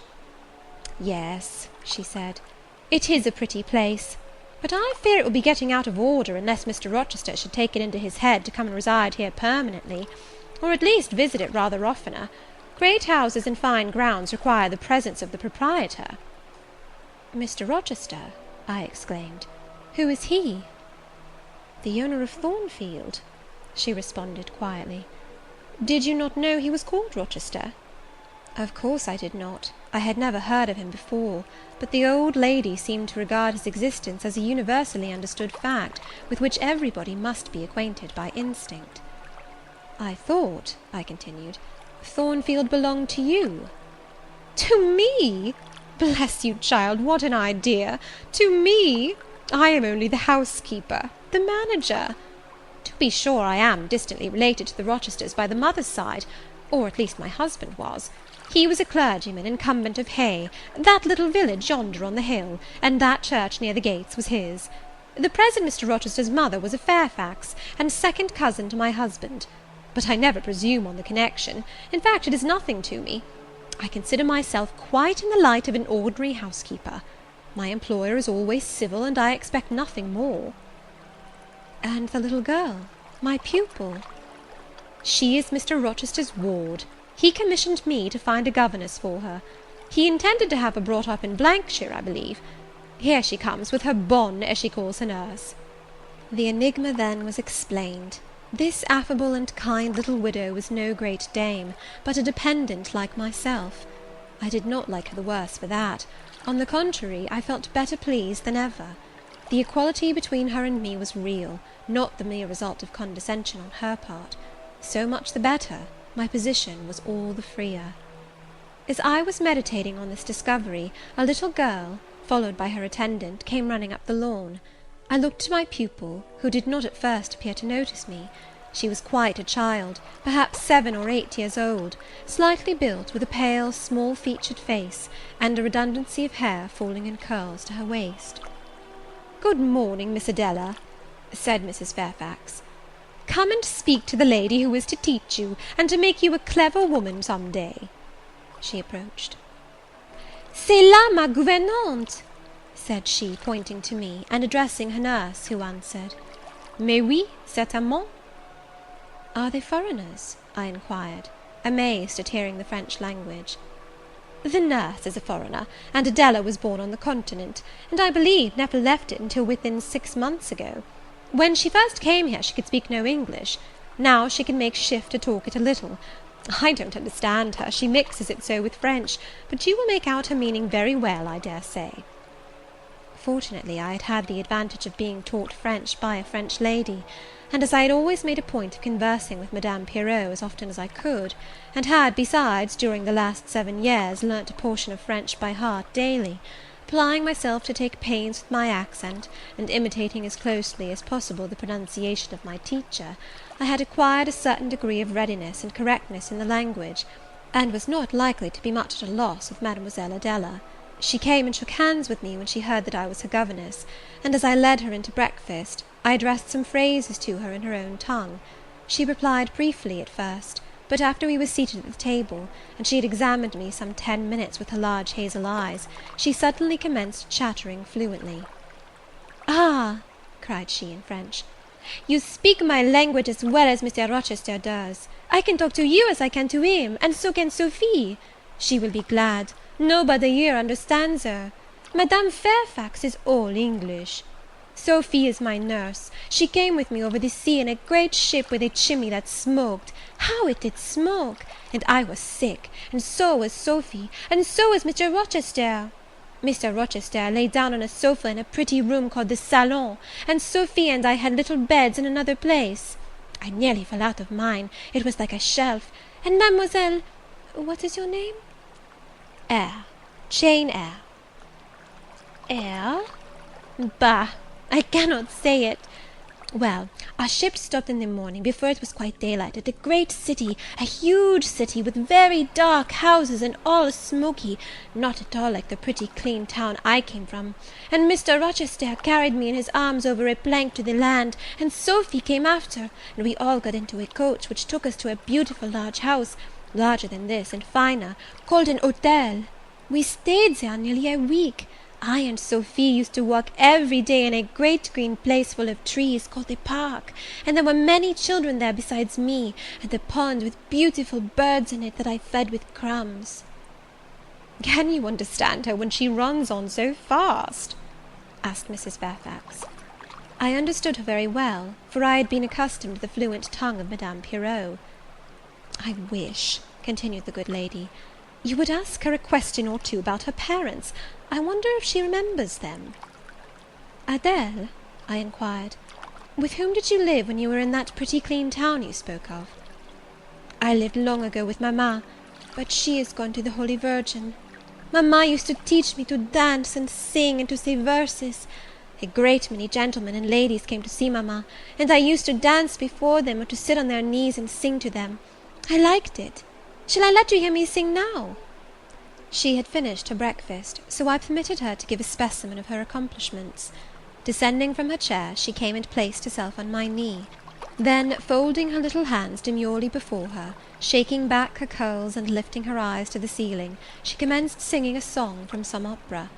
It was the strain of a forsaken lady, who, after bewailing the perfidy of her lover, calls pride to her aid, desires her attendant to deck her in her brightest jewels and richest robes, and resolves to meet the false one that night at a ball, and prove to him, by the gaiety of her demeanour, how little his desertion has affected her. The subject seems strangely chosen for an infant singer, but I suppose the point of the exhibition lay in hearing the notes of love and jealousy warbled with the lisp of childhood, and in very bad taste that point was, at least I thought so. Adèle sang the canzonette tunefully enough, and with the naïveté of her age. This achieved, she jumped from my knee, and said, "Now, mademoiselle, I will repeat you some poetry." Assuming an attitude, she began La Ligue des Rats, Fable de La Fontaine. She then declaimed the little piece with an attention to punctuation and emphasis, a flexibility of voice, and an appropriateness of gesture, very unusual indeed at her age, and which proved she had been very carefully trained. "Was it your mamma who taught you that piece?" I asked. "Yes, and she just used to say it in this way: 'Qu'avez-vous donc?' Lui dit un de ses rats, 'Parlez!' She made me lift my hand so, to remind me to raise my voice at the question. Now shall I dance for you?" "No, that will do. But after your mamma went to the Holy Virgin, as you say, with whom did you live then?" "With Madame Frederic and her husband. She took care of me, but she is nothing related to me. I think she is poor, for she had not so fine a house as mamma. I was not long there. Mr. Rochester asked me if I would like to go and live with him in England, and I said yes, for I knew Mr. Rochester before I knew Madame Frederic, and he was always kind to me, and gave me pretty dresses and toys. But you see, he has not kept his word, for he has brought me to England, and now he has gone back again himself, and I never see him." After breakfast, Adèle and I withdrew to the library, which room, it appears, Mr. Rochester had directed should be used as the schoolroom. Most of the books were locked up behind glass doors, but there was one bookcase left open, containing everything that could be needed in the way of elementary works, and several volumes of light literature, poetry, biography, travels, a few romances, etc. I suppose he had considered that these were all the governess would require for her private perusal, and indeed they contented me amply for the present. Compared with the scanty pickings I had now and then been able to glean at Lowood, they seemed to offer an abundant harvest of entertainment and information. In this room, too, there was a cabinet piano, quite new and of superior tone, also an easel for painting, and a pair of globes.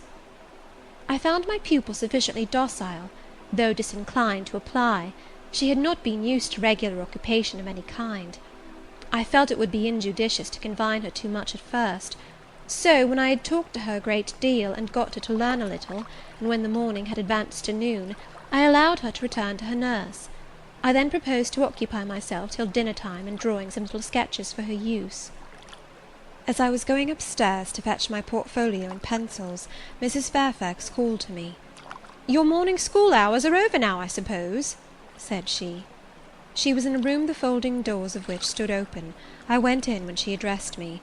It was a large, stately apartment with purple chairs and curtains, a Turkey carpet, walnut-panelled walls, one vast window rich in slanted glass, and a lofty ceiling nobly moulded. Mrs. Fairfax was dusting some vases of fine purple spar, which stood on a sideboard. "What a beautiful room!" I exclaimed as I looked round, for I had never seen before any half so imposing. "Yes, this is the dining-room. I have just opened the window to let in a little air and sunshine, for everything gets so damp in apartments that are seldom inhabited. The drawing-room yonder feels like a vault."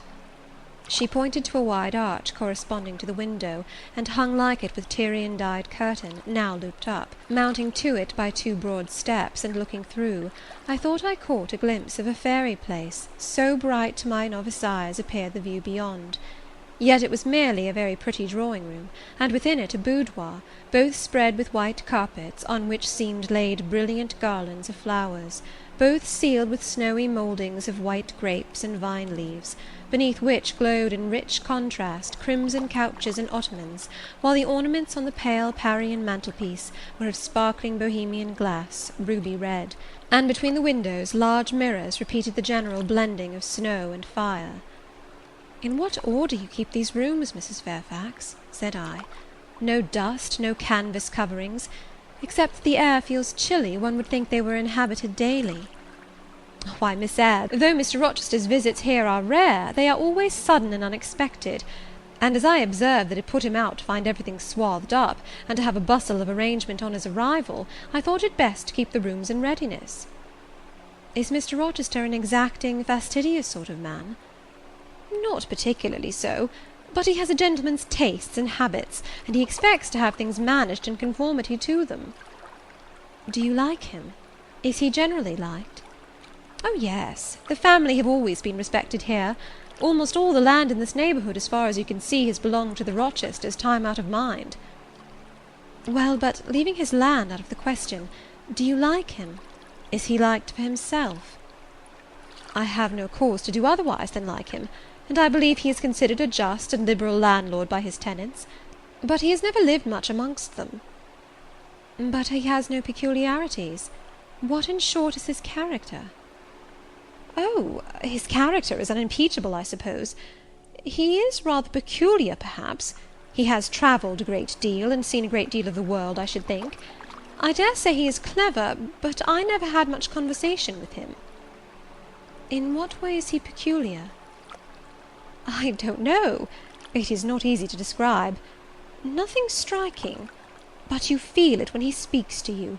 You cannot be always sure whether he is in jest or earnest, whether he is pleased or the contrary. You don't thoroughly understand him, in short. At least I don't.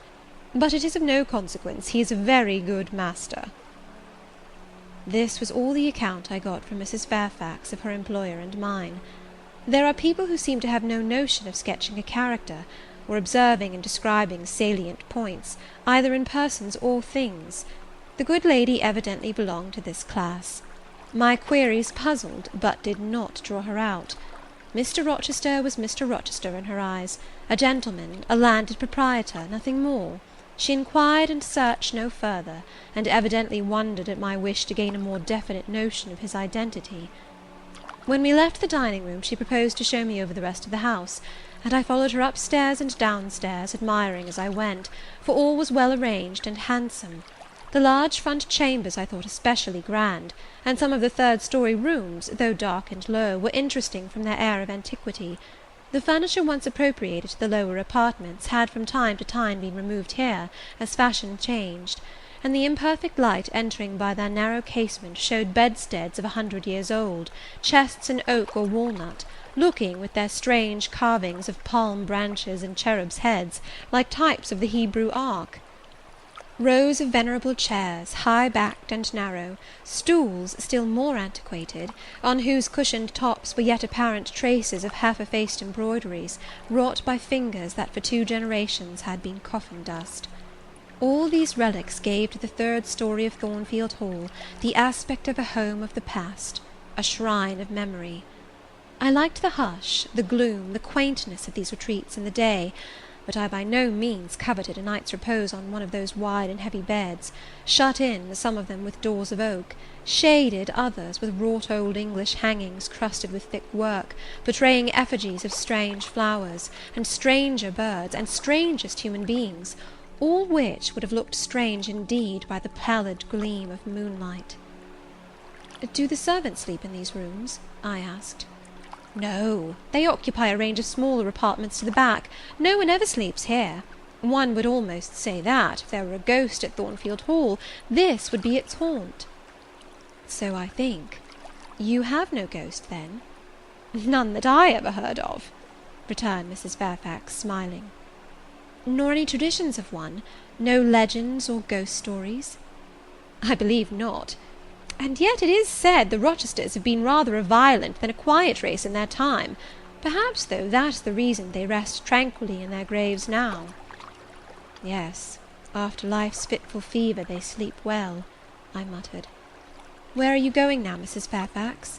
For she was moving away. "On to the leads. Will you come and see the view from thence?" I followed still, up a very narrow staircase to the attics, and thence by a ladder and through a trap door to the roof of the hall. I was now on a level with the crow colony, and could see into their nests.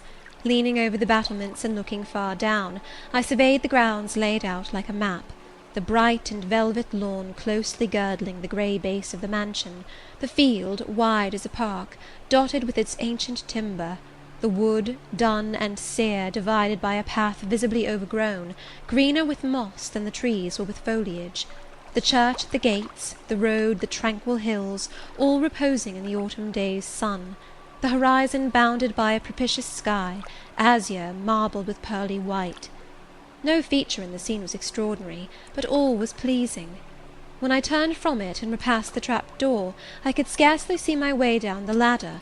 The attic seemed black as a vault compared with that arch of blue air to which I had been looking up, and to that sunlit scene of grove, pasture, and green hill, of which the hall was the centre, and over which I had been gazing with delight.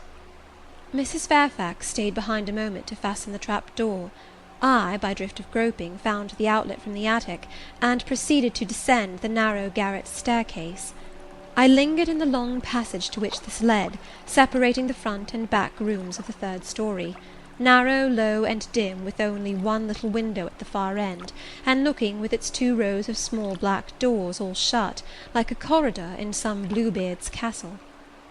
While I paced softly on, the last sound I expected to hear in so still a region, a laugh, struck my ear. It was a curious laugh, distinct, formal, mirthless.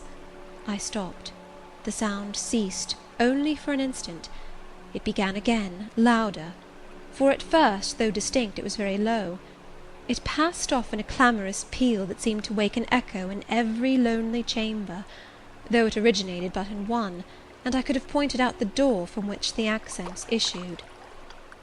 "Mrs. Fairfax," I called out, for now I heard her descending the great stairs, "did you hear that loud laugh?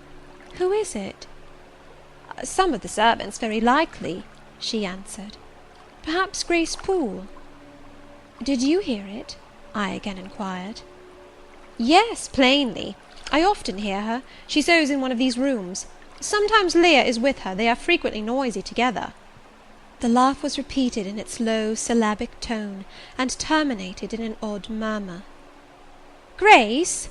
exclaimed Mrs. Fairfax. I really did not expect any Grace to answer, for though the laugh was as tragic, as preternatural a laugh as any I have heard, and but that it was high noon, and that no circumstance of ghostliness accompanied the curious cachinnation, but that neither scene nor season favoured fear, I should have been superstitiously afraid. However, the event showed me I was a fool for entertaining a sense even of surprise. The door nearest me opened, and a servant came out, a woman of between 30 and 40, a set, square-made figure, red-haired, and with a hard, plain face. Any apparition less romantic or less ghostly could scarcely be conceived. "Too much noise, Grace," said Mrs. Fairfax. "Remember directions." Grace curtsied silently and went in. "She is a person we have to sew and assist Leah in her housemaid's work." continued the widow, "not altogether unobjectionable in some points, but she does well enough. By the by, how have you got on with your new pupil this morning?" The conversation, thus turned on Adèle, continued till we reached the light and cheerful region below. Adèle came running to meet us in the hall, exclaiming, "Mesdames, vous êtes servies!" adding, "J'ai bien faim, moi!" We found dinner ready, and waiting for us in Mrs. Fairfax's room.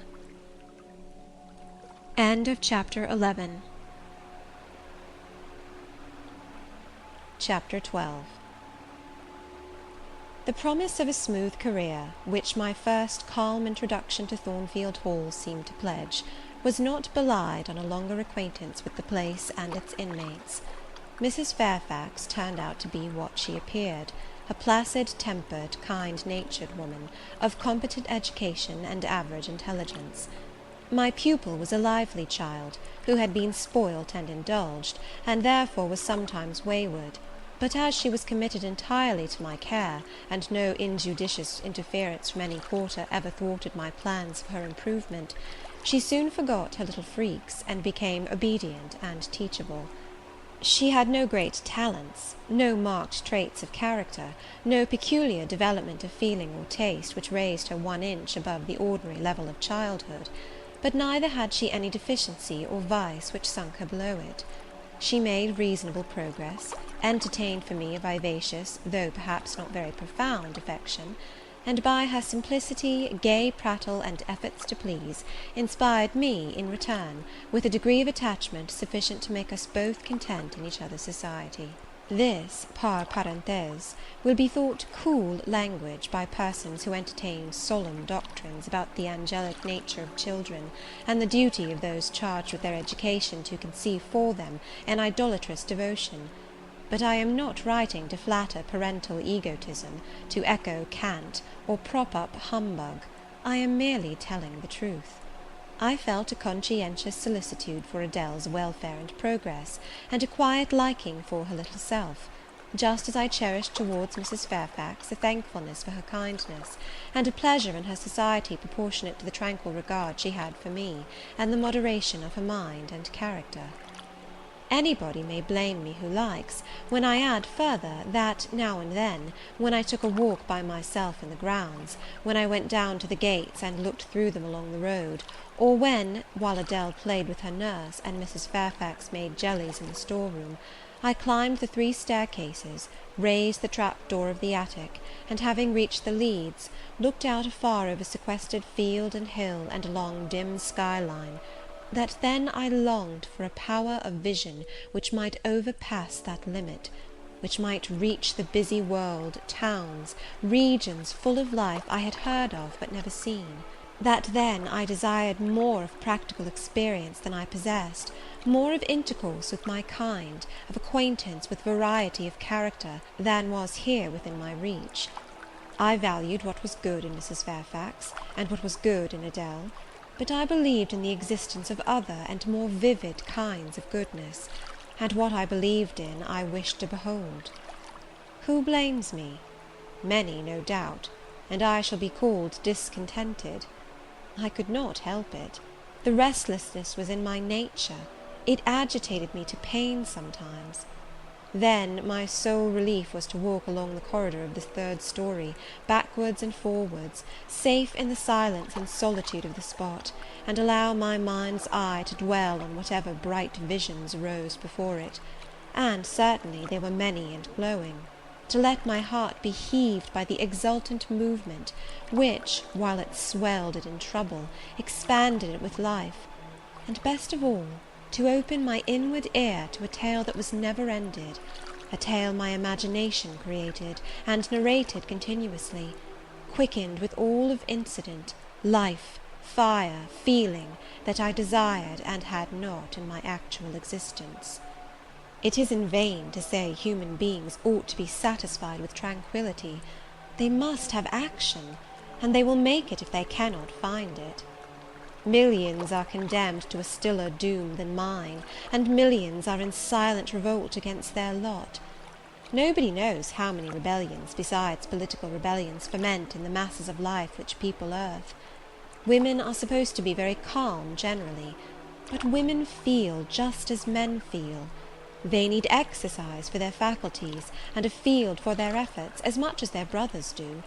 They suffer from too rigid a restraint, too absolute a stagnation, precisely as men would suffer. And it is narrow-minded in their more privileged fellow-creatures to say that they ought to confine themselves to making puddings and knitting stockings, to playing on the piano and embroidering bags.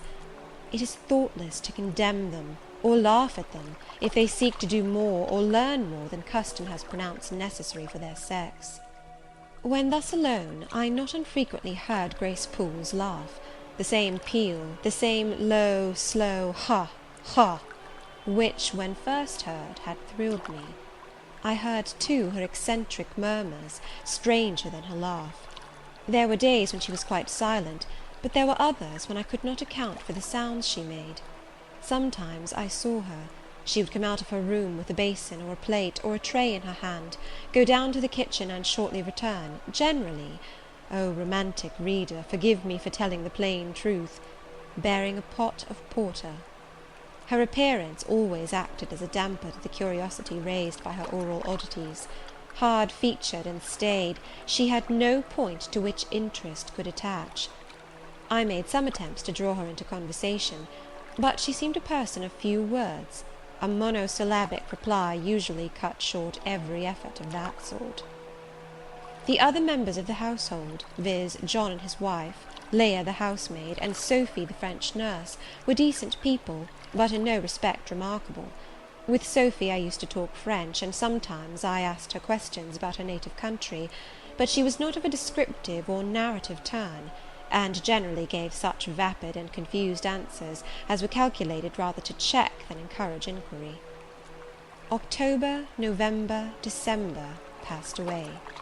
One afternoon in January, Mrs. Fairfax had begged a holiday for Adèle because she had a cold, and as Adèle seconded the request with an ardour that reminded me how precious occasional holidays had been to me in my own childhood, I accorded it, deeming that I did well in showing pliability on the point. It was a fine calm day, though very cold. I was tired of sitting still in the library through a whole long morning. Mrs. Fairfax had just written a letter which was waiting to be posted, so I put on my bonnet and cloak, and volunteered to carry it to Hay. The distance, 2 miles, would be a pleasant winter afternoon walk. Having seen Adèle comfortably seated in her little chair by Mrs. Fairfax's parlour fireside, and given her best wax doll, which I usually kept enveloped in a silver paper in a drawer, to play with, and a story-book for change of amusement, and having replied to her, "Revenez bientôt, mon bon ami, ma chère Mademoiselle Jeannette," with a kiss, I set out. The ground was hard, the air was still, my road was lonely.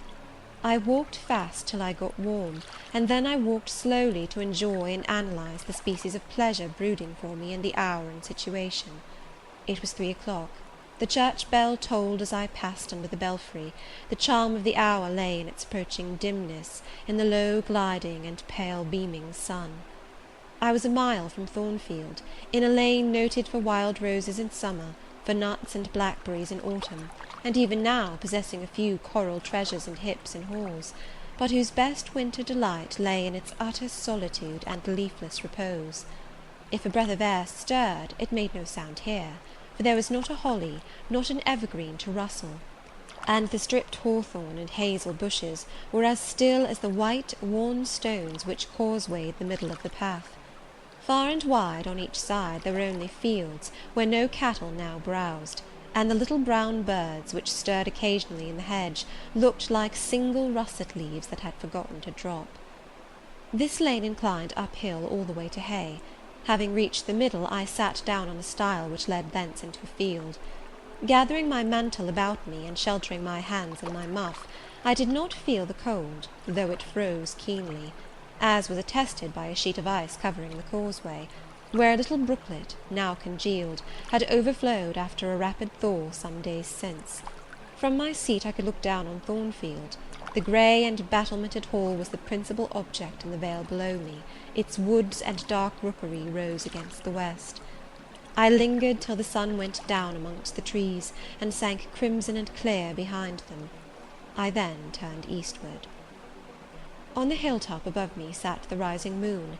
Pale yet as a cloud, but brightening momentarily, she looked over Hay, which, half lost in trees, sent up a blue smoke from its few chimneys.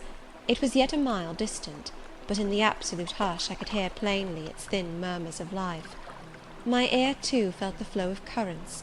In what dales and depths I could not tell, but there were many hills beyond Hay, and doubtless many becks threading their passes.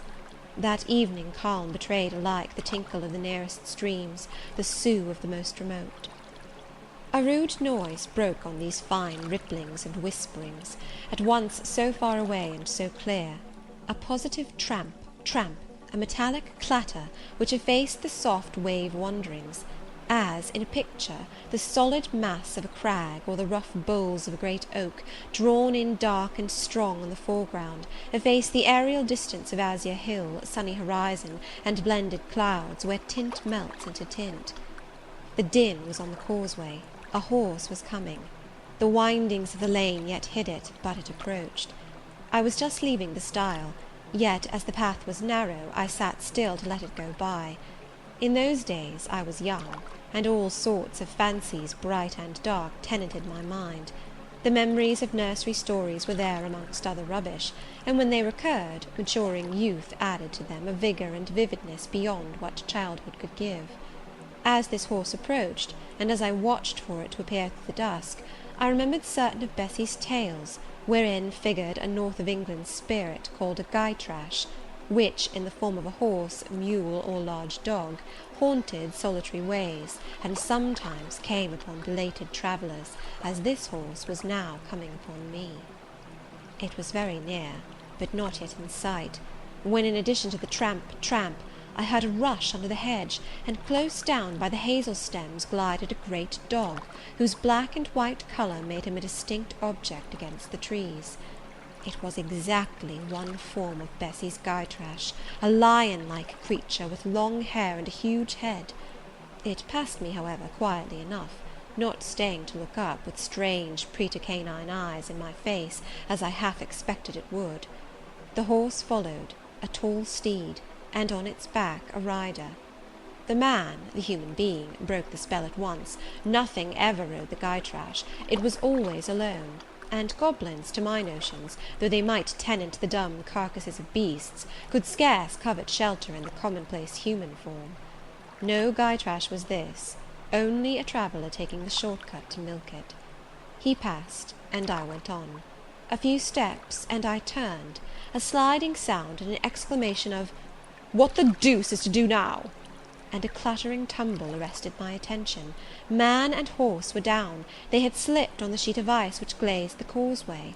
The dog came bounding back, and seeing his master in a predicament, and hearing the horse groan, barked till the evening hills echoed the sound, which was deep in proportion to his magnitude.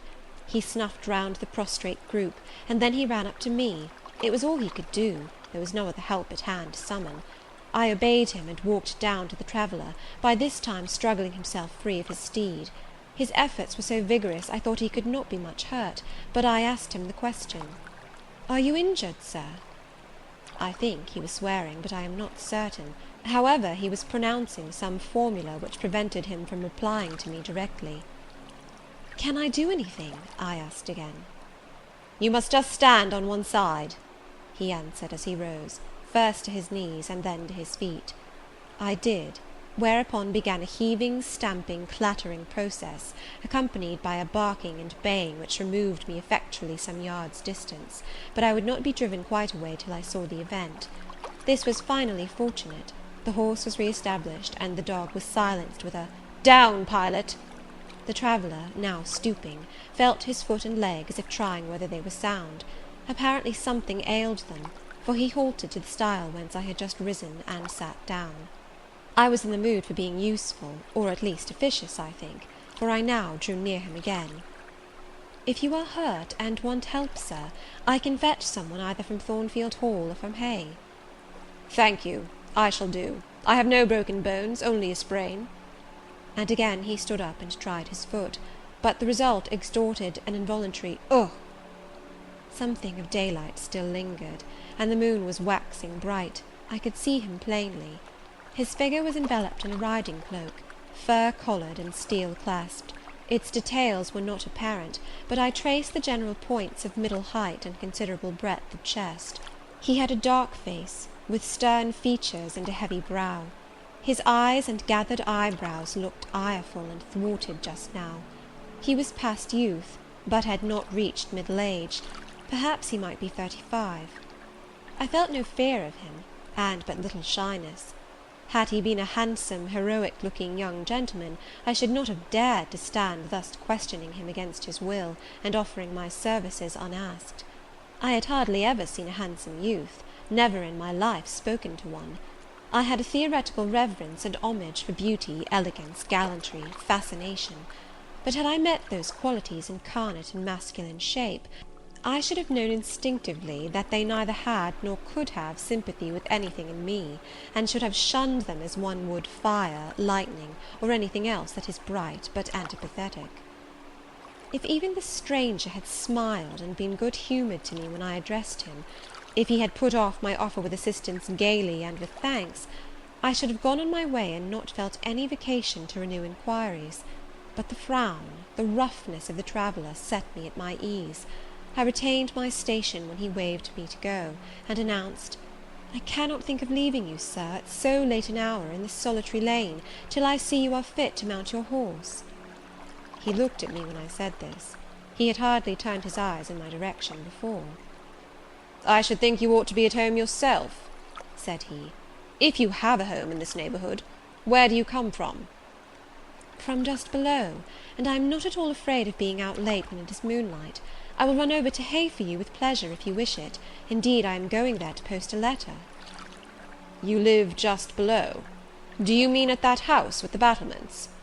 pointing to Thornfield Hall, on which the moon cast a hoary gleam, bringing it out distinct and pale from the woods, that, by contrast with the western sky, now seemed one mass of shadow. "Yes, Sir." "Whose house is it?" "Mr. Rochester's." "Do you know Mr. Rochester?" "No, I have never seen him." "He is not resident, then?" "No." "Can you tell me where he is?" "I cannot." "You are not a servant at the Hall, of course? You are—" He stopped, ran his eye over my dress, which, as usual, was quite simple: a black merino cloak, a black beaver bonnet, neither of them half fine enough for a lady's maid. He seemed puzzled to decide what I was. I helped him. "I am the governess." "Ah, the governess," he repeated. "Deuce take me if I had not forgotten. The governess!" And again my raiment underwent scrutiny. In 2 minutes he rose from the stile. His face expressed pain when he tried to move. "I cannot commission you to fetch help," he said, "but you may help me a little yourself, if you will be so kind." "Yes, Sir." "You have not an umbrella that I can use as a stick?" "No." "Try to get hold of my horse's bridle, and lead him to me. You are not afraid?" I should have been afraid to touch a horse when alone, but when told to do it, I was disposed to obey. I put down my muff on the stile, and went up to the tall steed. I endeavoured to catch the bridle, but it was a spirited thing, and would not let me come near its head. I made effort on effort, though in vain. Meantime I was mortally afraid of its trampling forefeet. The traveller waited and watched for some time, and at last he laughed. "I see," he said. "The mountain will never be brought to Mahomet, so all you can do is to aid Mahomet to go to the mountain. I must beg of you to come here." I came. "Excuse me," he continued, "necessity compels me to make you useful." He laid a heavy hand on my shoulder, and leaning on me with some stress, limped to his horse. Having once caught the bridle, he mastered it directly, and sprang to his saddle, grimacing grimly as he made the effort, for it wrenched his sprain. "Now," said he, releasing his under lip from a hard bite, "just hand me my whip. It lies there under the hedge." I sought it, and found it. "Thank you. Now make haste with a letter to Hay, and return as fast as you can." A touch of a spurred heel made his horse first start and rear, and then bound away. The dog rushed in his traces, All three vanished, like heath that in the wilderness the wild wind whirls away. I took up my muff and walked on. The incident had occurred and was gone for me. It was an incident of no moment, no romance, no interest in a sense, yet it marked with change one single hour of a monotonous life. My help had been needed and claimed. I had given it. I was pleased to have done something. Trivial, transitory though the deed was, it was yet an active thing, and I was weary of an existence all passive. The new face, too, was like a new picture introduced to the gallery of memory, and it was dissimilar to all the others hanging there, firstly, because it was masculine, and secondly, because it was dark, strong, and stern. I had it still before me when I entered Hay, and slipped the letter into the post office. I saw it as I walked fast downhill all the way home. When I came to the stile, I stopped a minute, looked round, and listened, with an idea that a horse's hoofs might ring on the causeway again, and that a rider in a cloak, and a guy-trash like Newfoundland dog might be again apparent. I saw only the hedge and a pollard willow before me, rising up still and straight to meet the moonbeams. I heard only the faintest waft of wind roaming fitful among the trees round Thornfield, a mile distant. And when I glanced down in the direction of the murmur, my eye, traversing the hall front, caught a light kindling in a window. It reminded me that I was late, and I hurried on. I did not like re-entering Thornfield. To pass its threshold was to return to stagnation. To cross the silent hall, to ascend the darksome staircase, to seek my own lonely little room, and then to meet tranquil Mrs. Fairfax, and spend the long winter evening with her, and her only, was to quell wholly the faint excitement wakened by my walk, to slip again over my faculties the viewless fetters of a uniform and too still existence, of an existence whose very privileges of security and ease I was becoming incapable of appreciating. What good it would have done me at that time to have been tossed in the storms of an uncertain, struggling life, and to have been taught by rough and bitter experience to long for the calm amidst which I now repined. Yes, just as much good as it would do a man tired of sitting still in a too-easy chair to take a long walk, and just as natural was the wish to stir, under my circumstances, as it would be under his. I lingered at the gates. I lingered on the lawn. I paced backwards and forwards on the pavement. The shutters of the glass door were closed. I could not see into the interior, and both my eyes and spirit seemed drawn from the gloomy house, from the grey hollow filled with rayless cells, as it appeared to me, to that sky expanded before me, a blue sea absolved from taint of cloud, the moon ascending it in solemn march, her orbs seeming to look up as she left the hill-tops, from behind which she had come, far and farther below her, and aspired to the zenith, midnight dark in its fathomless depth and measureless distance, and for those trembling stars that followed her course, they made my heart tremble, my veins glow when I viewed them. Little things recall us to earth. The clock struck in the hall. That sufficed. I turned from moon and stars, opened a side door, and went in. The hall was not dark, nor yet was it lit, only by the high-hung bronze lamp. A warm glow suffused both it and the lower steps of the oak staircase. This ruddy shine issued from the great dining-room, whose two-leaved door stood open, and showed a genial fire in the grate, glancing on marble hearth and brass fire-irons, and revealing purple draperies and polished furniture, in the most pleasant radiance. It revealed, too, a group near the mantelpiece. I had scarcely caught it, and scarcely become aware of a cheerful mingling of voices, amongst which I seemed to distinguish the tones of Adele, when the door closed. I hastened to Mrs. Fairfax's room. There was a fire there too, but no candle, and no Mrs. Fairfax. Instead, all alone, sitting upright on the rug, and gazing with gravity at the blaze, I beheld a great black and white long-haired dog, just like the guy-trash of the lane. It was so like it that I went forward and said, "Pilot?" and the thing got up and came to me and snuffed me. I caressed him, and he wagged his great tail, but he looked an eerie creature to be alone with, and I could not tell whence he had come. I rang the bell, for I wanted a candle, and I wanted, too, to get an account of this visitant. Leah entered. What dog is this? He came with master. With whom? With master, Mr. Rochester. He's just arrived. Indeed? And is Mrs. Fairfax with him? Yes, and Miss Adele. They are in the dining room, and John has gone for a surgeon, for master has had an accident. His horse fell, and his ankle is sprained. Did the horse fall in Hay Lane? Yes, coming down hill. It slipped on some ice. Ah! Bring me a candle, will you, Leah? Leah brought it. She entered, followed by Mrs. Fairfax, who repeated the news, adding that Mr. Carter the surgeon was come, and was now with Mr. Rochester. Then she hurried out to give orders about tea, and I went upstairs to take off my things. End of chapter 12.